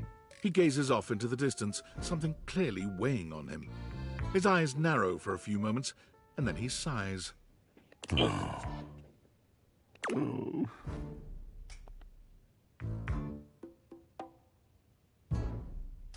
Was that it? Yes, my God, haven't I done enough? I need a little more detail there. Drysdale. He was a phantom of delight when first he gleamed upon my sight. But we are quite forsaken. Why does that look broken? Oh my! Oh man, what happened? We were a duo. An acrobatic team rivaled by none on Earth. We were swift, smooth, and strong. I wish you could have seen him fly. Yeah, I can see that. Drysdale is right above him. To the vault of paved heaven. Our performances were legend. They came from many rooms away to watch us, to applaud us. And joy filled me as wine in a glass overflowed. Sounds like you guys had a really amazing connection. Cool beans, I wouldn't say that. But the physical connection between him and me, it is like nothing I have ever known before. Oh, I'm a little familiar with Neil Newbin because I know two characters that I know he voices. One of them is, well, Asterion from Baldur's Gate 3, everyone's favorite vampire from that game. And he was also Heisenberg in Resident Evil Village. Could really go for a glass of wine right now, so what's the problem? He does not need poetry like I do. When he talks, it is a breeze to my tempest. And to him my tempest seems but a suggestion, a rumor of rain in another man's country. But you had your art, didn't you? You weren't a good match. Until we didn't. Until he was too busy to perform. Too occupied with other things to tumble with me. My god, he was old Dragonland Vampire Survivors? I didn't even know that game had voice acting. The bond was broken. The bright cord severed. He abandoned me. And when he was finally ready again, I was unreachable. Locked in my own Shion. Trying to claw my way back to a friend who could not hear me. The wall between us has been impenetrable ever since. Also, how would you feel about if your washing machine or drawing machine was, or your dryer was, like, you know, on top of the other or whatever like that? I see why you two haven't talked in such a long time. Yes, it's been years. As I said, traveler, a long and solitary bad mood. All moving things come to an end. And not I miss him every day. Annoyed Willow. Though you have been a rather dismissive and flippant creature, I find I am still charmed. I didn't know I could still feel that way. Don't worry, these things have a way of working out. You're asking me to have faith. I would be hard-pressed to acquiesce if not for, well, I've tried everything else. Thank you, sincerely, for listening. It has been so long since anyone has stopped, has heard me. Alright, Drysdale. You're next. Acrobat in bright orange evaluates you with a smirk. His hair is streaked with grey, and there's a twinkle in his eyes that tells you this guy is definitely going to keep you on your toes. Oh my goodness, he looks like a mess compared to Washburn. Well, hello there, new face. I may be quite excited to meet you. Oh yeah, I can totally hear Heisenberg. Crowd control! Hey! 50 game datables. Nice. Yes. Base game datables, that is. Not counting our 2 DLC characters.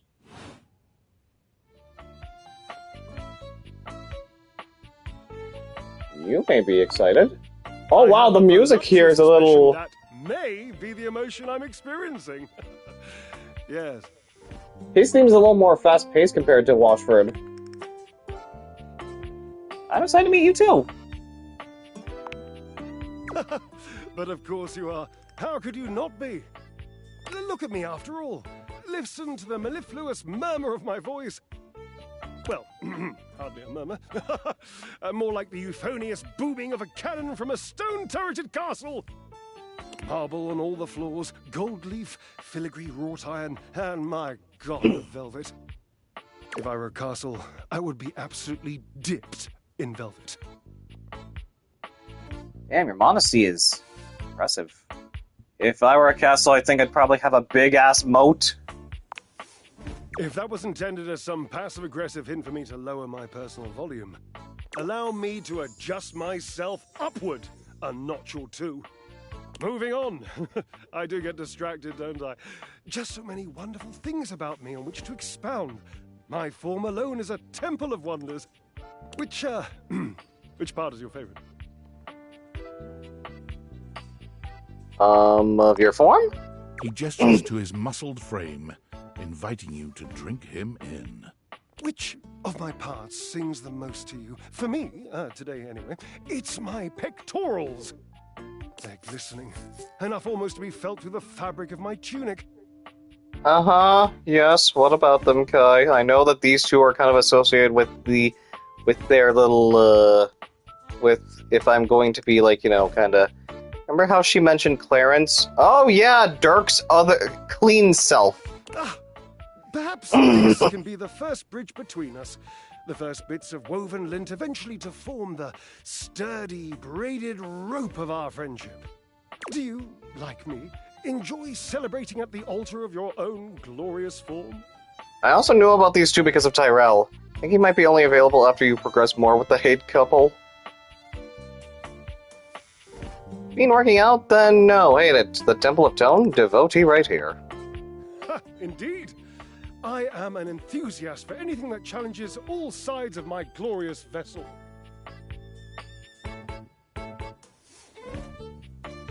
How do you work out exactly? Jerub, I cannot even begin to tell you, but I am nothing if not inventive, fearless, indefatigable.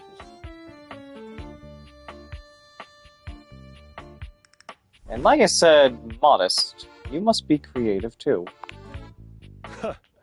Devilishly so.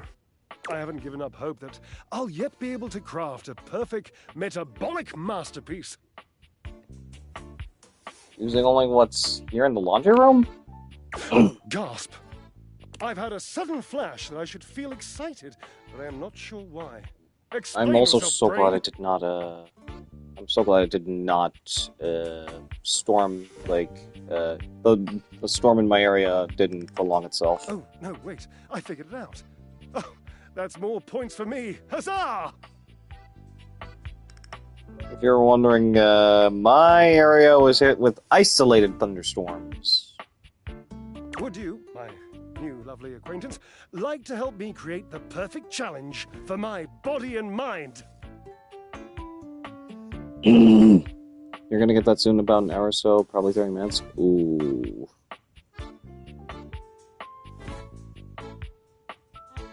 Would you help me invent a tango for the triceps, a conga for the core, a quick step for the quadriceps? It might miss you, so who knows? It's again, it's isolated thunderstorms. Like, it was happening in my area, even if, like, say the sun was kind of out-ish. Yeah, same. I'm not good with thunderstorms at all. Ever since I was a kid. Let's see. Build a workout together? That sounds awesome. I don't think so. I'm not a very fit person. Yeah, this is me. That's the point, my little marshmallow. We start with the obliques. Very important to twist, turn, and watch your booty in the mirror. He gives his posterior a little wiggle for emphasis. I know. I can lie down with Florence, grasp Titus by her intimidating epaulettes, and Russian twist her for 3 sets of 20. What do you think? Who's Florence? Florence, the floor. You haven't met Florence? No, I have not. She and Mayor Celia are my 2 favorite dishy divas. We get together, a little Lambrusco, raise a little hell. And who was Celia? She hates working out, but I'm absolutely sure she'll support me. Oh, I made another joke. That one wasn't even intentional. The ceiling? I'm amazing. What do you think? Right now, well, now I know about 2 others because of him. Titus, what's that? Titus! The detergent! Well, okay, thanks for being specific about that. What do you think? How about hanging knee rise instead? Oh dear, no. I don't think that's a good idea. Titus, voiced by Allegra Clark. Okay, I have to meet with that character then. Darling, where would I hang from? The wall? Wallace? Have you seen him? A slice a la mode? How could I ever focus on form with that form before me? Oh no, no more temptations. I must keep my movement pure.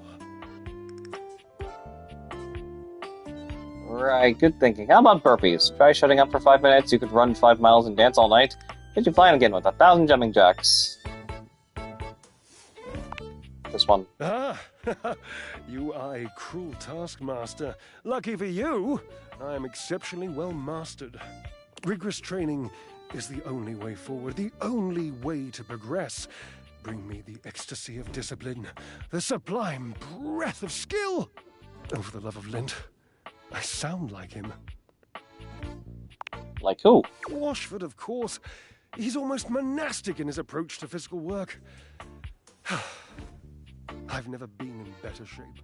Call Washford for me.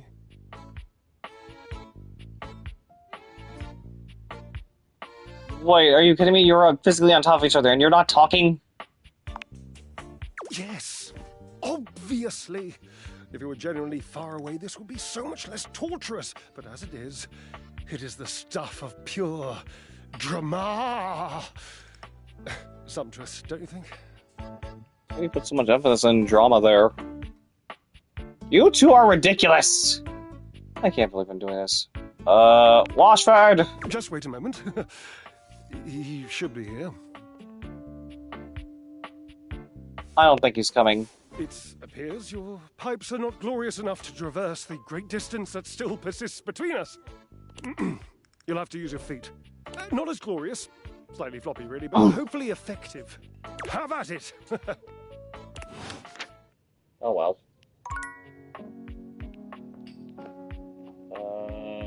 Wait, okay, yeah. Candelabra! Ah, you. You have been awfully rude. Trust me, everyone knows about that now. Everybody. And you return. Like me, your curiosity for scandal keeps you coming back for more. So, I will allow you another chance. Would you like to hear the latest gossip? I'm just trying to get an ending with you. Whatever. That's the spirit. Well. Scandal time! This housestone, while it may appear peaceful from the outside, in fact, harbors a hotbed of scandal from the inside.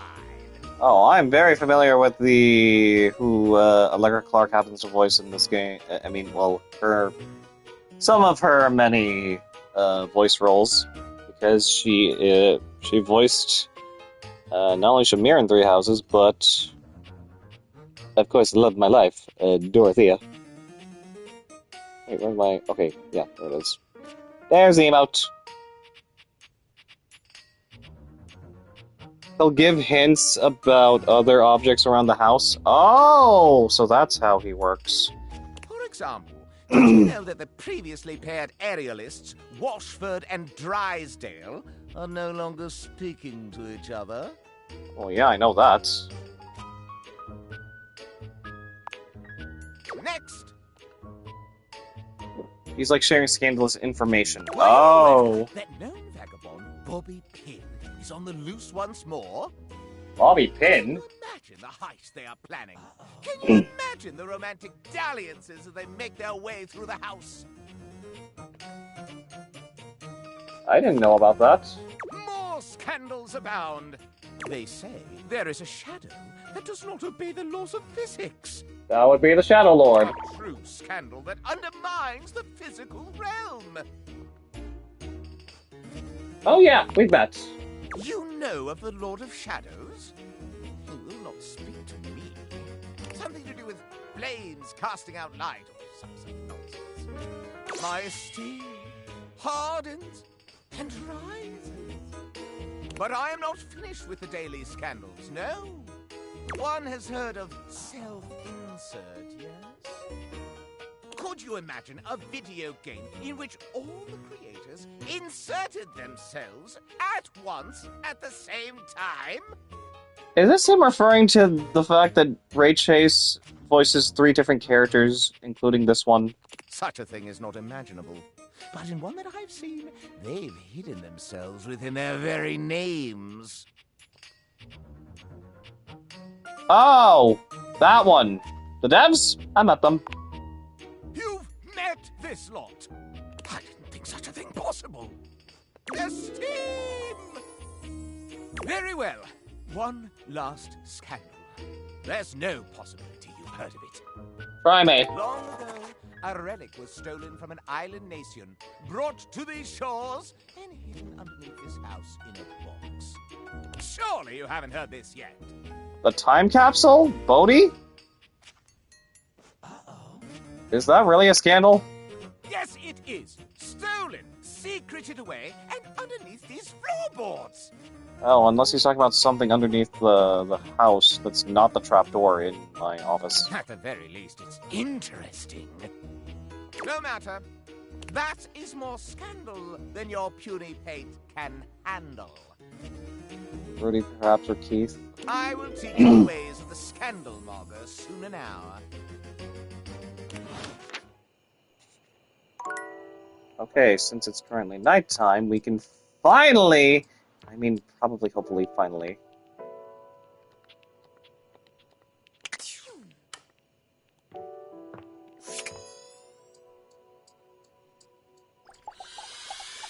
Can we finally interact?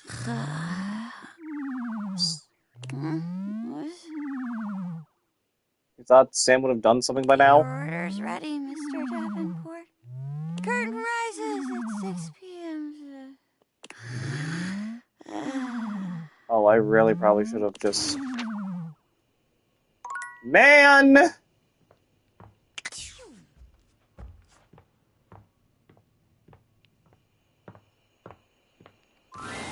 You brought some spirits. I can feel it. Ooh, and you also brought that fantastic red shirt. I'm totally feeling that. Anyway, let's see how many you have. I have the Master of Shadows. There's an overwhelming sense of existential dread, which I need to talk to again. I used to have nightmares. I found a way to access the UI herself. Spooky. Yes! There's an overwhelming sense of existential dread. Oh, I love it. Oh, Sam is supposed to give me something after a requirement? Yes! Remember when you used to have nightmares? Yes! I found a way to access the UI herself. Oh, wow. Hello. Yes! The developers of the games know me now. Ooh, I'm so sorry. Yes! That's all I found. Okay, let's see if it's enough. You did it. You actually did it. The energy in this room is so amazing. I haven't felt this good in decades. Your recruitment has paid off. The room is positively buzzing with vitality, even if you're the only technically living being present. Darkness, just where I belong. So Sam won't do it unless I realize 10 objects. Cool digs. Where's the ghost? Hi, Doug. The realm between the living and the dead. My favorite. I'm so glad I came across the nightmare. Hiya! I'm not one for spooks, but this is a great cause. Dang, we're very crowded here. Do you have any idea how long this encounter took to code? It's a mess. I love how, like, you know, these are pretty much some of the secret ones. Are there enough of us here? I think there are. What kind of party is this? Are we sure there's a ghost here? It would be so fun if there were, but even if there's not, we're all together, and isn't that nice? Shut up, I'm bored already. Let's go! Lead on, I'm ready and roaring. Okay, so just tell everyone to focus on being here and being together and seeing the unseeable. Just have them repeat that to themselves, okay? You nod at Zoe, relaying her instructions to the group. Okay, everyone, just focus on being here, being together, and seeing the unseeable. What? Now that I can do. Come on. Repeat to yourself, I can see the unseeable. I can see the unseeable. I can see the unseeable. I can see the unseeable. I can see the unseeable. I can see the unseeable. The way he said it. Oh, there's my trademark seance board whose name I choose not to say in this moment. I was wondering where that went to. What are you all up to in here? Should I get cotton candy? Parker? That doesn't make any sense. That is Whoa! nonsensical. No. Wait, is she supposed to represent our money? Oh, because she's dressed up as a wallet. Monique is her name. Oh. Monique, you grumpy Gus. Why don't you come and play along with us? Just because you're money doesn't mean that you can't have some fun. After all, isn't capitalism kind of gamifying human life and suffering to begin with? What? Where should I sit? Also, she only appears if you befriend or love the safe, so get... They're doing one of those trademarked seance boards. We should join in. Something good always comes from crossing the liminal horizon. Oh, come on, you two. Don't fight. Not on Seance Day. Hi, Holly. Seance Day. I suppose they'll make keepsakes for that, too. Hey, I've seen her before, but I don't know exactly who she is. Wait, is she supposed to be our portrait or our mirror? And you'll have to hold them. God, you souped-up toy chest. What a hard life. All the noise and foolishness is entirely lost on Zoe. She can't hear a word. Lady She gives you a Memoria. wild grin her enthusiasm infectious. Colleen Clinkenbeard. Ah, isn't she? She's supposed. I know her as the voice of like the young versions of Gohan, and technically Luffy. It's working. I can feel it. This is awesome. Keep him going. Her gimmick is memories. Oh, it's working, you guys. Zoe says she can feel it. Speaking of the trademarked ghost summoning game, we should surely copy our Mystic Ventures here. Don't you think? Mystic Ventures. That's trademarkable. We could copyright that. It could be a worker placement game with a spooky spinner in the middle. So I take it. So when you say that I need to befriend or love Sophia, the moment I do that, she'll open up, and then I'll find Monique in there. We could get this out by the holiday season. I'll add it to the tracker. Come, come, my children. Let not the prism of personality bounce us away from the pure light of purpose. She will then open up to me when she likes you. We Okay. have joined for alchemy, and gold we shall exhale. Come hell and all its ghostly companions. Zoe Quite holds her literally. arm out towards you. It's hard to put into words, but it has a different sort of weight than the rest of her. Probably not if she hates you, so fair warning. Okay, so I'm gonna have to suck up to her as much as I need to. Holy guacamole. Can you see my arm? My arm feels really real right now, man. This is crazy. Can you see it? No way. Your companions start, surprised by the sudden appearance of a disembodied arm in their midst. Wait, what the hell is that? Is there just a floating arm in here all of a sudden? Calm, child. Mommy will protect you. Oh, hi there, Sophia. Speaking of, Zoe, are you okay? I am so great. I am amazing. Keep it going. I think I can actually feel my backbone, and I love it. I mean, I knew I was brave, but now I can feel it. I'm just so happy to be part of something that's not a quiz show. Almost there. One more big push, and I don't know, but it'll be something. Okay, folks, concentrate. You've got it. Gosh, I don't think I've worked this hard since I entered that tinsel hanging challenge. Hanging tinsel's a challenge? Sure. When you're competing against the 4-time former champion, it is. But if memory serves, Holly, the 4-time former champion is... Me! How circular is life. Prepare yourselves, little ones. I believe the mystic moment is upon us. With a sudden burst of light, Zoe's once translucent form becomes opaque. She waves furiously to everyone present. Lady Moria can be found in the attic interacting with the memorabilia. Hi. You guys, can you see me? Holy shit. A ghost! I see those all the time in my acid trips. You have to get psychedelic with it. Mushrooms are the future. Ooh, she's adorable. What I could do with that. They can see me. You can see me. I'm real! You're real! Zoe, oh my god, we did it! We have pierced the veil. Isn't that wonderful? I've always said every single trademark seance board is real, and we have a devil at the factory who helps curse them. Wonder if that counts as realizing Zoe? Oh. You know, also, this is the most characters we've had in a single scene so far. So now what? I choose now, right? Yes, oh sprite that was. A decision lies before you.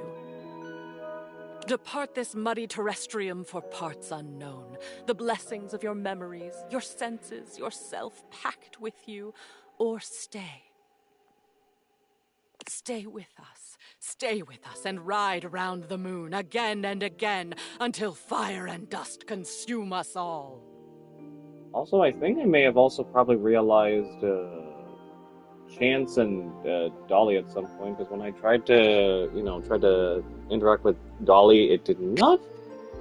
We only just had that one instance, and then just that was it. Stay or go is the gist here. She does this. I think we really just ended it off as just friends. Oh, I hope between she me and her. stays. It's so nice to make new friends. It's up to you, Zoe. You get to choose. I'm staying. Are you kidding? I'm totally staying. This is the best day of my death. Oh! White makes right. Complete the seance ritual.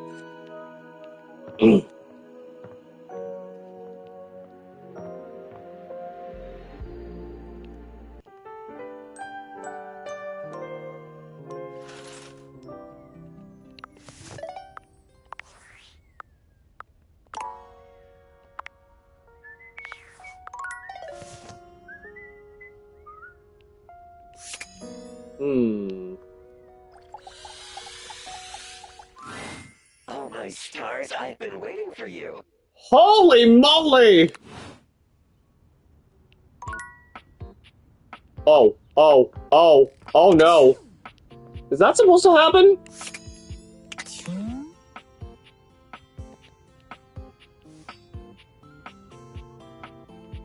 That's actually intentional? Oh my god, that's rather scary. But also clever at the same time.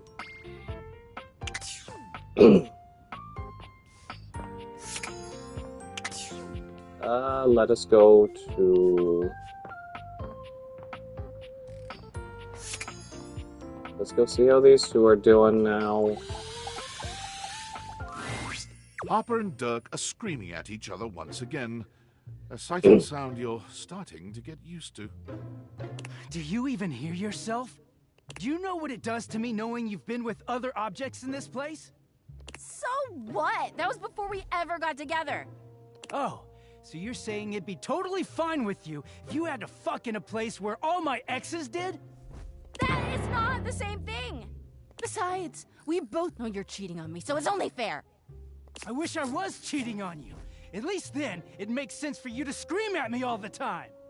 Stop playing innocent! I know you're cheating with the Hanks, and there's way more, too!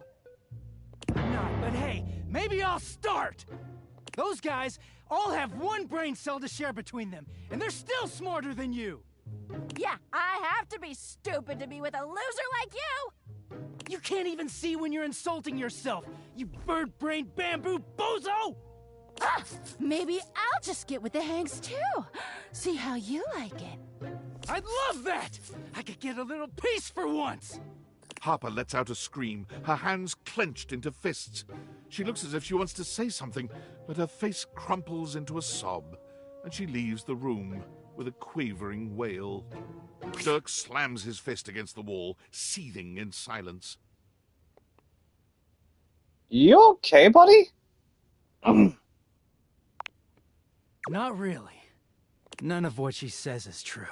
Oh hey, I finally get to interact with JYB. She lost one boyfriend once to shit that was outside my control. Nothing to do with me. She doesn't say it, but I was there when Chappie got washed. We weren't together back then, but I'm positive she blames me for it. Like I could have fucking done anything about it. Sound like you could use a good listener about now. You're not going to start talking to me about your relationship, are you? God, you two really could use a therapist. I could, yeah. This one. Dirk leans against the wall, folding his arms over his chest. That's what I do sometimes, a lot. I wish those two happiness and whatever, but I knew it wasn't gonna last forever. Nothing that goes through Harper stays with her. Eventually you come along and take things back to their rightful place. Or they go through the laundry, and with the exception of Monique, most never come back. Who's Monique again? But no, she acted like they were so in love and just built to last.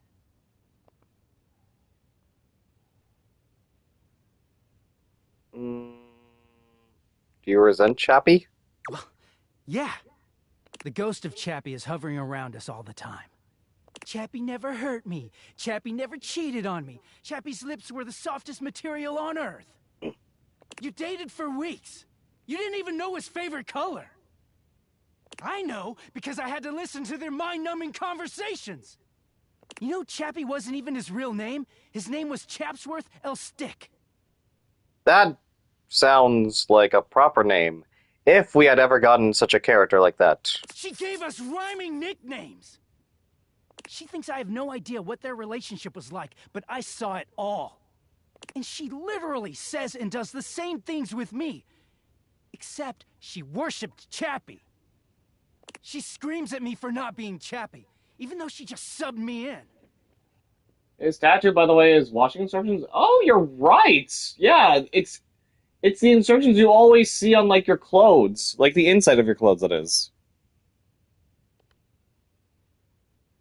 Is it true you ignore her when you're clean? What's it about you cheating with the Hanks? Are you punishing Harper when you're away from her? This one. Yeah, it is. Getting washed is the only way I can get away from Harper. Also on his neck, too. I just realized that. And when I'm away, I just feel clear-headed. I always take her back because I don't know how to quit her. Can I meet your clean other self? When I'm, like this. She starts in on all that dirty shit. I don't know, I just don't have it in me to make her sad. I wonder how different JYB made Clarence then sound. When things are good for a while, so good. Then I look at her wrong, or say the wrong thing, and she goes off on me. It's like she's just waiting for me to fuck up so she can unleash. This stuff with the Hanks, they're not even my type. I don't know where she gets it from. Well, maybe if you actually talk to her, are the good times really worth all the bad ones? She's going to accuse you. Maybe you should cheat on her. I do. She just shouts over me. Dirk looks thoughtful, gazing out at something you can't see. Yosuke is probably your type, you. Yeah, but unfortunately Yuri Lowenthal is not in this game. I think it started with my mom, She was this giant, gorgeous loom.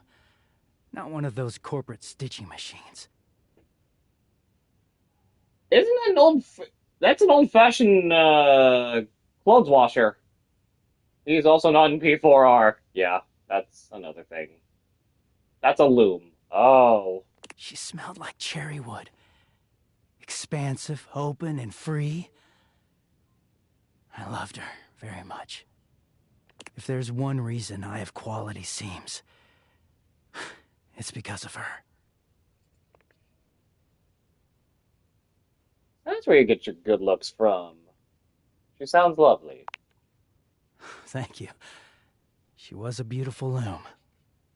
But free spirits aren't always great parents. Like, okay, I believe she loved me at the time. She was always very tender with me. But she never gave me anything but tenderness. No lessons, no guidance, no discipline. I think she was terrified to be anything but my friend. She just wanted to be fun mom. I don't actually talk about her much these days. Harper never cared to ask, and it pisses me off. I haven't seen her in years now. Where is she now? What happened to her? As far as I know, she's still out there creating fabric, and not caring about what happens to her kids after they've gone. I just hear about her occasionally from others like me. Might be time to reach in for the truth there. Oh man, the Persona VA jokes. So maybe Harper makes you feel like you're better, or worse, she's giving you something more than just love. I'm starting to see how this fits in with Harper now. What does all this psychobabble have to do with Harper?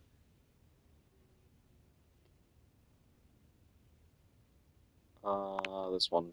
It all makes sense, doesn't it?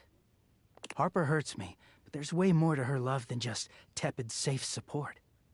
If you can get mad at someone and show up to their place screaming and trying to beat the door down, I don't know, it's not healthy, but fuck, it feels real. There's a stake in that relationship. I don't think Mom would ever have gone to all that trouble for me. He sighs, pushing back away from the wall. Talking to you has definitely made me think about some things. I'm gonna go. Thanks for listening.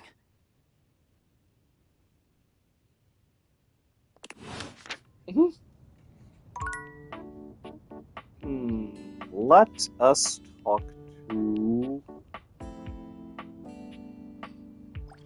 Midas. The gladiator who stands before you is Whoa! intimidating and alluring. She glares at you like she means to run you through. also emanates the refreshing scent of springtime breeze. It slightly undermines whatever murderous intent she may actually have. She is beautiful and terrifying, an Amazon in blue and pink. But even as she points her sword at your throat, all you can do is marvel at just how clean and sweetly scented it is. Titus is a reference to Ajax, an actual warrior in the Iliad and Greek mythology, and is also the name of, like, a cleaning product as well, technically. Who dares disturb me?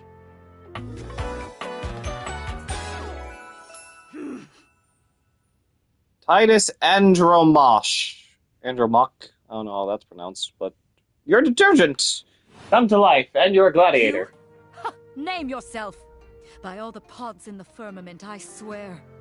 If thou hast disturbed me for any reason less worthy than the red memory of battle, I shall leave you sopped, dirty.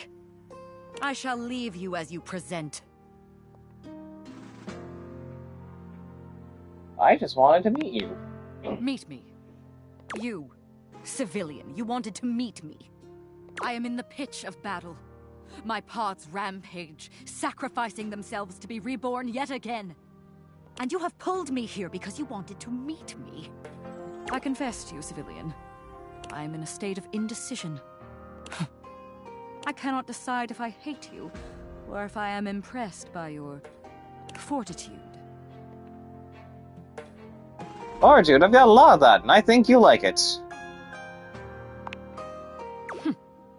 Fortitude. Such bold abandon flaunts a newling's claim, for converse, strange at altar side untold. You are not hated, despite thy impish impertinence. Perhaps there is something about you. But now is not the time. My occupation, my profession calls me back. For passion's sake I fly. For passion's sake I am not pulled again. Amazon-type personality, kind of like Wonder Woman, but more humbled, looks like. Come to me only when the hurly-burly is done, to win or loss. Come before, and even thy puckishness shall not save thee. Wait, what is hurly-burly? How will I know when that is? You won't. Thanks for that, I guess.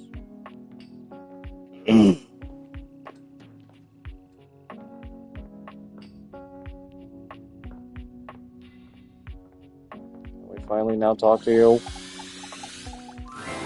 Calibrating. Incoming meteor. Readjusting ship course to avoid impact. Feed. Oh. New data added. It appears we are being watched. The petite blonde thespian turns her attention to you suddenly, greeting you with a cheerful smile. Oh, hey there! I didn't realize I had an audience. Finally, I get to talk to you!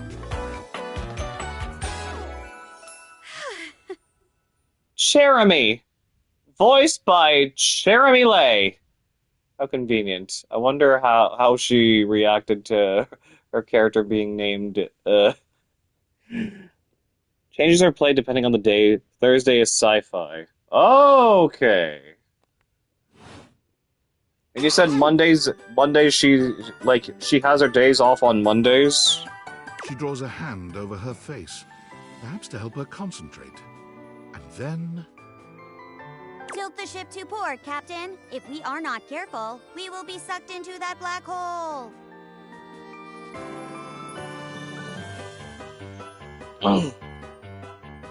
What are you doing? Acting, of course.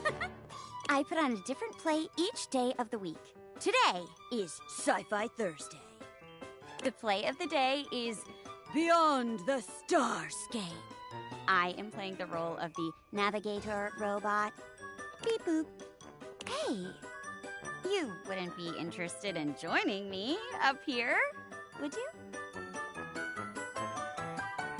Jeremy likes to LARP, which means LARP with her and goodness gracious, Kai. I know she's pretty much that of an... Yeah, she LARPs, okay. Sure! Great. Can't wait to see what you can do. I'm sure you'll break a leg, but don't break too many. I only have 4 of them. So, where's the script? Oh! There is no script. Right, because it's LARPing. We each pick stock roles and then improvise our way through a little sketch. The genre is our guide. But I'm not good with improv. We're very commedia dell'arte here. That's a word I don't think I can pronounce I'll well. give you a character, and you can direct the story from there. This seems kind of hard. First time for everything, I guess. Oh, don't worry. It's no big deal. We're just playing. There are no stakes at all. We usually don't even have an audience. The important thing is that you have fun. Oh, and that you're comfortable. I am big on the actors being comfortable in their space, so we shouldn't do anything too intense before we get comfortable performing with one another. That means no roughhousing and no... Weird to hear Makoto so chipper. I'm used to hearing her as other, like, Fire Emblem characters. Like, she's supposed to be Rhea from Three Houses, and her voice for that character is a lot more different. But she's also Sita, aka Mart's girl. May, one of the characters from Shadows of Valentia.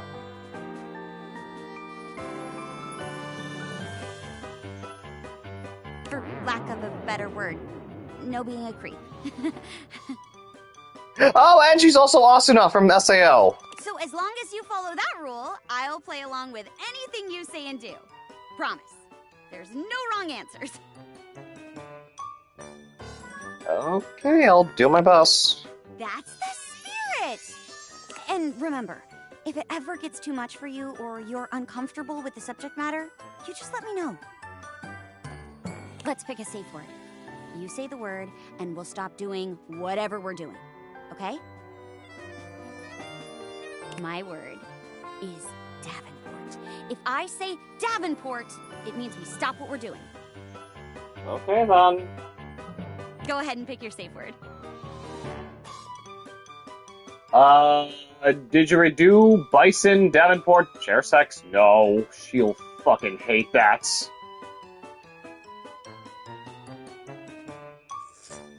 I would never! Okay, Bison, it's simple.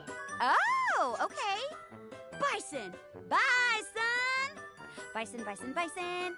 Got it. Okay, I never really thought about that, but okay. Also, I also kind of like her theme, too. Great. Let me introduce you to today's audience.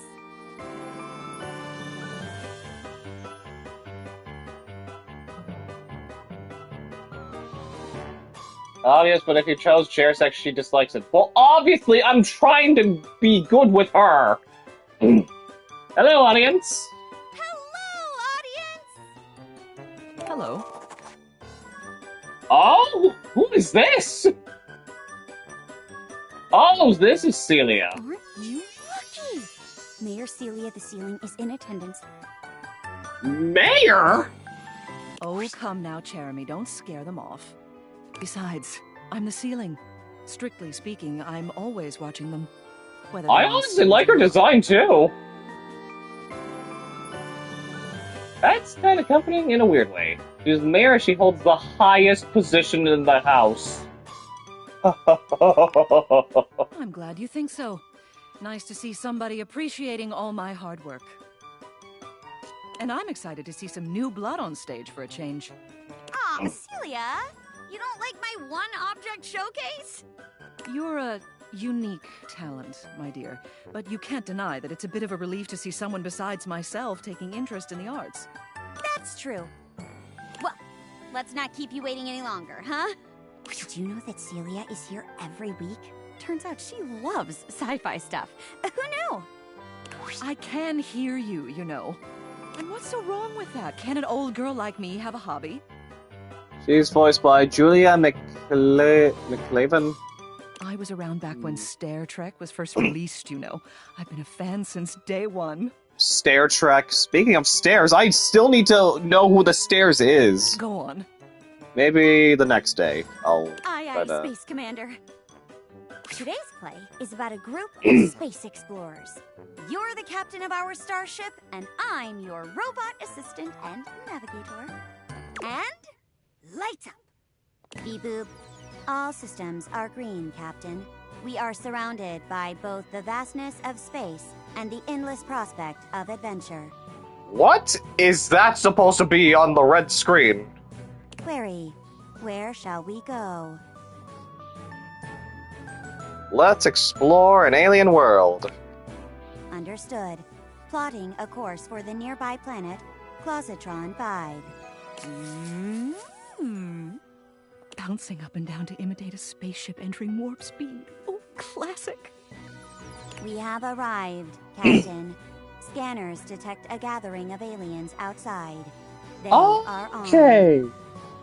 Let's see. So she's Lumera, Olivia from Pokemon Masters. She's Echidna, Brunia, and Brunia in Fire Emblem Heroes. June from cartoons. I've never heard of that one. What would you like to do?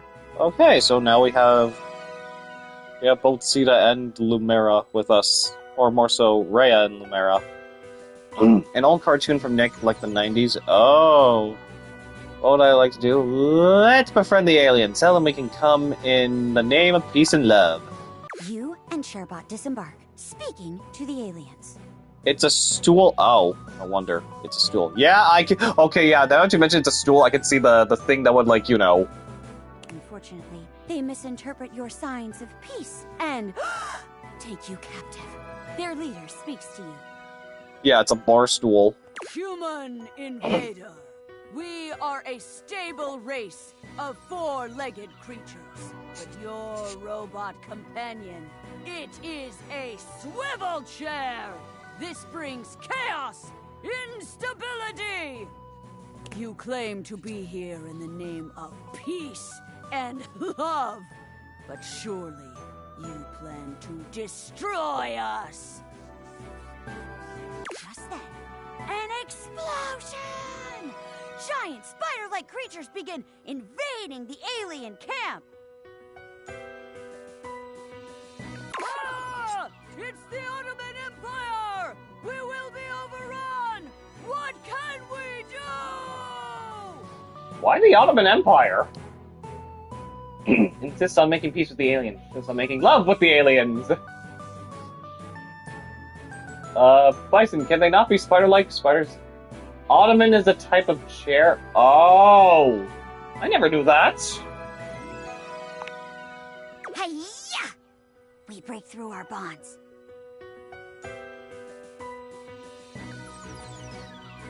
Give a speech to the monsters using Chairbot as a translation device. Wow!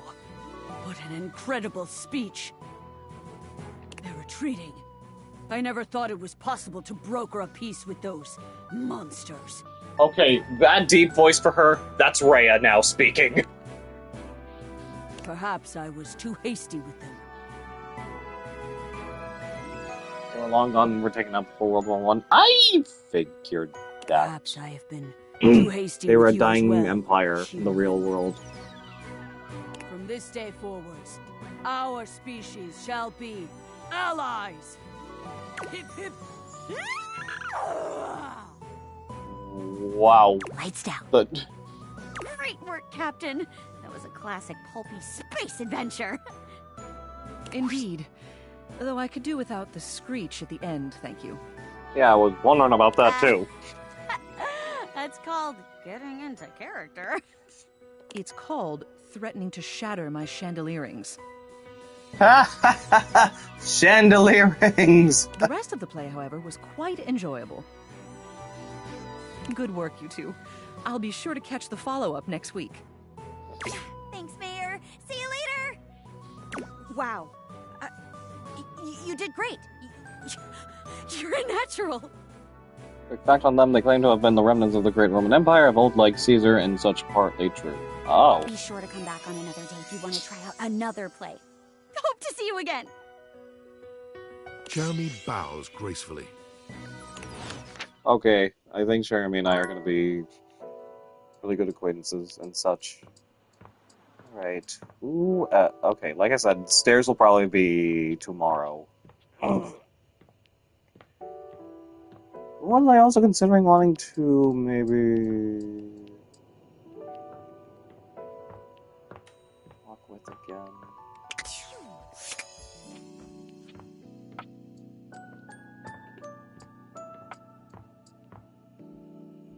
Oh my goodness, I still find this a little freaky, even if it is intentional by the devs. Let it be thine mirror.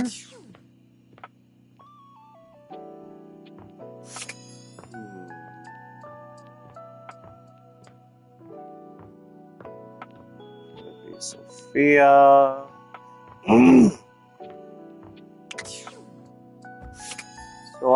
Okay, so maybe when it comes to Cherami, it should definitely be, I should definitely, interact with her as my second to last charge. Honestly, I kinda wanna interact with,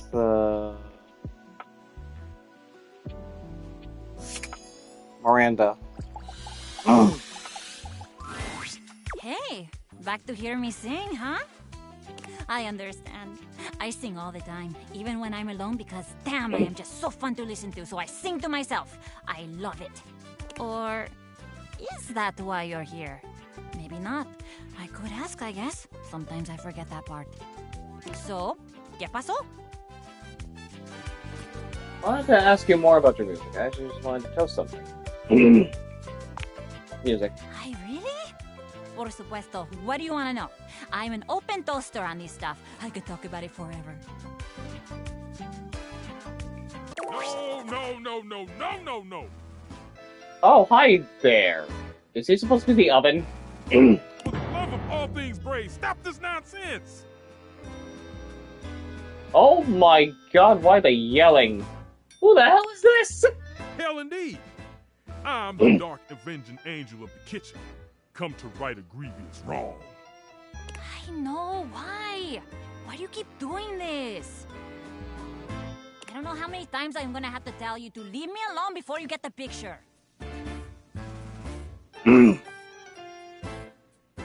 Alright, what's happening? You continue to break my heart. You, my darling, are a toaster. You are a fine appliance with a long and prestigious history. Why do you insist on denigrating your lineage? Sullying your ancestral eating elements with this string strumming? Tell me, what must I do to bring you back to your true self? I swear, if I wanted to live in a telenovela, I'd move into the living room with Telly. Somebody give me a call? I'm just down the hall. Ah, so that's our television. I was not expecting them to look like this. No. No.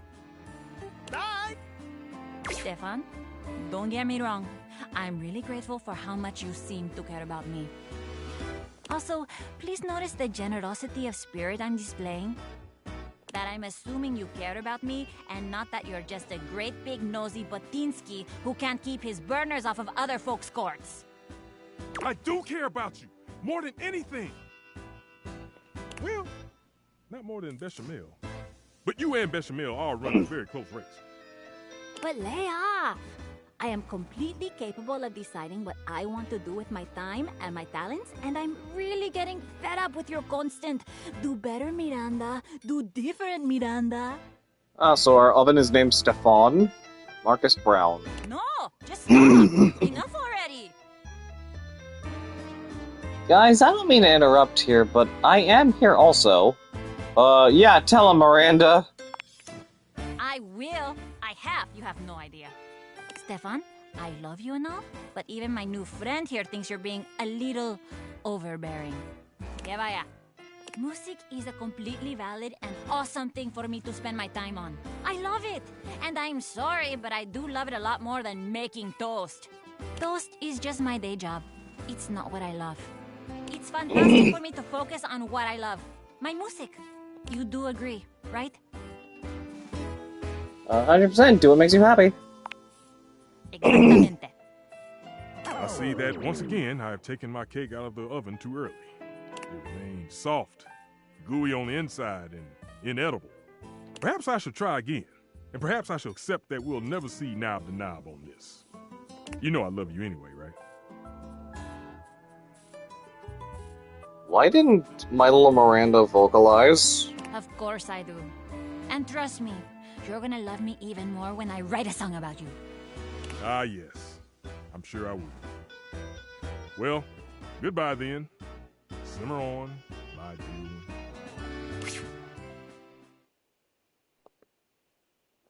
one. You're gonna write a song about him? You're lucky to have someone who cares that much about you. I know. He gets under my panels, but that's family, I guess. So the toaster and the oven are father-daughter? And now, que vaya. I am very busy. Come back later, maybe. I might have more time when this burst of inspiration is out of my grates. Okay, so now we actually have like a familial sort of like relation to other household objects.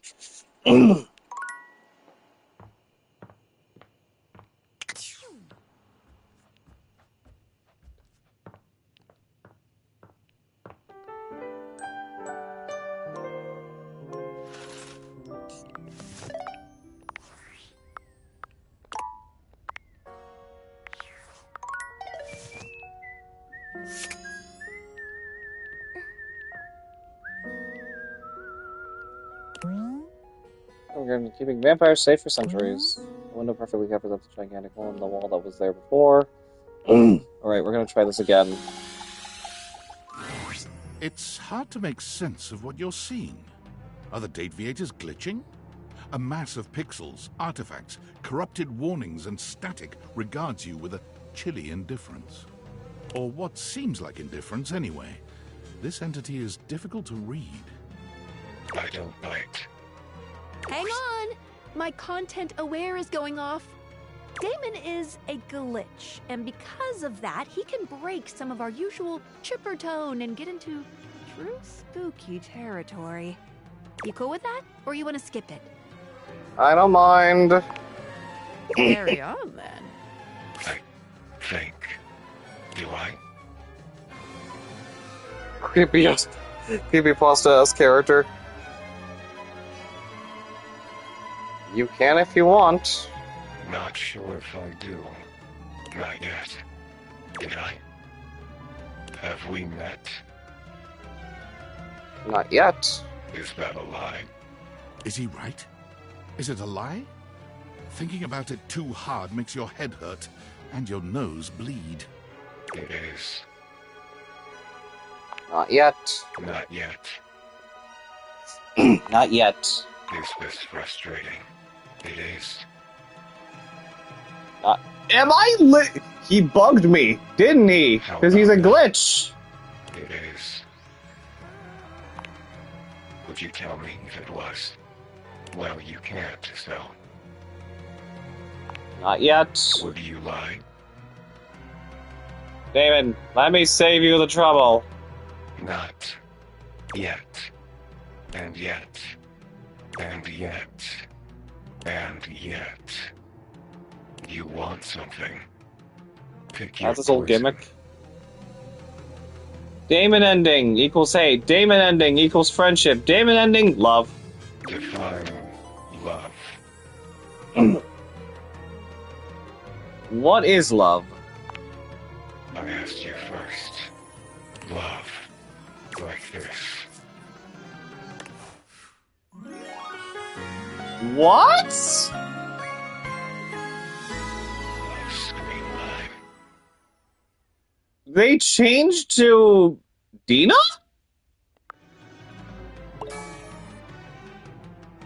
Oh, wait, what did I get more charm? No, or more empathy?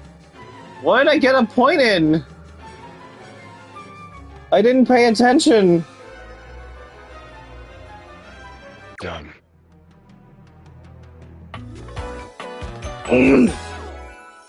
Flirty giggle. Chuckle. Well, now they go by Dina. See? No biting. Huh? Flirty giggle. Chuckle. Uh-oh. Not yet. Flirty giggle. Chuckle. Is Alpha gonna change color?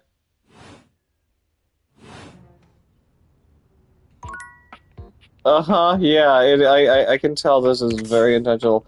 Oh my god, but my dresser is still acting like this?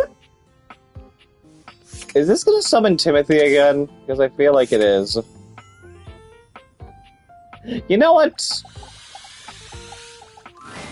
The steaminess of your home appears to Never mind! suddenly.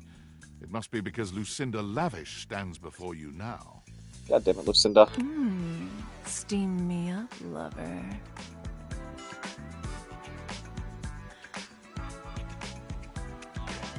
Considering that there's no other option, well, you know what?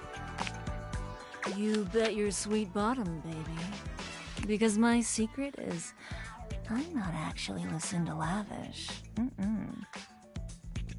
Yeah, I know that Tim wants me to meet him at noon. I'm Lucinda Lascivious. Lucinda Lascivious? Oh. Hello. Oh, hello to you too. I've got, let's say, a special circumstance. One that allows me to bend the rules. Come here, baby. I've got a special place where no one can see us. Oh? Lucinda takes you to a rather strange place. You can't quite make out where you are, but you are certain you are somewhere near your house. Oh.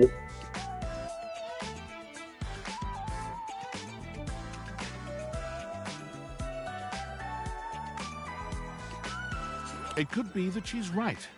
No one else can see you here. No one else who has any say, that is. What do you mean? We can get into all sorts of trouble here. Horny trouble. This is my fantasy chamber, a place where all your wildest fantasies can come true. Tell me, my effervescent darling, what is your wildest fantasy? Oh boy,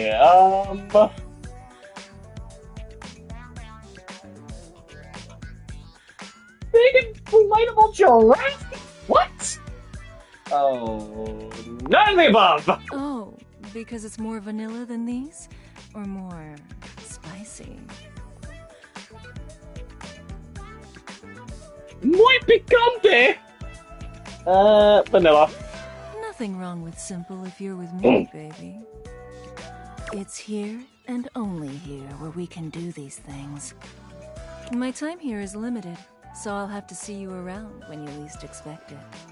But next time, I think you know exactly what you want of it.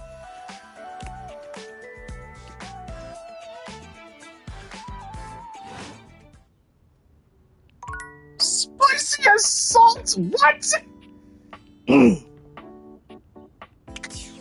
Dare you? How dare you, Kai?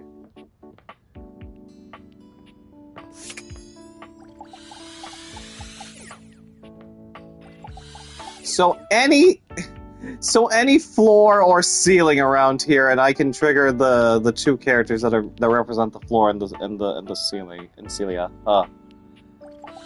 I never thought about that. Okay, let's see what the stairs are. Distinguished beauty greets you with an elegant wave. Oh, right, I remember you. And angles could be soft and graceful, but she's really selling it somehow. Oh, hello, dearie. Mind your step. I'm getting a bit creaky in my old age. I'm working on it, mind you. I'm Stella, your quickest way up and down between floor and ceiling. Well, considering your age, Stella, I'm surprised that, Airway calling. Oh, her purse is like is a mini flight of stairs. Her voice actor is Nancy Lenari. Oh, Ant-Man, Spider-Man 2? I don't mind the creak, feels homey. You're a noisy old thing, aren't you? Well, aren't you a sweet summer thing? I appreciate the sentiment. Still, one step at a time, all right? just in case, and step and step and step and step. At least, that's what they say. That's one step at a time. She was Zara in Mortal Kombat Defenders of the Realm. The cartoon? That's the way. That really oddball cartoon. That a rather really odd cartoon based off of MK3 in a way, yeah.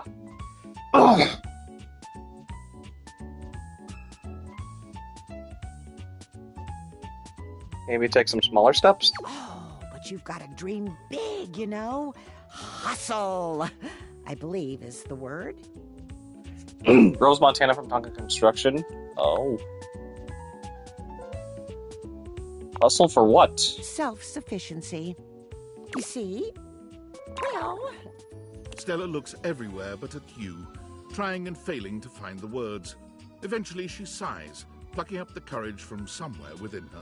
And she was also Morticia Addams from the Addams Family 90s cartoon. Oh, nice. Truth be told, I'm starting a business. She gives you a nervous but sweet smile. That's great, congratulations. Oh, thank you, dearie. It's all a bit exciting. I've never really had a thing like this before. A project, a goal. Never really thought I would, truth be told.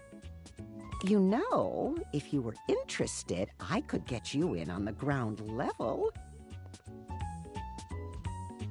Have you ever heard of a pyramid scheme? I mean, I've heard about the pyramids. Beautiful things, always wanted to see them. Never had the time. Probably a little too late now, though, isn't it? Oh, no, I've gone off book. Oh, it all seems so much easier in the booklet. Kind of her gimmick. Booklet. They sent it to me when I signed up. Stella's Steps to Success. How to sell that sale and change your life, generate passive income and financial freedom, all from the comfort of your own home. Stella pulls out a pamphlet from deep in her bag. I memorized that part at least.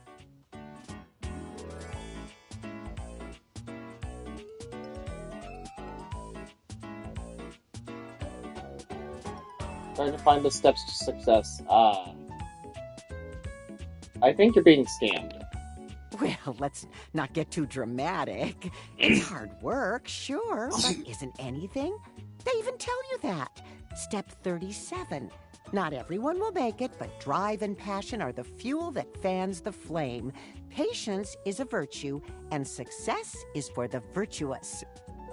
Doesn't that make you want to get to work?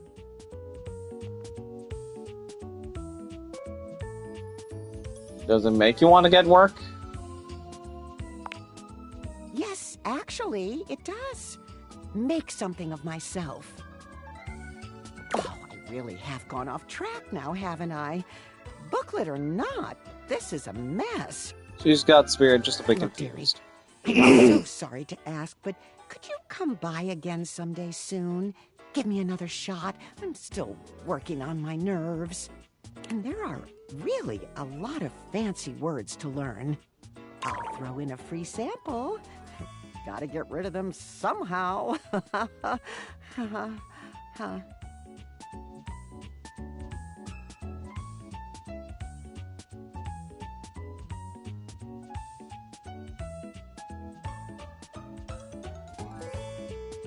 I'll swing by when I can. Oh, you're a sweetheart, dearie. Thank you.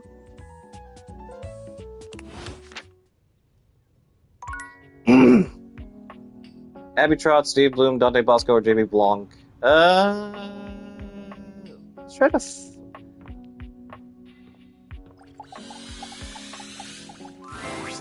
Welcome back! It's Fantasy Friday. Today's play is called Everblade. There's a lot of magic in this one. Care to join me?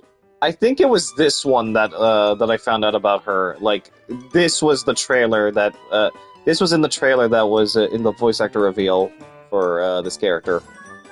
Find me Abby Trott.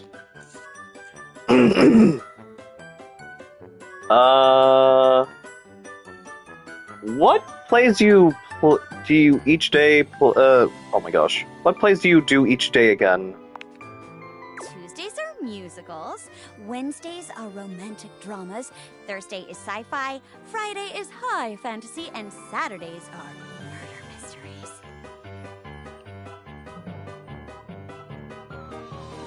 Oh. Okay. And remember, I'm working my day jobs during the daylight hours to support my passion. So come by at night for some theater. 6 p.m. sharp. Otherwise, I might be sleeping. Okay, thank you for actually being specific this time. It's Fantasy Friday. Today's play is called Ever. Awesome! I'll join. Oh, gee. Wasn't expecting the spotlight to be on me today. Florence is the personal assistant to Mayor Celia herself. Ah, well, here's Florence. Oh, don't you go bigging me up now. I'm nobody special. Just focus on your performance. And no, I'll be cheering you on. And Yatko, I feel like she's voiced for... I think she's voiced for Nikke before. All right. In that case, let's start. Woo! Yay! I like that she's wearing a rug / carpet on her. Florence loves this fantasy stuff. She's a great audience, too. Very encouraging. You'll do great. Today's play is Everblade. I'll be playing a forest sprite. You play all who I encounter on my adventure. Lights up. Hail, wise wizard! I am Spindle, the sprite. My forest is dying. The flowers wilt and the leaves. I beg of you. Oops. Look Sorry. into your crystal ball and tell me what I must do to save my home. You must seek out the legendary sword, Everblade. Only its power can cleanse your forest.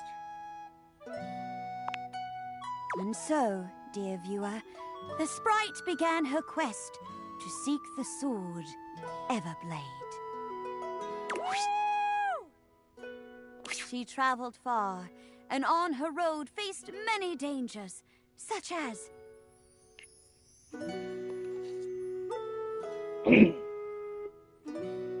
A nefarious bridge troll. Oh my! A bridge troll!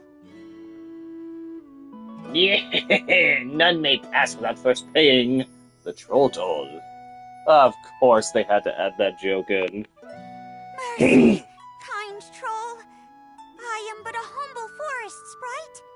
We have no use for money, and so I have nothing with which to pay the toll.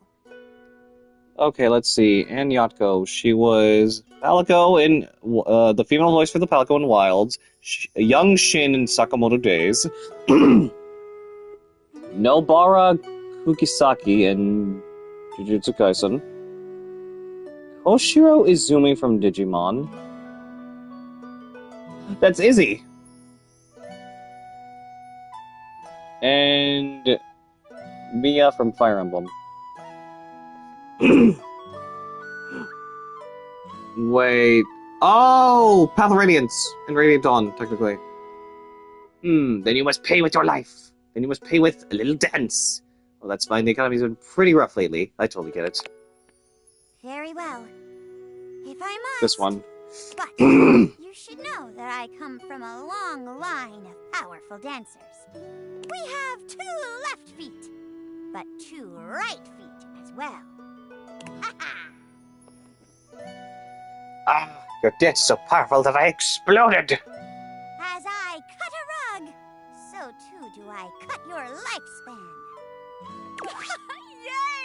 Yay!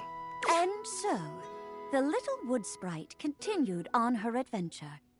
Finally, after many days and nights, she came to the resting place of the fabled Everblade. There, atop a mountain of discarded swords from days gone by, sat the dreaded Sword Lord, a terrifying warrior, clad from toe to tip in rusted metal hilts and blades. Once a sword entered his collection, he would do anything to keep it. This would be tricky. Hail, Sword Lord! I am but a humble sprite, hailing from the forests far to the west. My home is doomed unless I have the power of the Everblade at my side. So, I beseech you.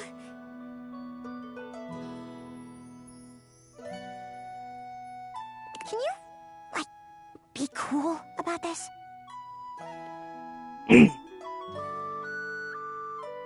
Yeah, alright. Oh, truly? My heart is filled with joy! On one condition. Name your price, O Lord of bloodshed and tetanus. After several hundred years, my body has grown weak, dull and rusted like these many swords. I have been looking for a successor. A successor? You jest! Surely a simple wood sprite could never live up to your legend. Hey, that's what I thought once, before I took up the mantle of a sword lord myself. Remove your helmet for a dramatic reveal. No way! You're a wood sprite? As was my successor before me, and the sword lord before them. Cannot be! Who better to take the swords of man and sequester them away than we wood sprites who have been mankind's blades, cut down so many of our kin. And now, you want me to take up the mantle? The Everblade is yours, so long as you take my name with it. I see. Very well. It shall be done. I shall become the Sword Lord. And with this power, defend my forest from all those who would seek to see it leveled to the ground. Lights down. Oh, great twist! I never would have expected it. Yeah, I definitely watch a sequel about that wood sprite going ham on some lumberjacks. Well, I don't know about all that. But either way, I loved it. Thanks for the show. I'll be back next week. Bye, Florence. Oh, fantastic work. As always. Come back on another day if you want to try out another play. Or even today, if you want. You're so much fun to play off of. I'm really looking forward to it. Jeremy gives a delightful little curtsy. Let's see. Now I at least got the screenshot of... So Tuesdays, musicals, Wednesdays, romantic dramas, Thursdays, sci-fi, Fridays, fantasies, Saturdays, murder mysteries. I'm looking I'm honestly looking forward to, like, the next 3 we do.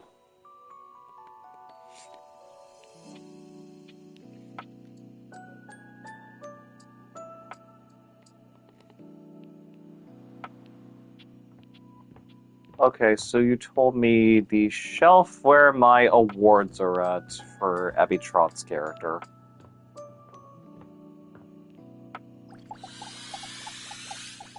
A well-muscled athlete stands before you, shifting restlessly from one foot to the other. There's a strange air of anxiety to her, despite the broad smile plastered on her face. She seems a little too happy to see you. Dang, she got abs. Hey, what's up, dude? How are you?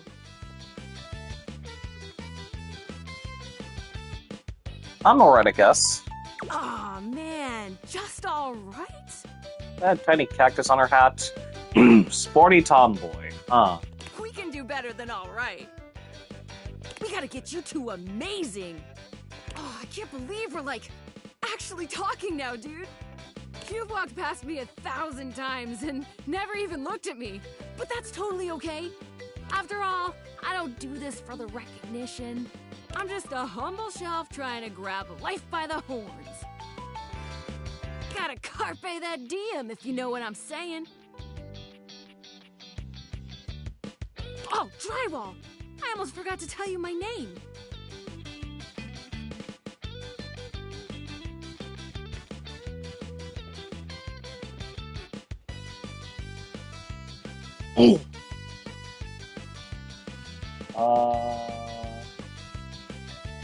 Well, I'll take a breath. I'm breathing just fine, my guy. The name's Shelly. I'm your shelves.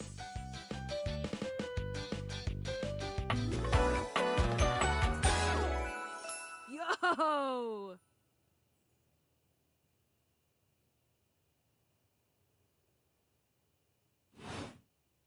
It's my job to hold your stuff up with my amazing muscles.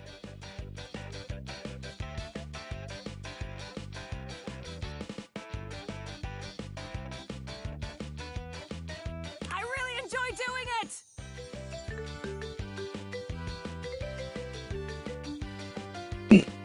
I just feel like you're trying to convince me, like, it's... Yeah, I can tell by the way you're yelling.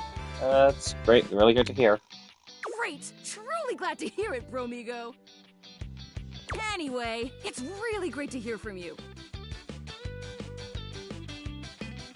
This experience is 100% aligning with my years-long fantasy of meeting you. I've never truly been happier! Are you upset with me? Did you think I was going to be cooler? I kind of thought Shells would be a little bit chiller. Oh no, you're amazing! 10 out of 10 human being. This is going really great, actually! Not a disaster! Let's see. Okay, Abby Trot. Magic and Marvel Rivals, Momo ISA and Don. Let's see. I know she's also Annette in Fire Emblem Three Houses.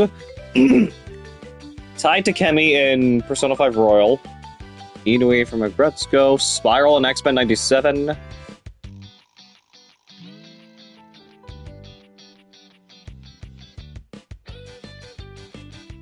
just gonna go for a completely unrelated reason. Later, Deuterino! Oh, I guess that's it for... Oh yeah, I think I forgot to go visit Zoe again in the... Oh no, wait! I don't see her anymore. I guess we really did help her out. Cross over to...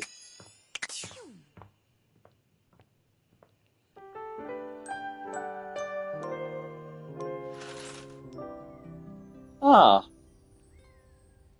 She is also Legior, Nana in Fire Emblem Heroes, Maya Fey in Phoenix Wright, Kim Woo from Killer Instinct. Should probably realize. Maybe. Okay, yeah, maybe. Okay, I think this is honestly a good place to stop. How many have I now gotten so far? 55 datables! I need 5 more if I want to get, or more so... Yeah, 5 more, technically, if I want to meet with Textbox Chan again. Well, yeah, good place to stop for today. We met even more datables today, and progressed with some that I never thought we'd progress with. I think I'm gonna be... I already know who I'm gonna be rating, but thank you to all the channel today who say hi and came and lurking. I'm gonna continue streaming again tomorrow with some more Venus Vacation Prism. I'm looking forward to... And then when we get around to next week, I think I'll be playing just nothing but this next week, considering how far we get in Dead or Alive Extreme. Anyways, this is who we're gonna go raid today.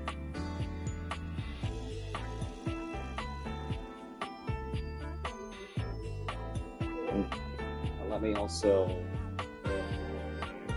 raid message.